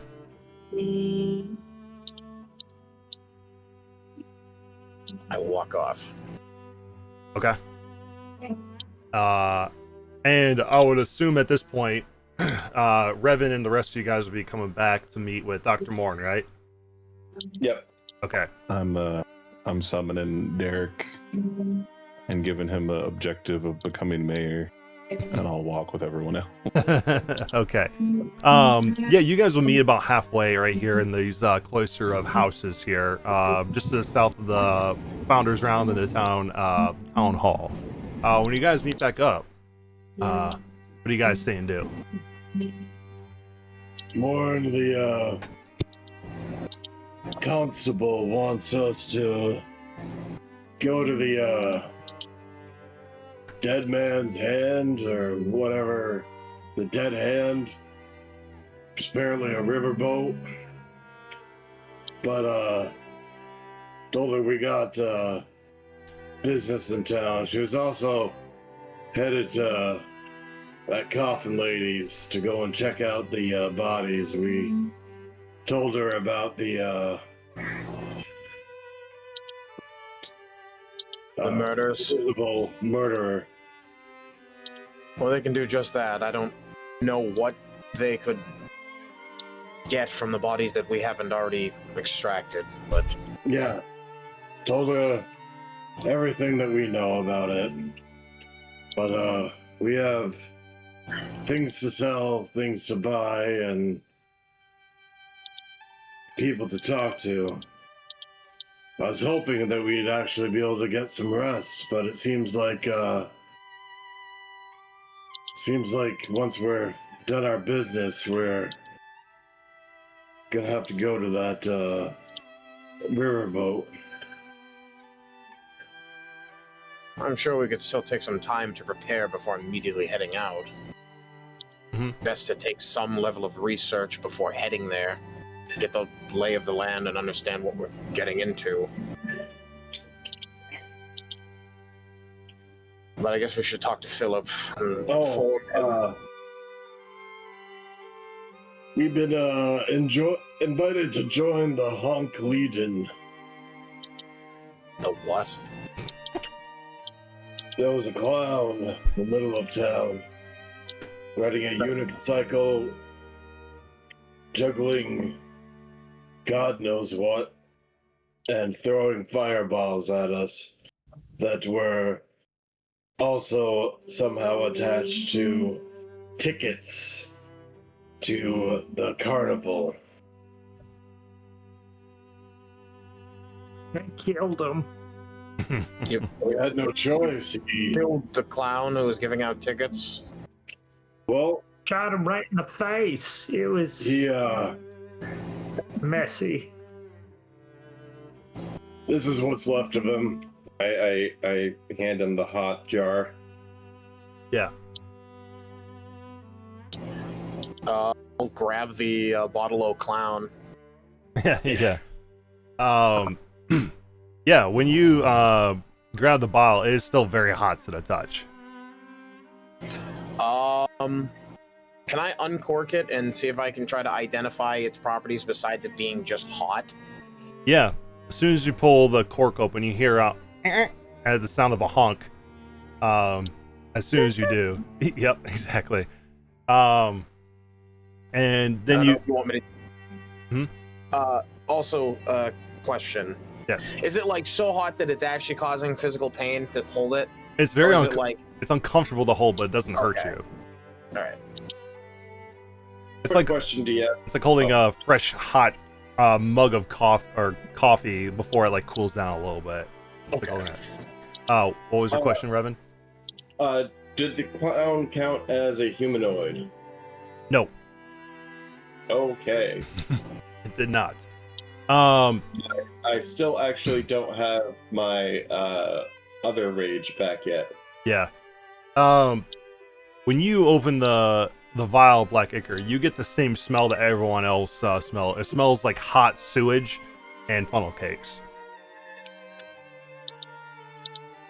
And this is what's left of the dead clown?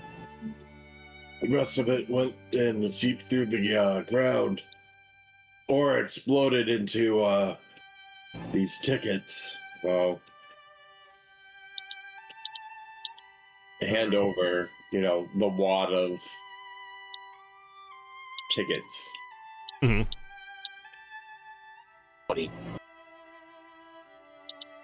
What are these even for? He just showed up and you shot him? He wanted to see us, offered us tickets, and started throwing fireballs at us. When he lit Silas on fire and nearly killed him, we took action. Yeah, keep in mind, when he was throwing the flames at you, they were the tickets that were on fire.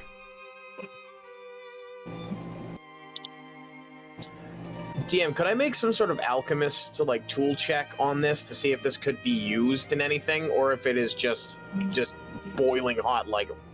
Feed it to your werewolf weasel. See if it turns. I pull out the cage and I'll pull the tarp off and see how he's doing. He's lying there. You can't tell if he's dead or alive, but he's just lying there You really should feed that thing. I'll just put the tarp back over it. Okay. Flies on its eye. Yeah, there's one eye. Like, The fly comes out of its mouth. I was tempted. I was gonna do something messed up, but I don't think I want to do it. but you wanted to roll your alchemist supplies to see something about the ichor? If it has any, if it could be used in some kind of creation of something, or if it is just like pure essence of the creature. I would just have you roll your arcana on this. Then you don't have to use your alchemist supplies. Okay. 25. Yeah, arcana. So this is clearly like ichor, and you can tell based on this is like the blood that would come from a demon. A demon. Yes. Like, Okay.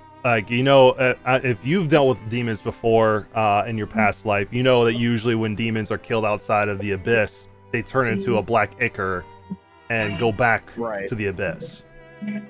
And this is what this is telling you, that whatever this clown was, it was some sort of demon, and it used its demonic restoration and basically went back, and Revan captured some of the ichor.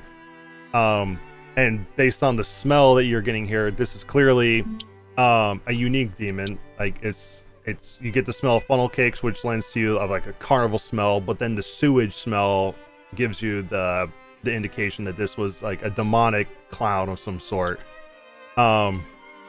And the ichor itself, it's not something you can really use, because as soon as you let it out of the bottle, it's just going to return back to the abyss. Right. And other than that, it's the reason why it's hot to the touch is because wherever this demon hails from, it's from a part of the abyss that's probably has a lot of fire and lava there. So hypothetically, if this bottle were to be hurled at someone, would it hurt them, or would it just be like, oh, it's hot? It would probably do like some fire damage at first, but then the ichor would go away. Like it's like a one-time use type thing. All right. And I'm gonna. Yeah, and you can tell that it probably would not affect something else that's also a fiend. Okay. I'll pocket it for now. I'll recork it and then put it in my bag. Yep. And that's the reason why you didn't get your rage back, because you killed a fiend, not a humanoid. What do the rest of you say as the discussion goes on?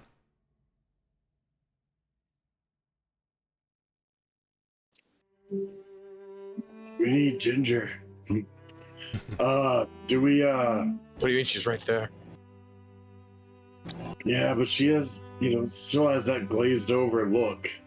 I don't think she's gotten over the fact that she got lied to yet. Well, we can talk with Philip and head up to his home, or we can take a rest. You know what I'm voting for? Yeah, why don't we rest and then we can deal with shopping and selling and go to see Philip afterwards. And with me. I don't want to see him and immediately be sent somewhere. Remember, when we talk to Philip, we are trying to extract some information from him. Yeah, that's why I don't do the talking and we let Ginger do the talking. Right. I'm segueing into something else, Revan. I'm probably going to need your talents with a certain other individual if we find him. Remember that painter? The one that painted Lady Druskenwald's dream? Yeah. His name was Gaston, and he was staying in the Crooked House as like a guest or someone they hired. I want to understand how he what if the dream that she had was implanted or something? And I just want to talk to him, but I feel he was very standoffish when I questioned him initially. If he's still here, maybe we could press him a little harder about how he was able to so accurately predict what was going to happen.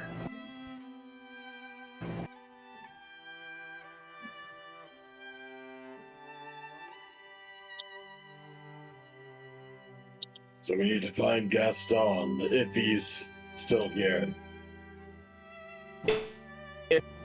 He's still in Wickermore, but that was over a week ago. He could have definitely left, but if he's here, and if he doesn't have any malicious intent, perhaps we could use his skills on our behalf. I remember I touched the painting, he created it. That's where I had the connection with Veraxis initially. She was able to contact me through the painting. Well, why you touched it and not me? 'Cause I almost did. Well, unless she was waiting for you. Who knows? It's over and done with now. He'll kind of adjust his hat to fit over the horns. We have many places we gotta get going to.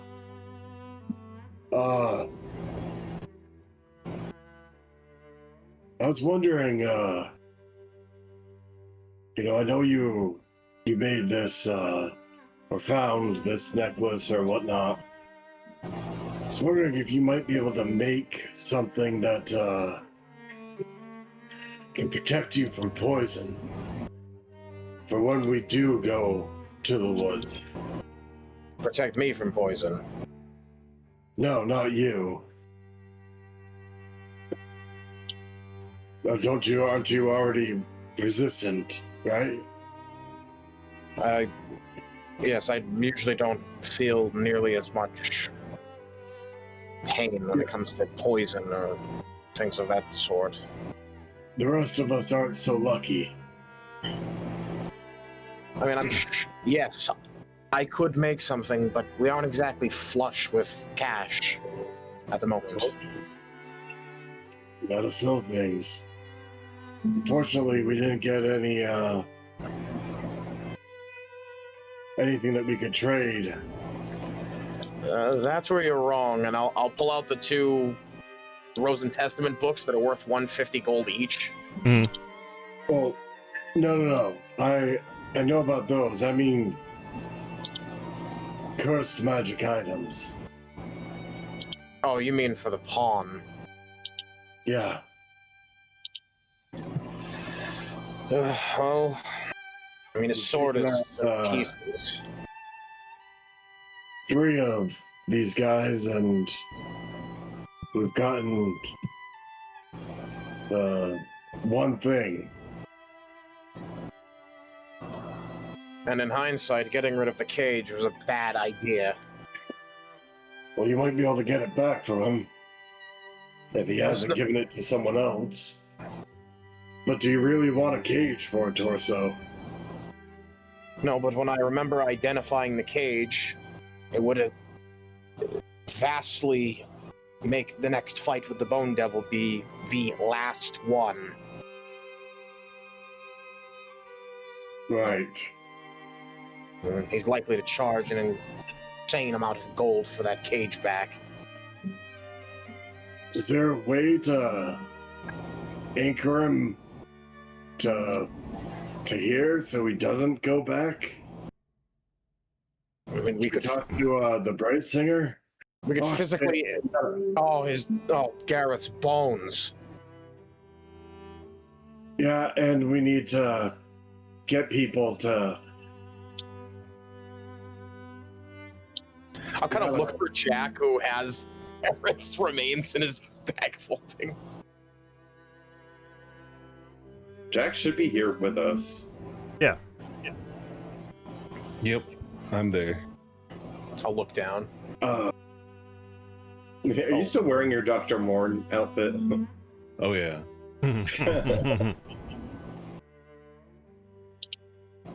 Yeah, You need Garrett's bones.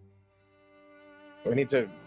Well, I guess that's up to you, but giving his bones over to the Bright Singers and informing them that there's a perfectly good monastery that they could occupy with their group. Set up some sort of supply line for the remaining people in there, and perhaps they have a bit of surviving. Might need the help of the Silver Path, but I don't know if those two groups play nice to each other. I will take out his remains, and I will say Clarence, you're shaking your head no. They don't? Well, I don't think they will. One or the other. About different religious ideologies just don't mix, like oil and water. I don't get it. I mean, I'm not religious myself, but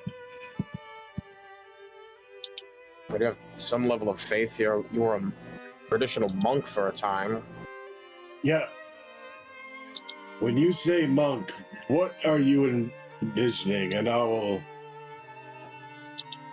Monastery, temples, meditating, Wearing robes and shaving your shaved head. head, not speaking for long periods of time. Did not say. Not getting to kiss girls. Vow of celibacy. Now, see, what? Right. Think you're combining the two ideas. We practiced discipline of the body and mind there. Our temple was ourselves. We trained non-stop. We weren't praying. There was no god to worship or anything. No worship, no nothing. There was practice, more practice, as if we were getting ready for a war that was never to come, but without it, I wouldn't be able to do half the things that I can do now. I thought you said you were thrown out of a monastery, though. Yeah.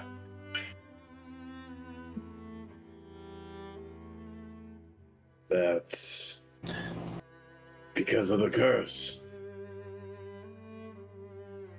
I know, but look, it doesn't matter. I just had a different thought of a monk would be. No, you're thinking of there's two kinds. The other kind of monk is the priestly kind. A friar, if you will.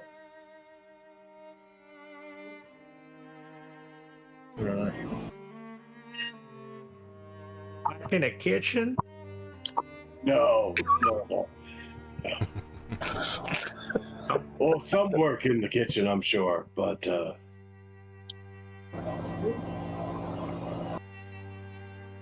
Silas, what are you doing during all this?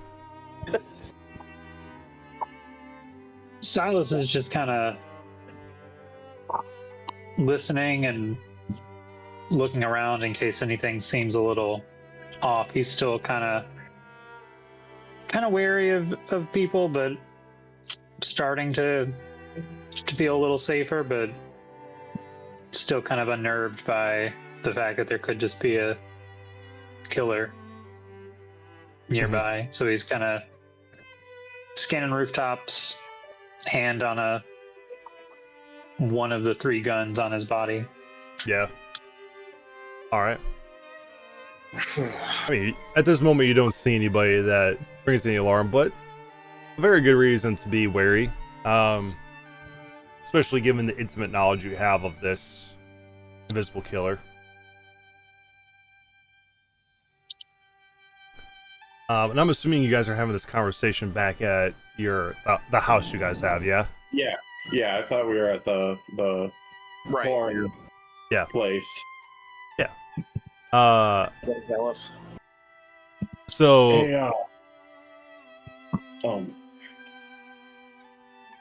go ahead, Revan. how do you get to this bayou? Anyone know?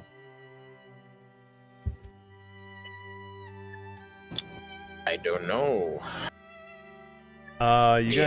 You guys do have this map still of Wickamore Hollow. It's in the Discord still, but you can see when you consult the map, it looks like the best way to get there is to head back towards Foxwallow. Once you get there, head north through town, and you'll eventually hit the swamps north of Foxwallow. So it looks like you'd have to head back there first. What do you think the estimated We can time see Elder. would be? It would be it's 2 days to get to Foxwallow, and it'd probably be a day going north through the farmland before you guys hit the first part of the swampland. Getting through the swampland would be probably longer to get through, but getting to the Drowned Crossroads would probably take you about 3 days.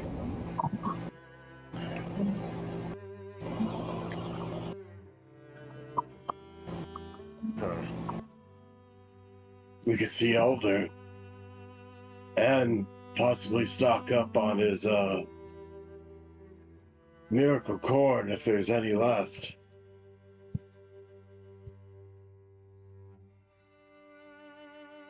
That's true. Are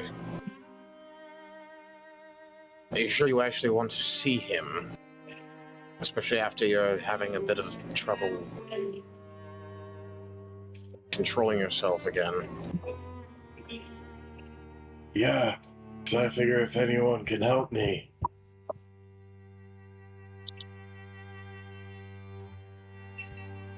Right, well, I guess everyone's ready to take a rest. Long rest is the decision. Well, depending on the time of day, but yeah. I mean, it's about noon right now. You guys can take a rest, and it'd be about 8 p.m. when you wake up. You still have some time before the witching hour and all that stuff to go talk to Philip. Maybe not get some shopping done. Some of the shops may be closed by then, but you'd at least be able to talk to him, be able to talk to Weston, maybe find Gaston, and then the next day go do your shopping and things of the like, because you guys will probably be spending some time here in Wickamore Village, I would imagine. Yeah. Yeah. Can we this a good place to call it for the night? I know Swilly's having a hard time. I'm awfully tired.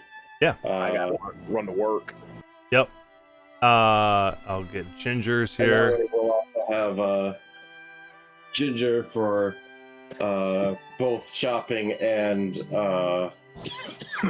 selling mostly. Yep. And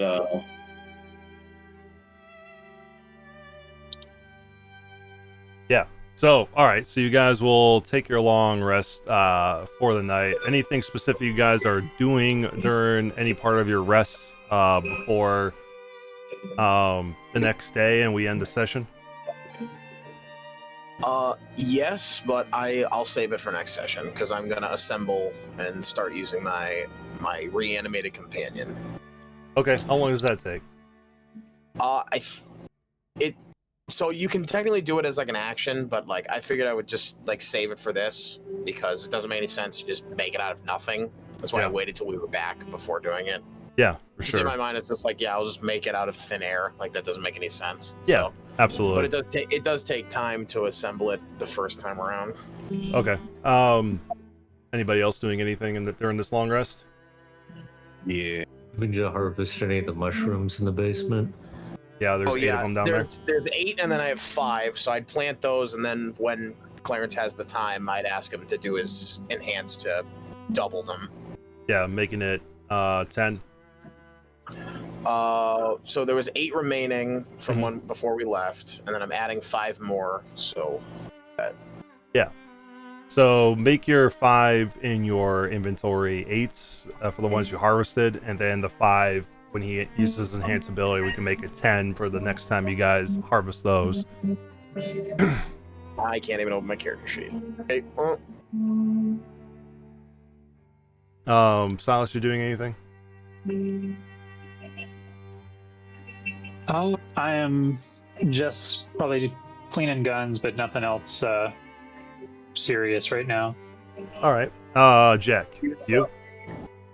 Yeah, Jack's leaning back in a chair. He's got 2 fingers on where his ears would be. And he's kind of just like, Boobala, you're going to be a star, Derek.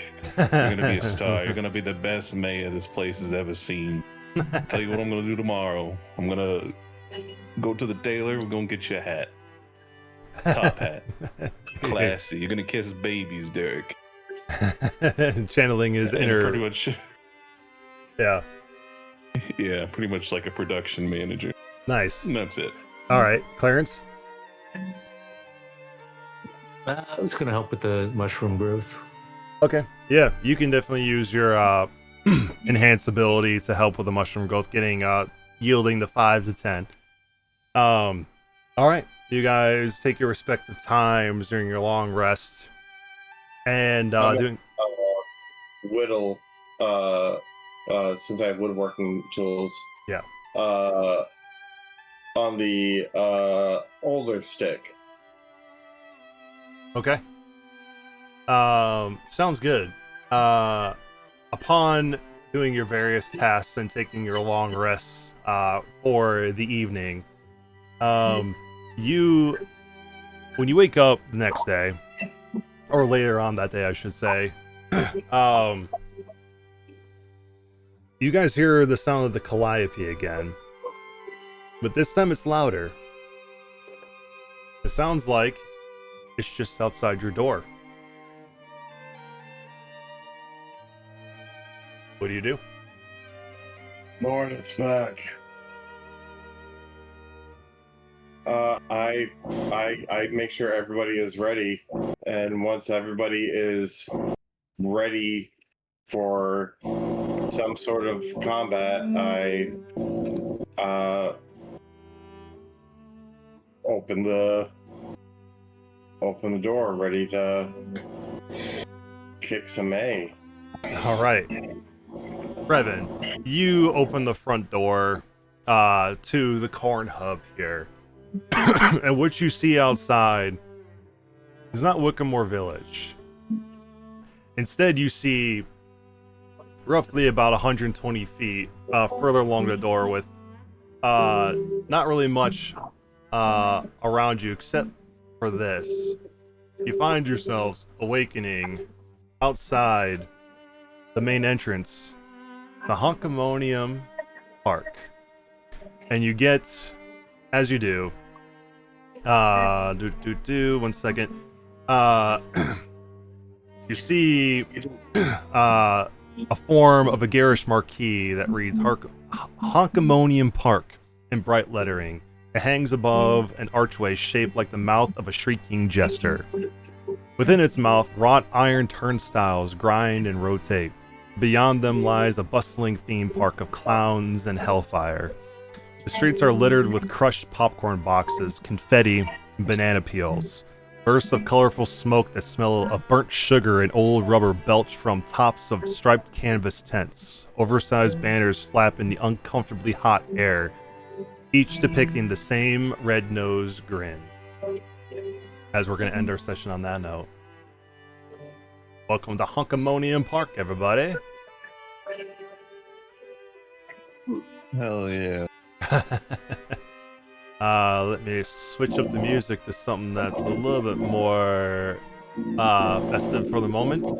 But yeah, that was session 42, everybody. With the title of it being named Honk. That's next session when everybody, including Ginger, is back. You guys will be going through the add-on adventure of the Honk Legion, and dealing with that. It is a level 6 add-on adventure. What are you gonna say, Revan? I said that's exciting. Is it a full-on adventure that yields a level, or is it a just a side thing that? It does not give you a level, or something. Yeah, it does not give you a level, but there will be like magic items you guys can pick up from here that could be useful in the future.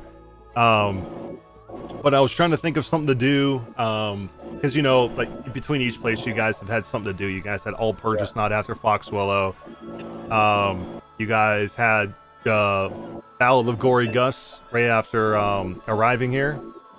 And you guys did some other things after the Crooked House. So I was trying to think of something for level 6, and then I forgot. The Honk Legion is right after.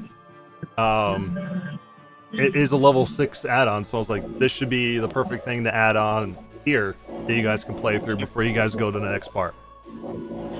But out of curiosity, if you can't tell us, that's fine. What level is the add-on of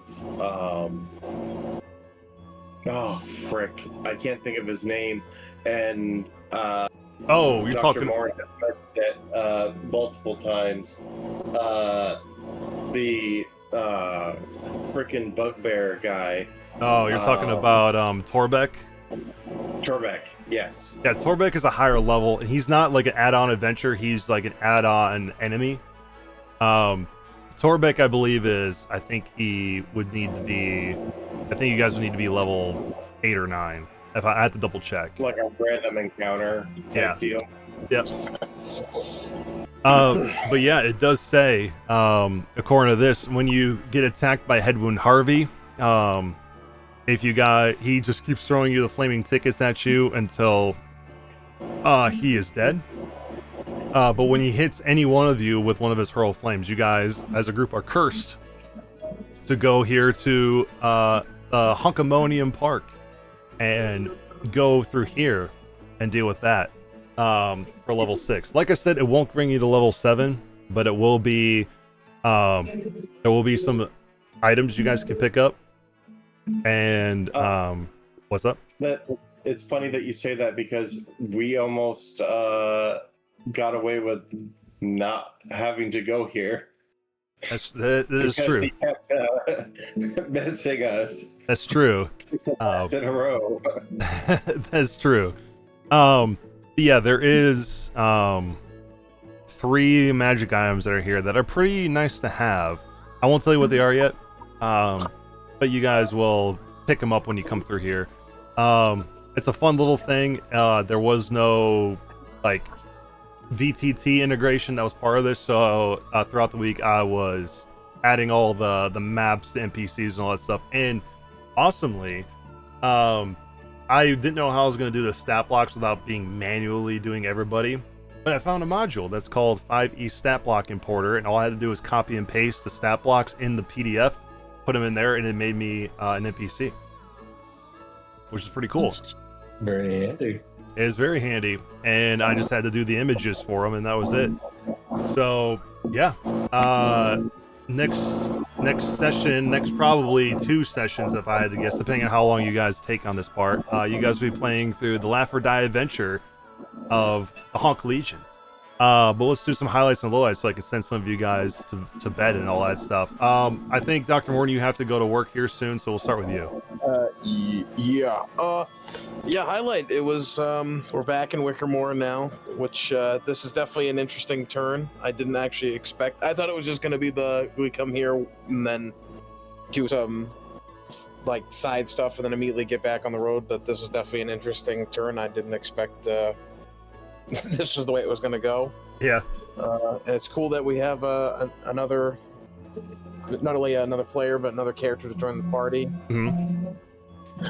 It'll be good when Ginger is back next session. We can have the full party. Mm-hmm. I guess my low light is that since I didn't know there was going to be a fight, I definitely wouldn't have split off from the party knowing that. Yeah. Because I legitimately was falling asleep because, I'm exhausted. Yeah. But I guess that was my one little. I was like, I probably shouldn't have split off because I didn't know there was going to be a fight. Yeah, but it turned out But okay. It seemed to work out fine. So Yeah, it was. It wasn't meant to be like a hard fight. It was just meant to introduce you guys what's coming next. I don't think any of you really like realized that this was what was going to happen. That was kind of the point. That you guys wouldn't expect to be thrown into this this park that is literally basically in a pocket dimension that you guys are in now. Dealing with this part. It's a cool little fun little adventure to throw in there to break up some of the I guess the very heavy theme of Crooked Moon and have it still be a little bit heavy, but be something a little bit fun and goofy at the same time. And you get to meet Chuckles again. And I thought it'd be a cool little thing to reintroduce this guy that you met in the very beginning that killed all of you, or most of you. And yeah, and go from there. You got anything else, Dr. Moore? Nope. I gotta head to work. All right, have fun. Oh, I will. I'll see you guys later. See you later. Say hi to all of your customers just for me. What's that? Like, say hi to all of your delivery customers just for me. There you go. I changed the background of my thing too to fit the Honk Legion thing as well. But we'll go with Clarence since I know Clarence was starting to get a little sleepy there. The new module coming up looks exciting, different. Love it. Low light, don't love clowns, so that'll be fun. Yeah. You don't like this guy right behind me? Yeah. With all of his sharp teeth. I'll drop the actual artwork in here as well, but continue. Low lights. Yeah, it's always kind of a bummer when the full party's not there, so having Ginger gone, meh. But next week should be better, and then kind of wish I had stuff that I could do in combat. Thankfully, it was not a long combat, but yeah, I foresaw that happening. Well, I mean, you did. You had your gift of the green, and cantrips are there for a reason. It's true. Yeah, except I really needed to use that Lesser Restoration, and that level 2 spell slot was really kind of fitting. Yeah. I should not have had any spell slots or wild shapes because it only lasted for 3 hours, not 6 hours. So I would have 100% been out of everything. Yeah. Yeah, worked out. But there's the art in the Discord of this little chapter we're doing. Fun, right? Got anything else, Clarence? Mm-hmm. That's it. All right, yeah. If you need to go and get some sleep, feel free. Okay. Have a good night. All right, see ya. We'll go to you. We'll go to you now, Silas. Well, I mean, it's good to be back, just in general. Yeah, welcome back. Even though it is a new character, but I have wanted to play a gunslinger for a while, so this is fun.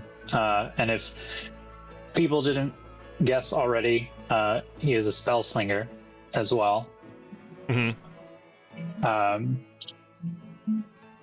didn't even know it existed, so I mean, I'm happy to know that. Yeah, gunslingers are a thing. yeah, it's a are special subclass. Yeah, so good to be back. I mean, I sadly didn't get to meet the whole party, but next week. Yeah, we should have everyone here next week for sure. I mean, it's sad that I almost died first time back, but hey, you can ask anybody else here. They have come close to death many times at my hand, with various different things they've it come happens. across. I'm used to that. The Strahd campaign definitely accustomed me to that. Yep. And if it makes you feel better, Duff and Millie, who were playing with you in Strahd, they are playing in my Monday campaign, so they're going through it right now as well, and they're about to go through the Cricket House here soon, so they're gonna get the full taste of that coming up. You didn't get to experience that, but I probably will throw up like a mini campaign for the Cricket House if you wanted to experience that at some point, because it is fun. It is. I mean, maybe.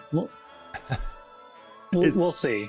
Yeah, it's definitely like the Death House on steroids, in my opinion. And it's a very unique house to deal with, and it's fun in my opinion.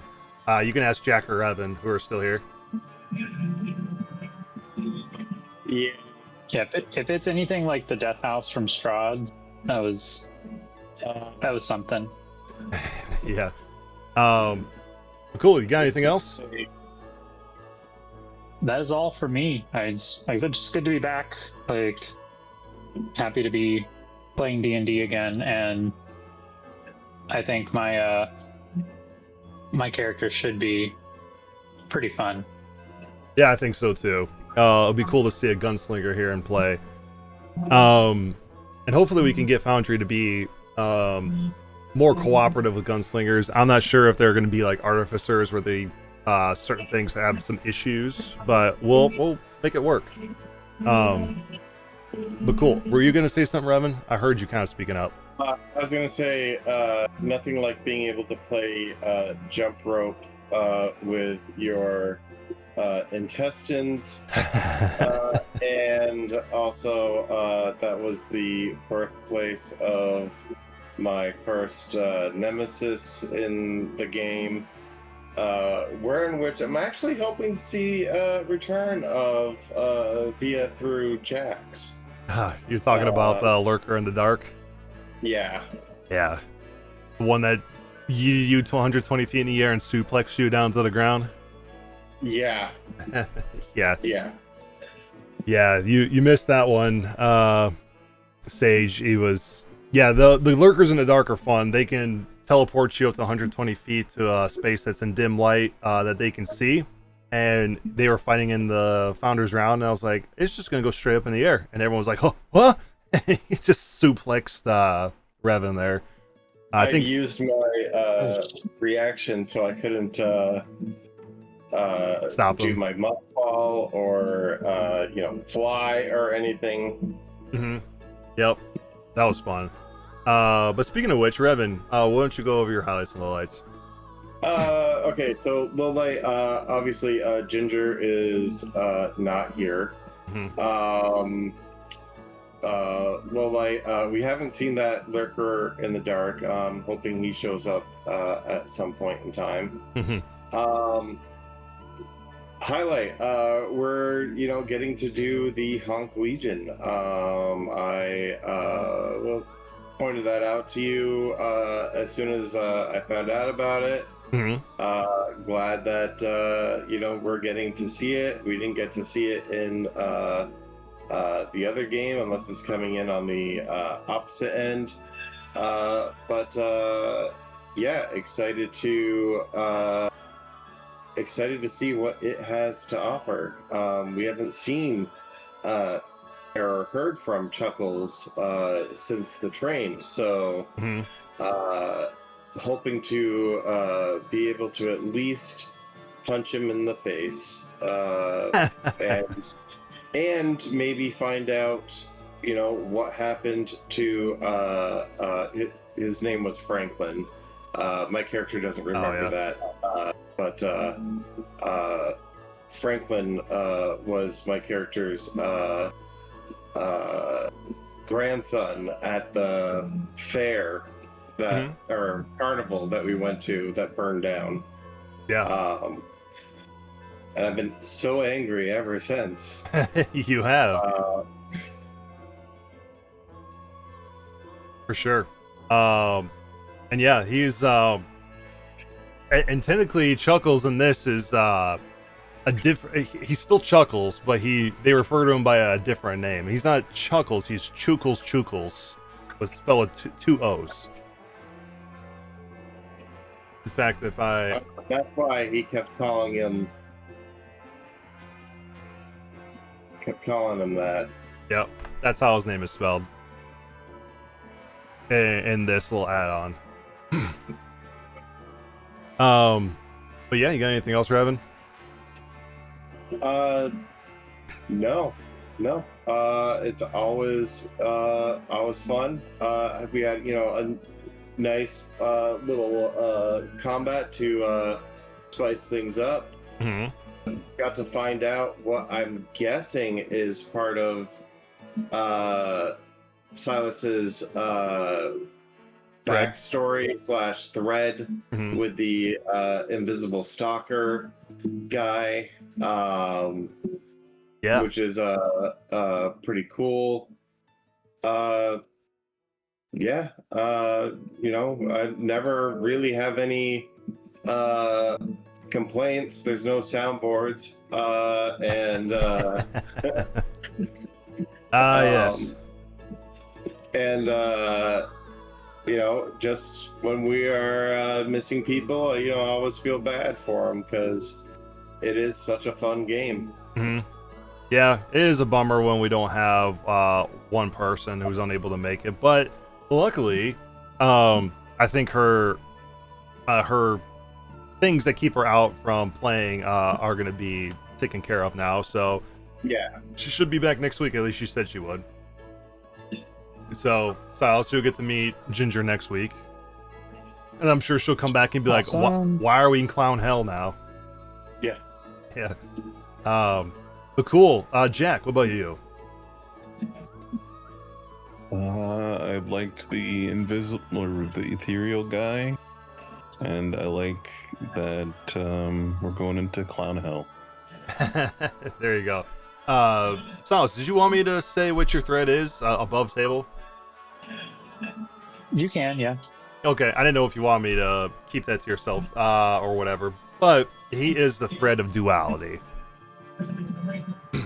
So that's what my Harvestborn was. Yeah. With the Harvestborn that looked exactly like him. Mm-hmm. That looked like nothing like him.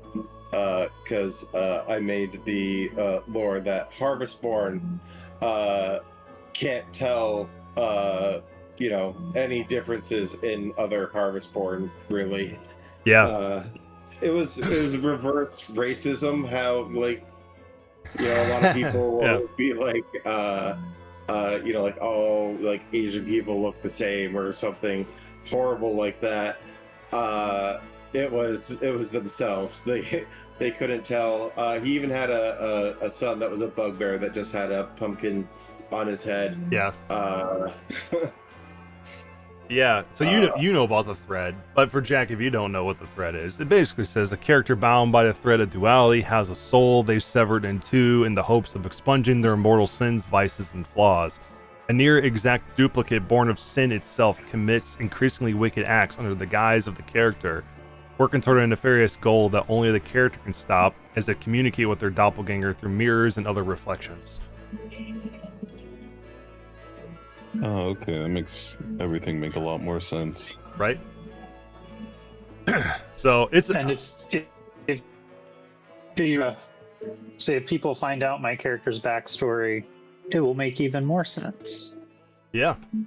So it's a fun little thread. I like it personally, and I know Raven was gonna. I remember when you said that when you were in Foxwell, I was like, "Oh, I know what thread he's doing," and then you were killed really quickly by the DM. So that was a shame that that thread didn't get pulled more and more.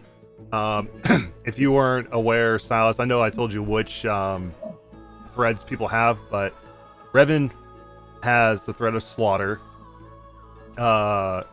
Jack has the thread of apocalypse, and Dr. Morn has immortality. Clarence has malediction. And then Ginger has the thread of kindred, the one that you originally wanted. So, also all some really good threads. But yeah, and then I play in my Tuesday game with Sean here. I'm a thread of apocalypse as well. So, I've been taking some of the things that he does from my thread and incorporating them to Jack's, which he hasn't really gotten too deep into it yet. You kind of know about where your next little string to pull is at. But yeah, he did something for me for my thread that I thought was really funny. And if you end up doing it, then I'm gonna do the same thing. But we'll see if that happens.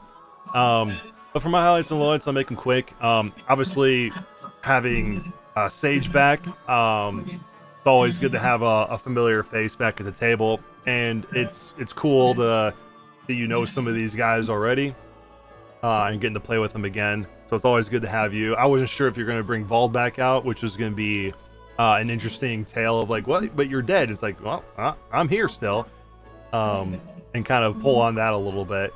But I'm glad that you're going with the gunslinger because I haven't had anybody play a gunslinger yet, and they look like a lot of fun. I thought of playing a gunslinger instead of a Grim Harbinger in my Tuesday campaign, but I went with the Ranger instead to keep it thematic for his campaign.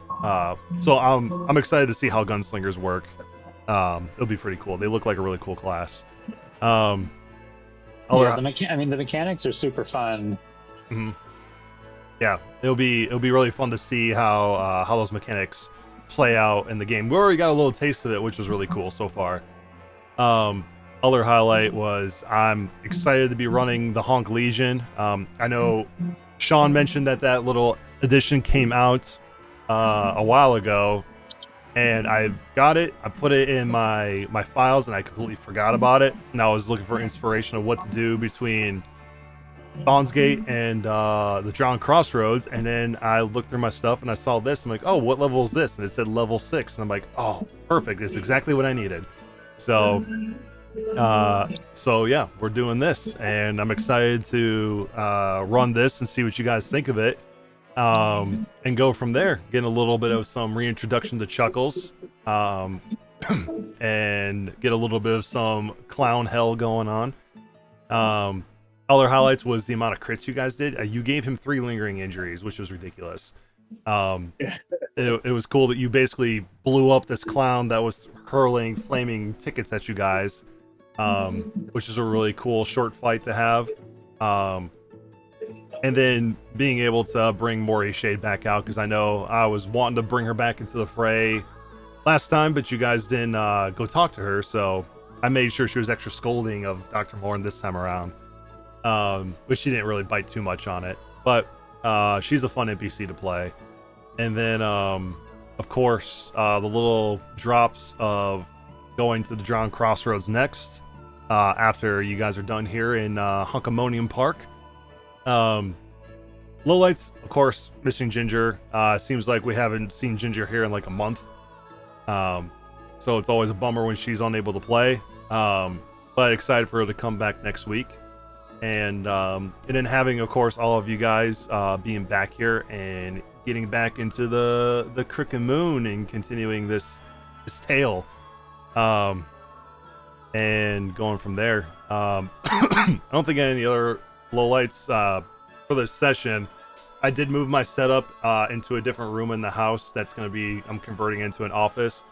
And there's too much stuff in here right now, and it's causing the room to get warmer than I'm used to. So I was sitting here trying not to sweat the whole time because this PC kicks out a lot of heat. So that was my only little light that has nothing to do with you guys or the campaign. But that's all I've really got. Do you guys have anything else for me before I put this stream to an end? I have the same problem. The room that I'm in, it does not have good airflow, and my PC does get warm. Or the ceiling lights, which is why I switched to the freaking other lights. I have a small floor fan running in here, pointed on me. And not on the mic or anything, so it doesn't get caught by anything. It might help you. Yeah, if you can't tell, my shirt's moving a little bit because I have a fan right here and a fan right here blowing on me. Okay. Yeah, blowing some of the heat out of here. But yeah, luckily you guys haven't heard the fan from what I can tell, so I'll probably keep it this No, way. not at all. Oh, good. Yeah, the room I'm in right now, it's in the basement, and it's got no windows in here. And my like piece and everything is inside of like a closet that I repurposed into like a room or my little desk area. And it's the heat gets in here and it comes all out like this, and I'm just like, ugh, it's hot. Yeah, I might have to put a fan behind this to blow the heat out and away from the closet area, so maybe it doesn't get so hot. But yeah, that's all I've got, guys. So we'll see you next week for session 43 when we get into Honkamonium Park and go through Clown Hell.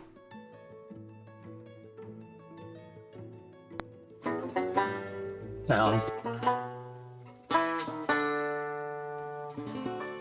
Under a sunken sky, 5 cold-eyed birds huddle in the sallow weeds, cackling at me. And it's times like these I hang my head and wonder why I never try to fight for myself.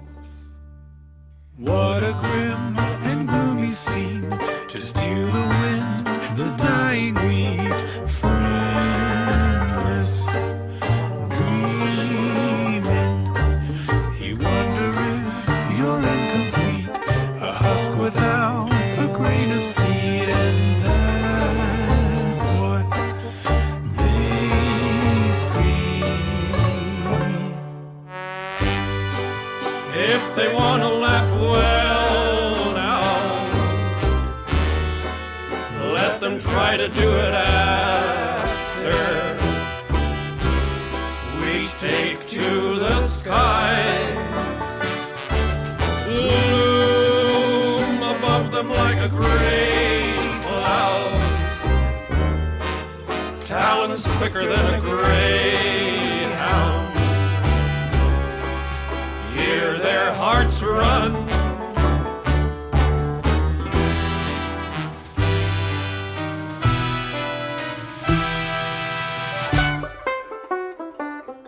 Out of all the things I've seen and done, in the back of my worried mind, I've never tried one.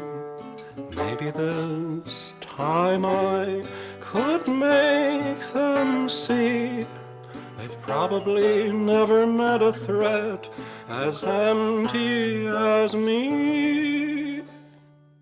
If they want to laugh, well now, can they do it while they beg me to spare their souls? Funny how they keep singing, little empty bodies leaping to the snap of their bones.